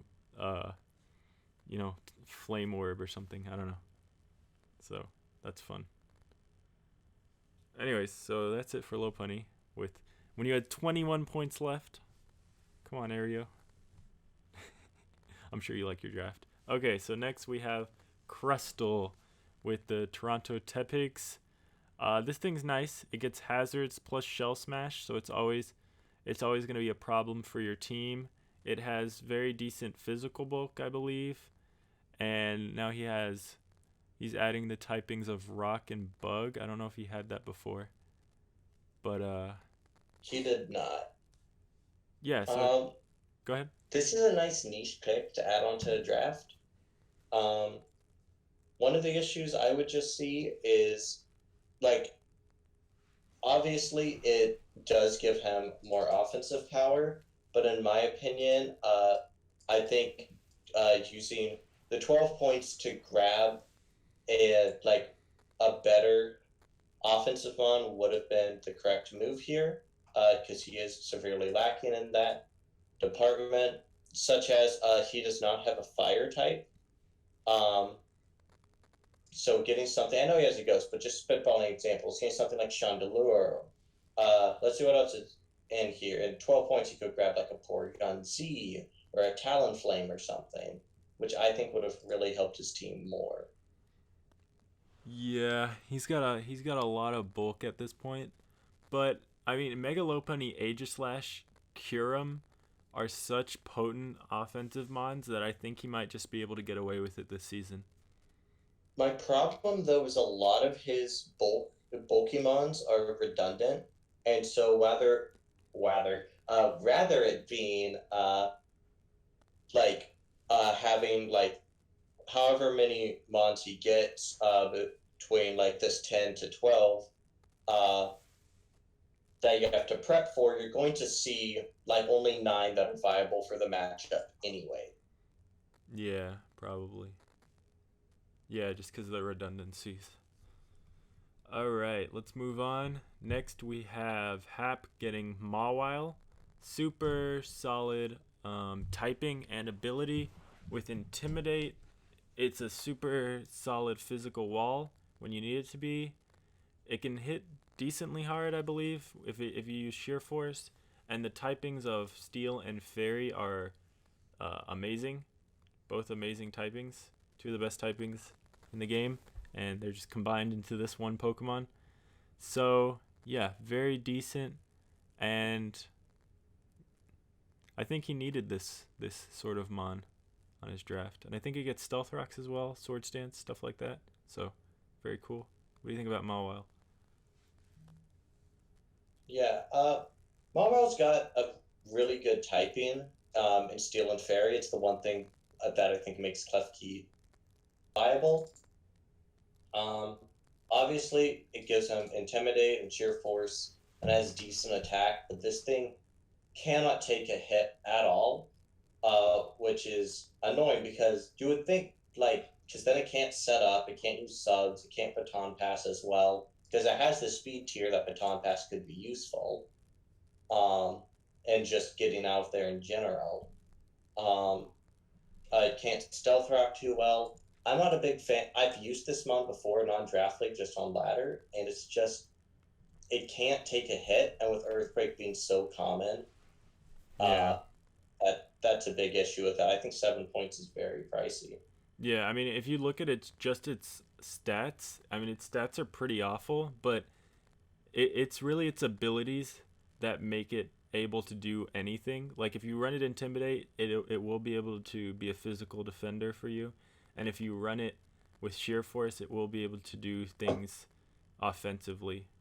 But, like, just barely. I mean, the typing and its abilities are what makes it a somewhat viable Pokemon.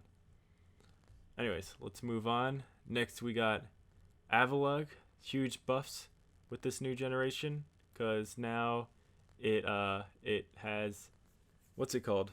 It gets not heavy slam, body press, and this thing has massive defense. So It's gonna hurt when it body presses you.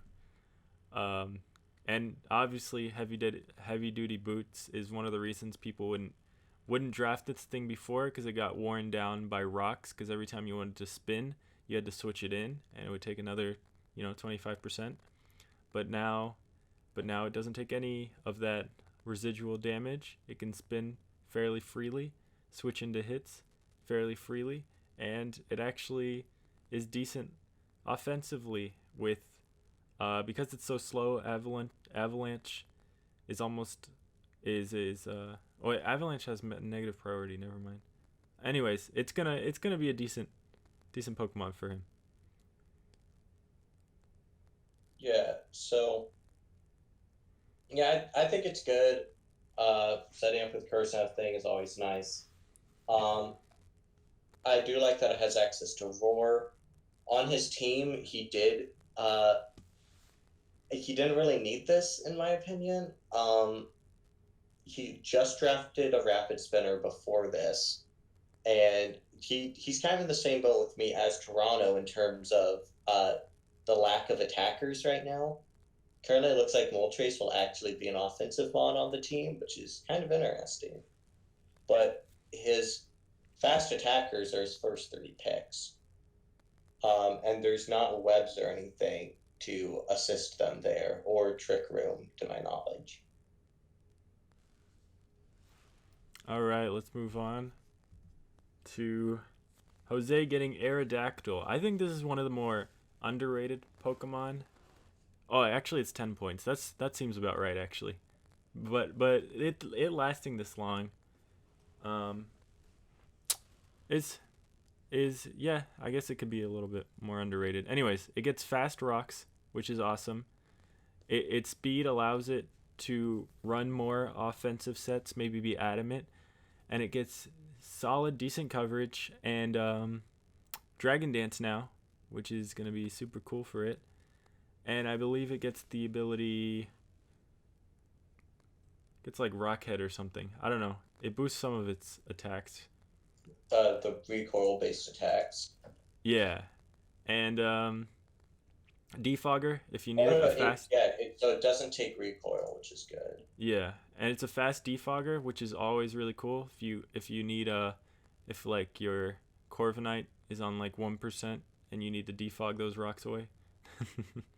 So yeah, Aerodactyl's super nice. Almost exclusively because of its speed, but and move pool. But yeah, really nice Pokemon to have. Yeah, it's definitely going to help out his speed because, as I was talking about, there wasn't really much on Jose's roster about that. So I'm happy about that. Yeah, and fast taunt as well, which is also cool. So Yeah. next we got Golurk. This thing's actually kind of awesome. Great typing in Ghost and Ground, and very decent bulk. And it hits super hard. So it being 6 points, and it's a stealth rocker. It's being 6 points might be, this thing is what's that? It gets Iron Fist. Yeah, this thing's a super great budget pick. It's got no guard if it wants to run some not as high accuracy moves. It doesn't really have many, but if it wanted to. Yeah, it's certainly a good mod. I love drafting this thing. It gets so much coverage. Pretty hard to take down. Does so much damage. I remember she was looking at Rhydon here, but then was like, wait a second, I need a Ghost type, and it's a ground type. I think Golurk was a great pick here. Provides even more to that bulky offense, which, again, remember, this bulky offense is being boosted by Reuniclus with Trick Room, so... Yeah, no, this is a great budget pick. It's one of those budget Pokemon that can come, that you wouldn't be surprised if it went to every she took it to every week, because it's always usable. Reminds me of whole team is really. Servine's the only thing I wouldn't expect most of the time. Yeah, it's only like It kind of reminds me of Dawn Fan in that way. So, anyways, let's move on. Rune To the other ground ghost in the game. Runerigus. I don't know how to say that. Oh no, there's also Palisand, but so Runerigus, or yeah, I think Runerigus is correct because Cofagrigus is the other one. This one, I think it's a pretty solid mon. I argued for it to be the same tier as Cofagrigus, but it's essentially its stats are exactly the same. It's the same. I think its move pool might be different though. Maybe they're the same, but I'm pretty sure it's different. But yeah, I think it is. So this, because this one gets, that's what it is. The attack differences are the big thing. So this is the physical one. Hits with Earthquake, Stealth, or not Stealth Rock, Stone Edge. It does get Stealth Rocks though, which is very good. It is another ghost type though, which is a little strange. I'm not quite sure its purpose on this team, if I'm being completely honest. I think it mostly is just to have that reliable stealth rocker. And it does give them a nice physical wall. Yeah, it's super decent, just like Golurk. But I mean, Golurk being 6 points, I would say is a way better deal. But obviously, if he was going for it, he got sniped. Anyways, so let's check out the Pokemon this round. I'm most impressed by Volcanion. Is awesome. I think Golurk's a super great budget mon. Now that I see it was only 6 points, that's amazing. I like what's it called? Delmise. Yeah. I think Golisopod is my favorite here. Oh yeah, Also likes awesome. the Stoutland. And then your I like your Jolteon pick, just because Jolteon lasting into round 9 is pretty crazy. Yeah, true. Had to pick it up. Honestly, I almost went with Haxorus this round, but I knew like it would kind of benefit my team in a way, but at the same time, it wouldn't. It would make my team kind of uneven. So I ended up as like your Kyurem replacement. Yeah, I ended up getting a replacement this round. I mean, I don't have Dragon Dance on my team, but I ended up getting like still a strong physical attacker this upcoming round. Anyways, let's move on.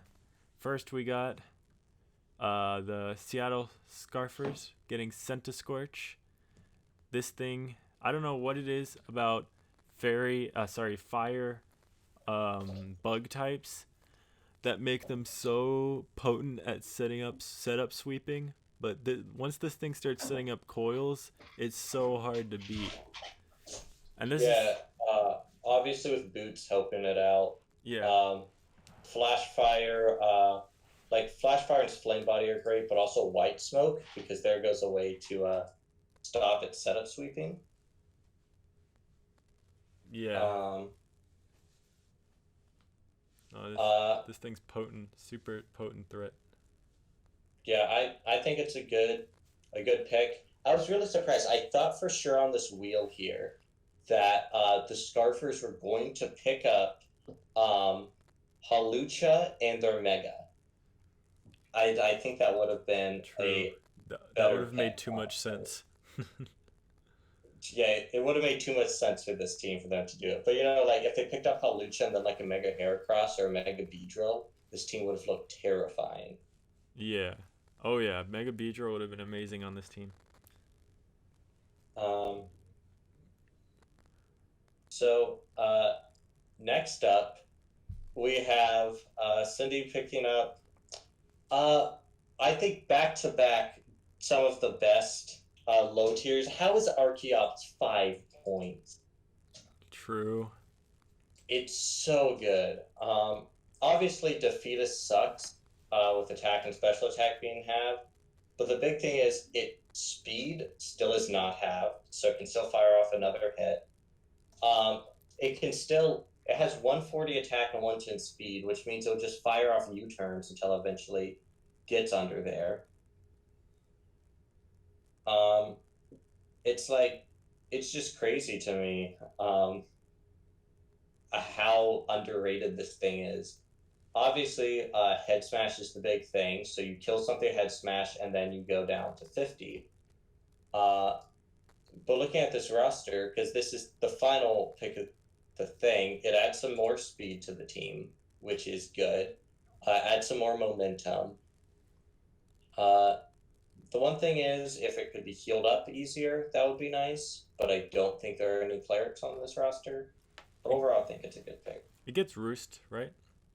Has to get Roost. Yeah, that's one of the big things that I always wonder about is why, like, if it has if it has those the reliable recovery. Yeah, if it has reliable recovery, why do people say it's so bad? Yeah, no, people should definitely run Roost, but I guess it is pretty frail. Anyways, it's a good budget mon, and I think it gets Stealth Rocks. I mean, maybe I'm mistaken, but yeah, it does get Fast Rocks. Yeah, so that's awesome. So you can Stealth Rock and then just Head Smash. Yeah, just kind of like an Aerodactyl. True. Anyways, so next we got Lickitung. I believe Jose had Licky last season. He did. Lickitung, these mons are so good. 3 points for this is kind of crazy. Yeah. Obviously has the Oblivious Own Tempo and Cloud9, so this thing is double immune to Intimidate. But it has such a good move pool, but unlike Lickalily, does not have the attack to use it.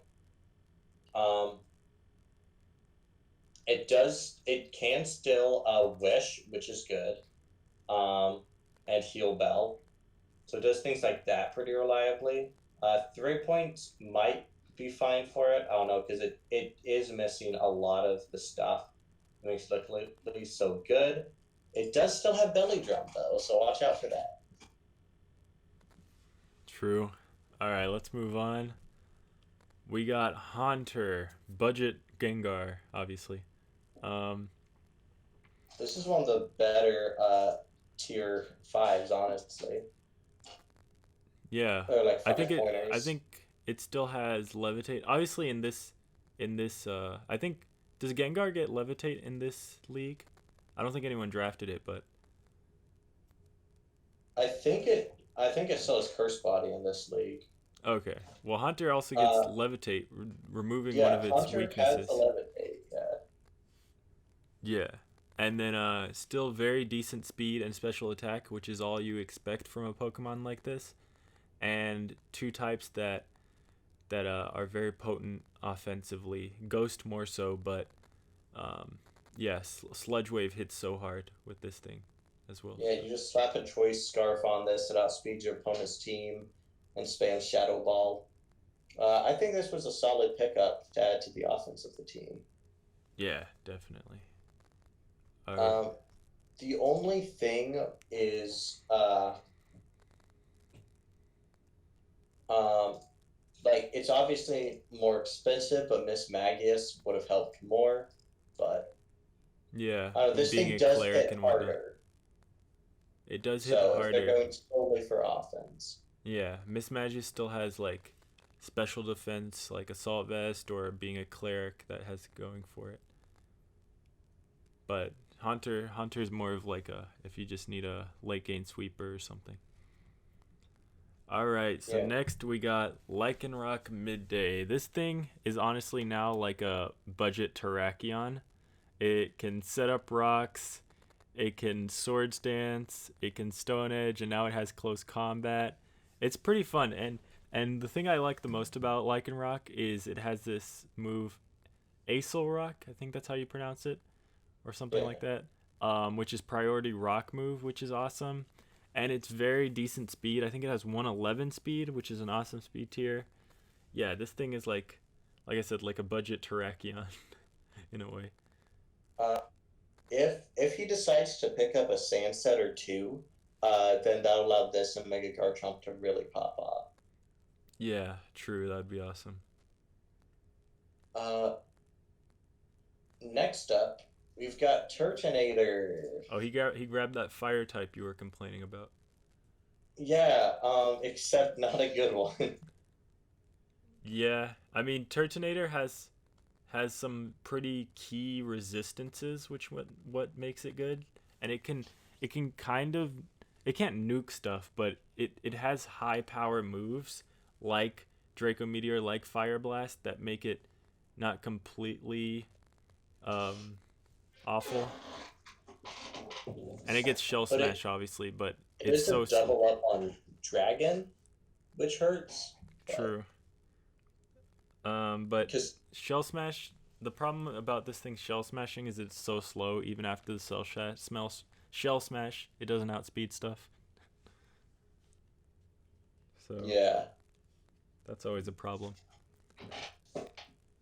But if you run it like Assault Vest or something, it's pretty good. I think does it get Stealth Rocks? I don't know. I'm thinking of a different mon. I think I'm thinking uh, of Como. yeah. Um, yeah, no, it's an interesting pickup. It does mean Toronto is going to get those 12 Mons, though. Yeah, true. All right, let's move on to the next Pokemon.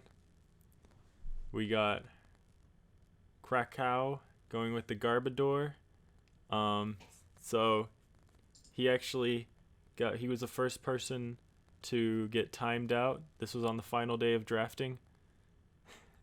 He got timed out and he picked it later. So I think it's what he wanted anyway, so it was fine. Yeah, it's Garbodor is an interesting Mon. Again, I prefer Muck just because I love Muck. Um, But this also gets toxic spikes, and regular spikes, I think. yeah. And I think a big part is Aftermath. Oh yeah, true. That's always very Uh, clutch. so, because he can just spam toxic spikes and then still do 25% to something. Yeah. It does have interesting moves like Autotomize, um, which is fun, but It, yeah, it hits not too bad. It does have 95 attack. So this is just kind of some interesting bulk and a toxic spike setter. yeah, it's a decent budget pick. All right, next we have Laleep for 1 point. Wasn't even on the draft page. Had to put it on there. I don't know what this thing does.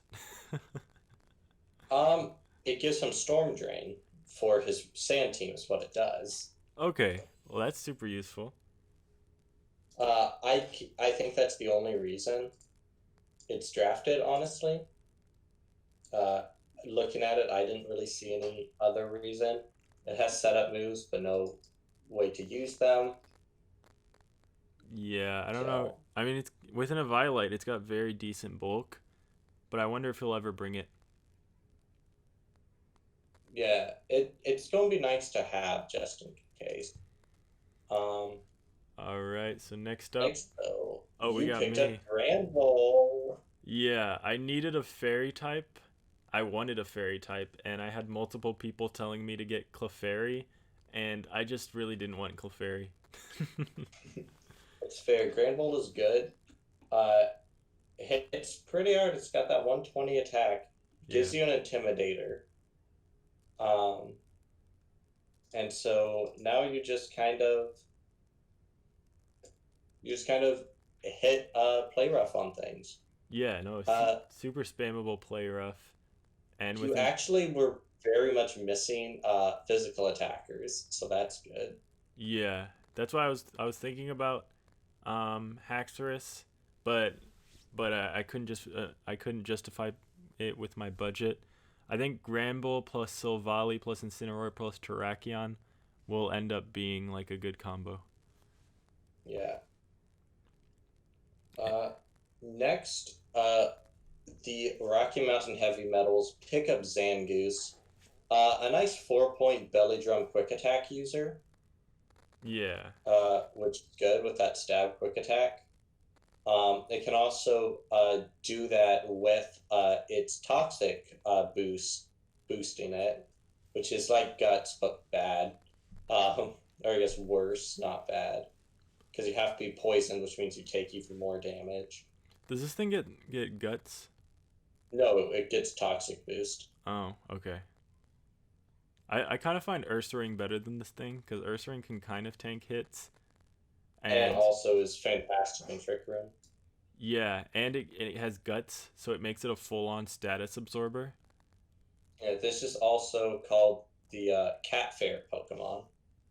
Uh, I don't know. It's Xanagus is interesting. I feel like the belly drum set is what he's going to run if he brings it.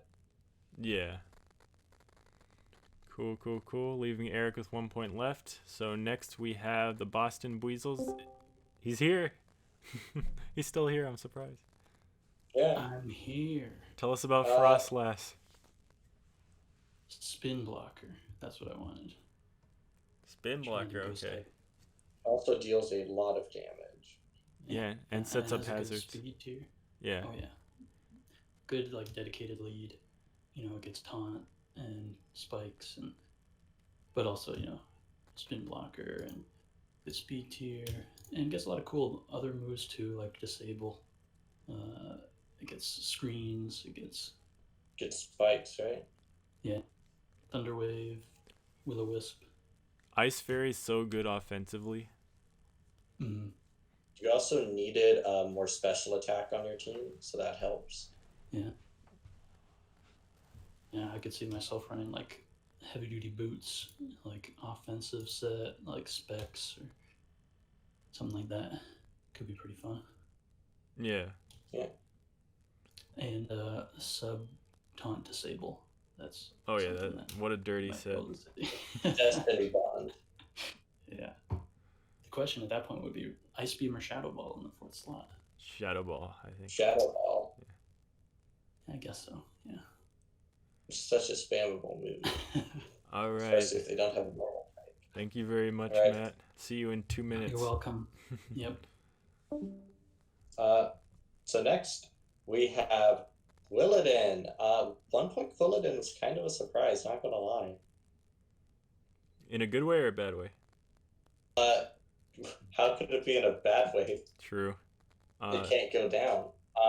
Because I've actually seen this drafted a few times before. Because with even it has 95 defense, so that was very bulky. Yeah, and people aren't gonna prep for a Quilladin. They're not gonna just throw on a flying coverage to catch a Quilladin. Even if they did, this one is still only grass type. Oh, I didn't know that. Yeah, so it doesn't have the 4-time weakness. And I think obviously it gets spikes, right? And synthesis. Yeah, it's a spike setter with leap seed. It has pain split. Dang. So it just kind of it's got roar, but then it still has things like opting to use belly drum and hitting wood hammer on things. Yeah. So I think this was a pretty solid pick for a 1 point grass type. And the reason why the Kyoto Seal didn't get it was because of the lack of defog. Yeah. Yeah, so that's how Atlanta's ending their draft, which is my problem. I think what's going to hold them back is the budget bulk on this team, because that's what held me back last season. But let's see if they can do something good with it. Yeah.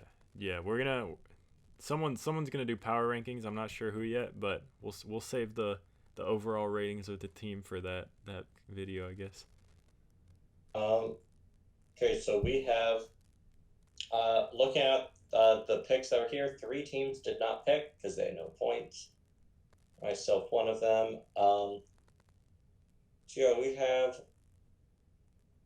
Anything stand honestly, out? nothing really stands out to me. Yeah, it's just the bottom of the barrel, Yeah. What can some you do? Better bottom, some less. So The best mon is probably Centiscorch, but obviously it costs the most points. All right, very cool, very cool. Let's get into one of the final rounds. I don't know if this is the final round. No, it's the second to last round. Yeah, and with the first pick in this round, we have Matt. Yes, Crobat. Crobat. Yeah, Crobat. I was really excited about. I've always had fun using this thing. You can just do so much random stuff. Like I think of like Tailwind, Taunt. It gets U-turn, Whirlwind. All that cool stuff. But main thing I wanted to do is get something that was fast and something that was a flying type. Nice. Because I couldn't rely on grassy terrain entirely for my ground weaknesses. You want a fun fact about Crobat? Mm-hmm. It has the same stats as Noivern, except it's a physical. A few more points in speed. It's a physical offensive where Noivern's a special offensive, and that 7 points in Noivern's special attack is actually put into Crobat's speed. Yeah, that's actually interesting. I did not know that. Yeah, so they have the exact same base stat total. It's weird. Huh. Yeah, and then that's pretty cool. All the same stats except those 3 I mentioned. Yeah. So they're very similar in that way because they're kind of both fast taunt. Yeah, exactly. The best tech I've seen on Crobat is Giga Impact. What? Let me tell you a tech that I've used in the past. Giga Drain. Giga Drain, nice. Nasty Plat, Giga Drain, Sludge Bomb, and it gets Hurricane now too with the DLC. Noivern needs Noivern needs a Nasty Plat. They should have given Noivern. Sure. Yeah. That'd be funny if they gave Noivern Sword Stance and Crobat Nasty Plat. That would be pretty funny. I wonder how Sword Stance Noivern. I wonder if that would actually be good. Spam Outrage or something. If it had Brave Bird. Well, thank you. You'll be back sooner than you'd expect because there's not that many picks left. Yeah. Okay. Peace out, Matt. All right, next we got the Wacky. This thing is actually a great 1-point mon. I've used this thing on the ladder. It's decent. It's actually got really decent bulk. I think it might be bulkier than Rillaboom with the Violite, and it gets the Grassy Surge, which is cool. Maybe you should have considered drafting this thing. I actually did, but I went nah. And it's got great utility with knockoff, and forget what else it gets. But no, this thing is seriously decent, and it's got a decent attack stat as well. It's not bad. I'm not quite sure the point of it on this team, but I mean, it's 1 point. I mean, what could he really do with it? Yeah. Chemico is already taken, so true. All right. You pick up probably the best 2-point mon in my opinion, Floatzel. Bro, I love Floatzel. It hits so hard. It can set up. Very good mon. Yeah, it was my top killer in the first league I was ever in, and it was also like 1 point in that what is it?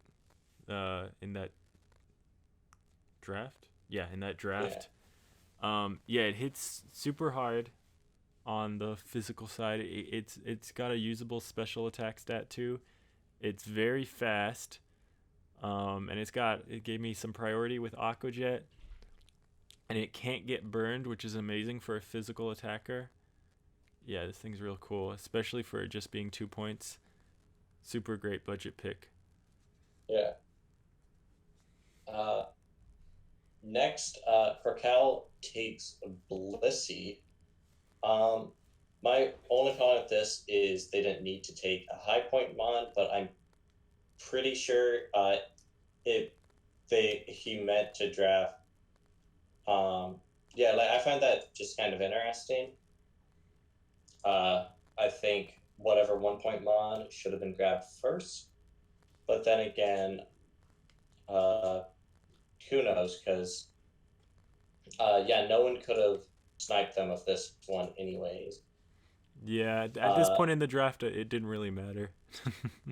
but they could have sniped the 1 point, is what I'm saying. But Yeah, but I don't. There's so many 1 points, and they're all very bad.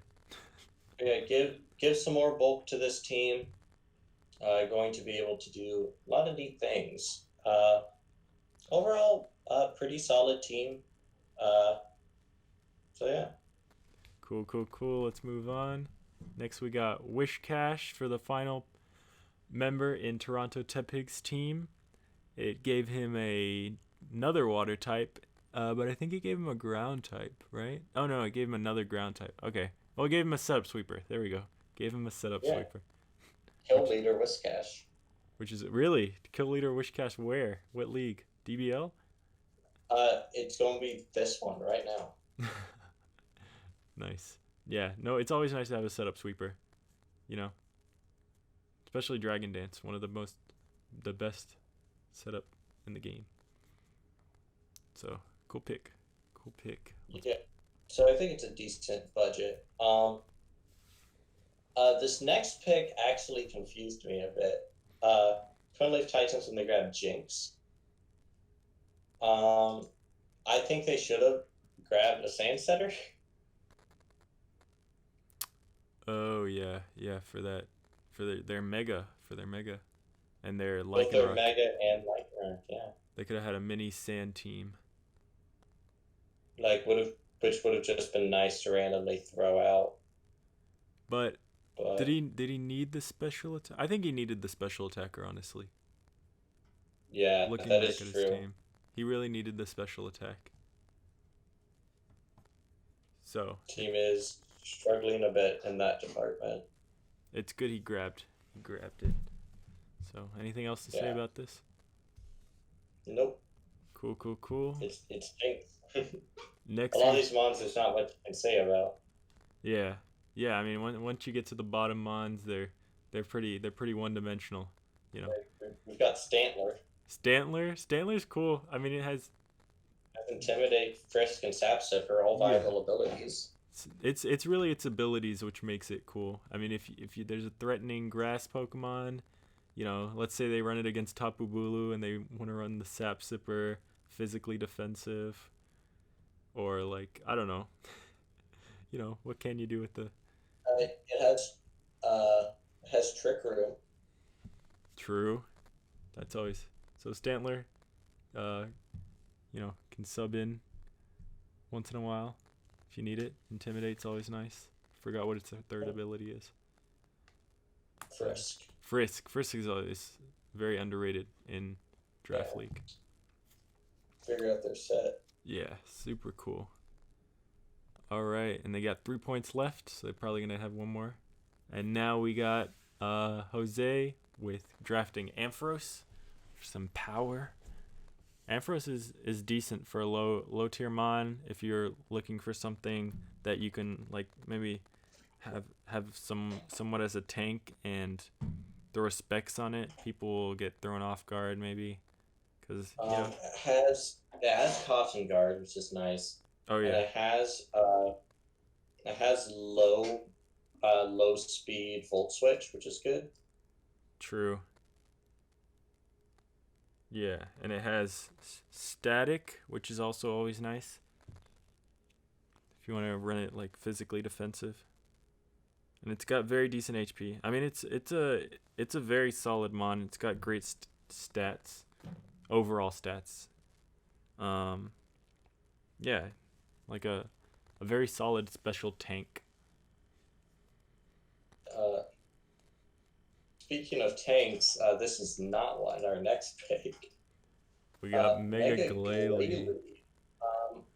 Obviously interested with that refrigerate ability, turning its normal moves into ice moves. 120 in both attacks. Getting freeze dry on this thing is very nice. Mostly known for just exploding though, and using double edge True. or body slam. It's a good nuke of a Mega. I mean, if you ever wanna, like, it's kind of a form of Final Gambit, Yeah. Just gonna kill something. Possibly two things, you know? Why not? But it's got 100 speed, so usually it can do some damage and then do that. Yeah, exactly. Uh, Looking at the mons drafted this round, a lot of teams missing. True. I think the only things that, like, there's a couple of things that stand out, the Blissey, Crobat, and Mega but yeah, I think Floatzel's my favorite pick just because it's a beast. Thank you. I like Crobat. Yeah, Crobat is very good too. Crobat's awesome, and I want to see what the Seattle Scarfers do with Mega Glalie. I'm very intrigued. Yeah. Anyways, decent picks all For our around. final round, round 12, we have Probopat, one of the 4 Probopass. mons drafted in this round. Yeah, it's a little bit odd that with these final 3 picks with Jose, especially considering he has 4 points left, maybe he could have figured out something a little bit better to draft. But I mean, if those were the types and the types of mons he was missing, why not? Yeah, it gave him some more bulk here at the bottom. Yeah, Probopass is definitely not a bad mon. Gives him some stealth rocks. True. Interesting to see what he does. He can lock steals with it, which is always good. Yeah. It's always nice. So, nice end to Jose's draft. Next, we got Volbeat, the final pick for the Roman Polions. Is this the thing that tail glows? Yeah, tail glow baton pass. Okay, tail glow baton pass into Mega Diancie. Wouldn't that be fun? Or Latios, or Zeraora. Or Moltres, and then Haunter. Haunter, yeah. Okay, yeah. This guy, he has a lot of special threats, so this is a good pickup for him. Because does Volbeat get Prankster? Or am I thinking of the wrong mon? Yes, I'm pretty sure. So it's pretty. If you put a sash on it, like then it's So then you're guaranteed to get off your tail glow baton pass. Yeah, so that'll be. As long as Barry rocks. So. Yeah, that'll be awesome if he's able to do that. Very cool. Very cool. Very solid 3-point mon. Next we have Morgrim going to the Cacao Metal Sound. Morgrim. I've literally never heard of this Pokemon. I'm assuming it's the. I think it's Grimmsnarl's pre-evolution. Grimmsnarl. Okay, I figured. It looks like an Appleton, but. Yeah, so I assume this thing's gonna set up screens and has Prankster and all the things Grimmsnarl has. Yeah. Prankster, Frisk, Pickpocket. Yeah. A lot less moves, but still have things like the Fake Out and the Sucker Punch and the Trick. Yeah, has Light Screen and Reflect. Could be nice utility. Yeah, so not a bad pickup. And did he need a fairy type? I think so. Yeah, I mean it's good. No, he has Mega Mawile. Oh yeah. Does he need just some nice utility at the end? Yeah. Did he need the dark type though? I think he did need the dark type. So that someone maybe thinks twice before spamming Psychic. But I mean it's a Morgrim. Do you really expect it to come? I wouldn't. I would just kind of ignore it. But maybe that's the point. It might never go. Who knows? Let's come in to Matt. Matt with the final pick of the draft, and he finishes off his Hoenn starter core. Yeah, something I didn't realize until. Sceptile. So why did you pick up this thing? So I had 5 points left. I was looking around like, what's something like that would be fun? And I was like, I'd been thinking about getting something with Unburden from the beginning once I got Rillaboom. And then I saw Sceptile sitting there with Unburden, and I was like, that sounds like fun. And so that was basically the reason I drafted it. Oh yeah, running like Adamant or something. That'd be pretty cool. Yeah, I looked at the calcs, and with an unburdened boost, like even with like no speed investment at all, at +2, it's going to be outspeeding like majority of things. So I can run like bulky max attack.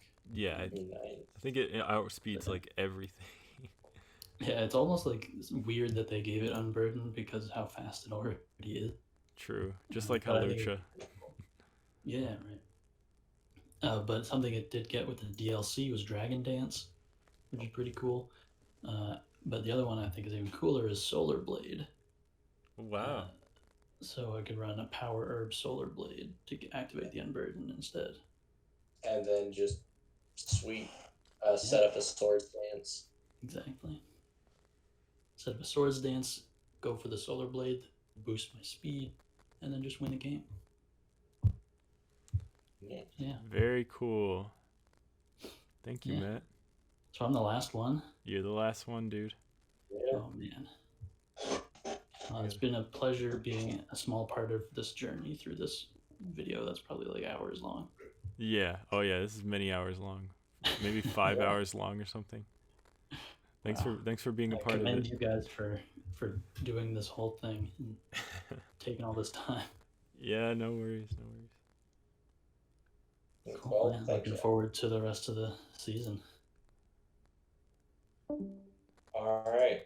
So now, let's just look over all the mons drafted, because all those others are all the franchised mons, because they are round 12 picks. But yeah, I mean, everything just seems like regular round 12 stuff. I think I do like the Subtile, but Volbeat I think is very good here. Yeah, I would have to call Volbeat the underrated pick of this round. Yeah, and of the last round. Yeah. Very cool. So I guess that wraps it up. Yep. It's every single pick of the Vitality Draft League Season 2. Dang, that was crazy. I think this is going to be like 5 or 6 hours long. It was long. Yeah. But we did it. Hope you guys enjoyed. Anything to say before we wrap up? Just be sure to check out the VDL. It is full of very talented coaches. And yeah, season is going to be underway soon. Awesome. Thank you everyone for watching, and then I guess stay tuned for any more videos on this channel.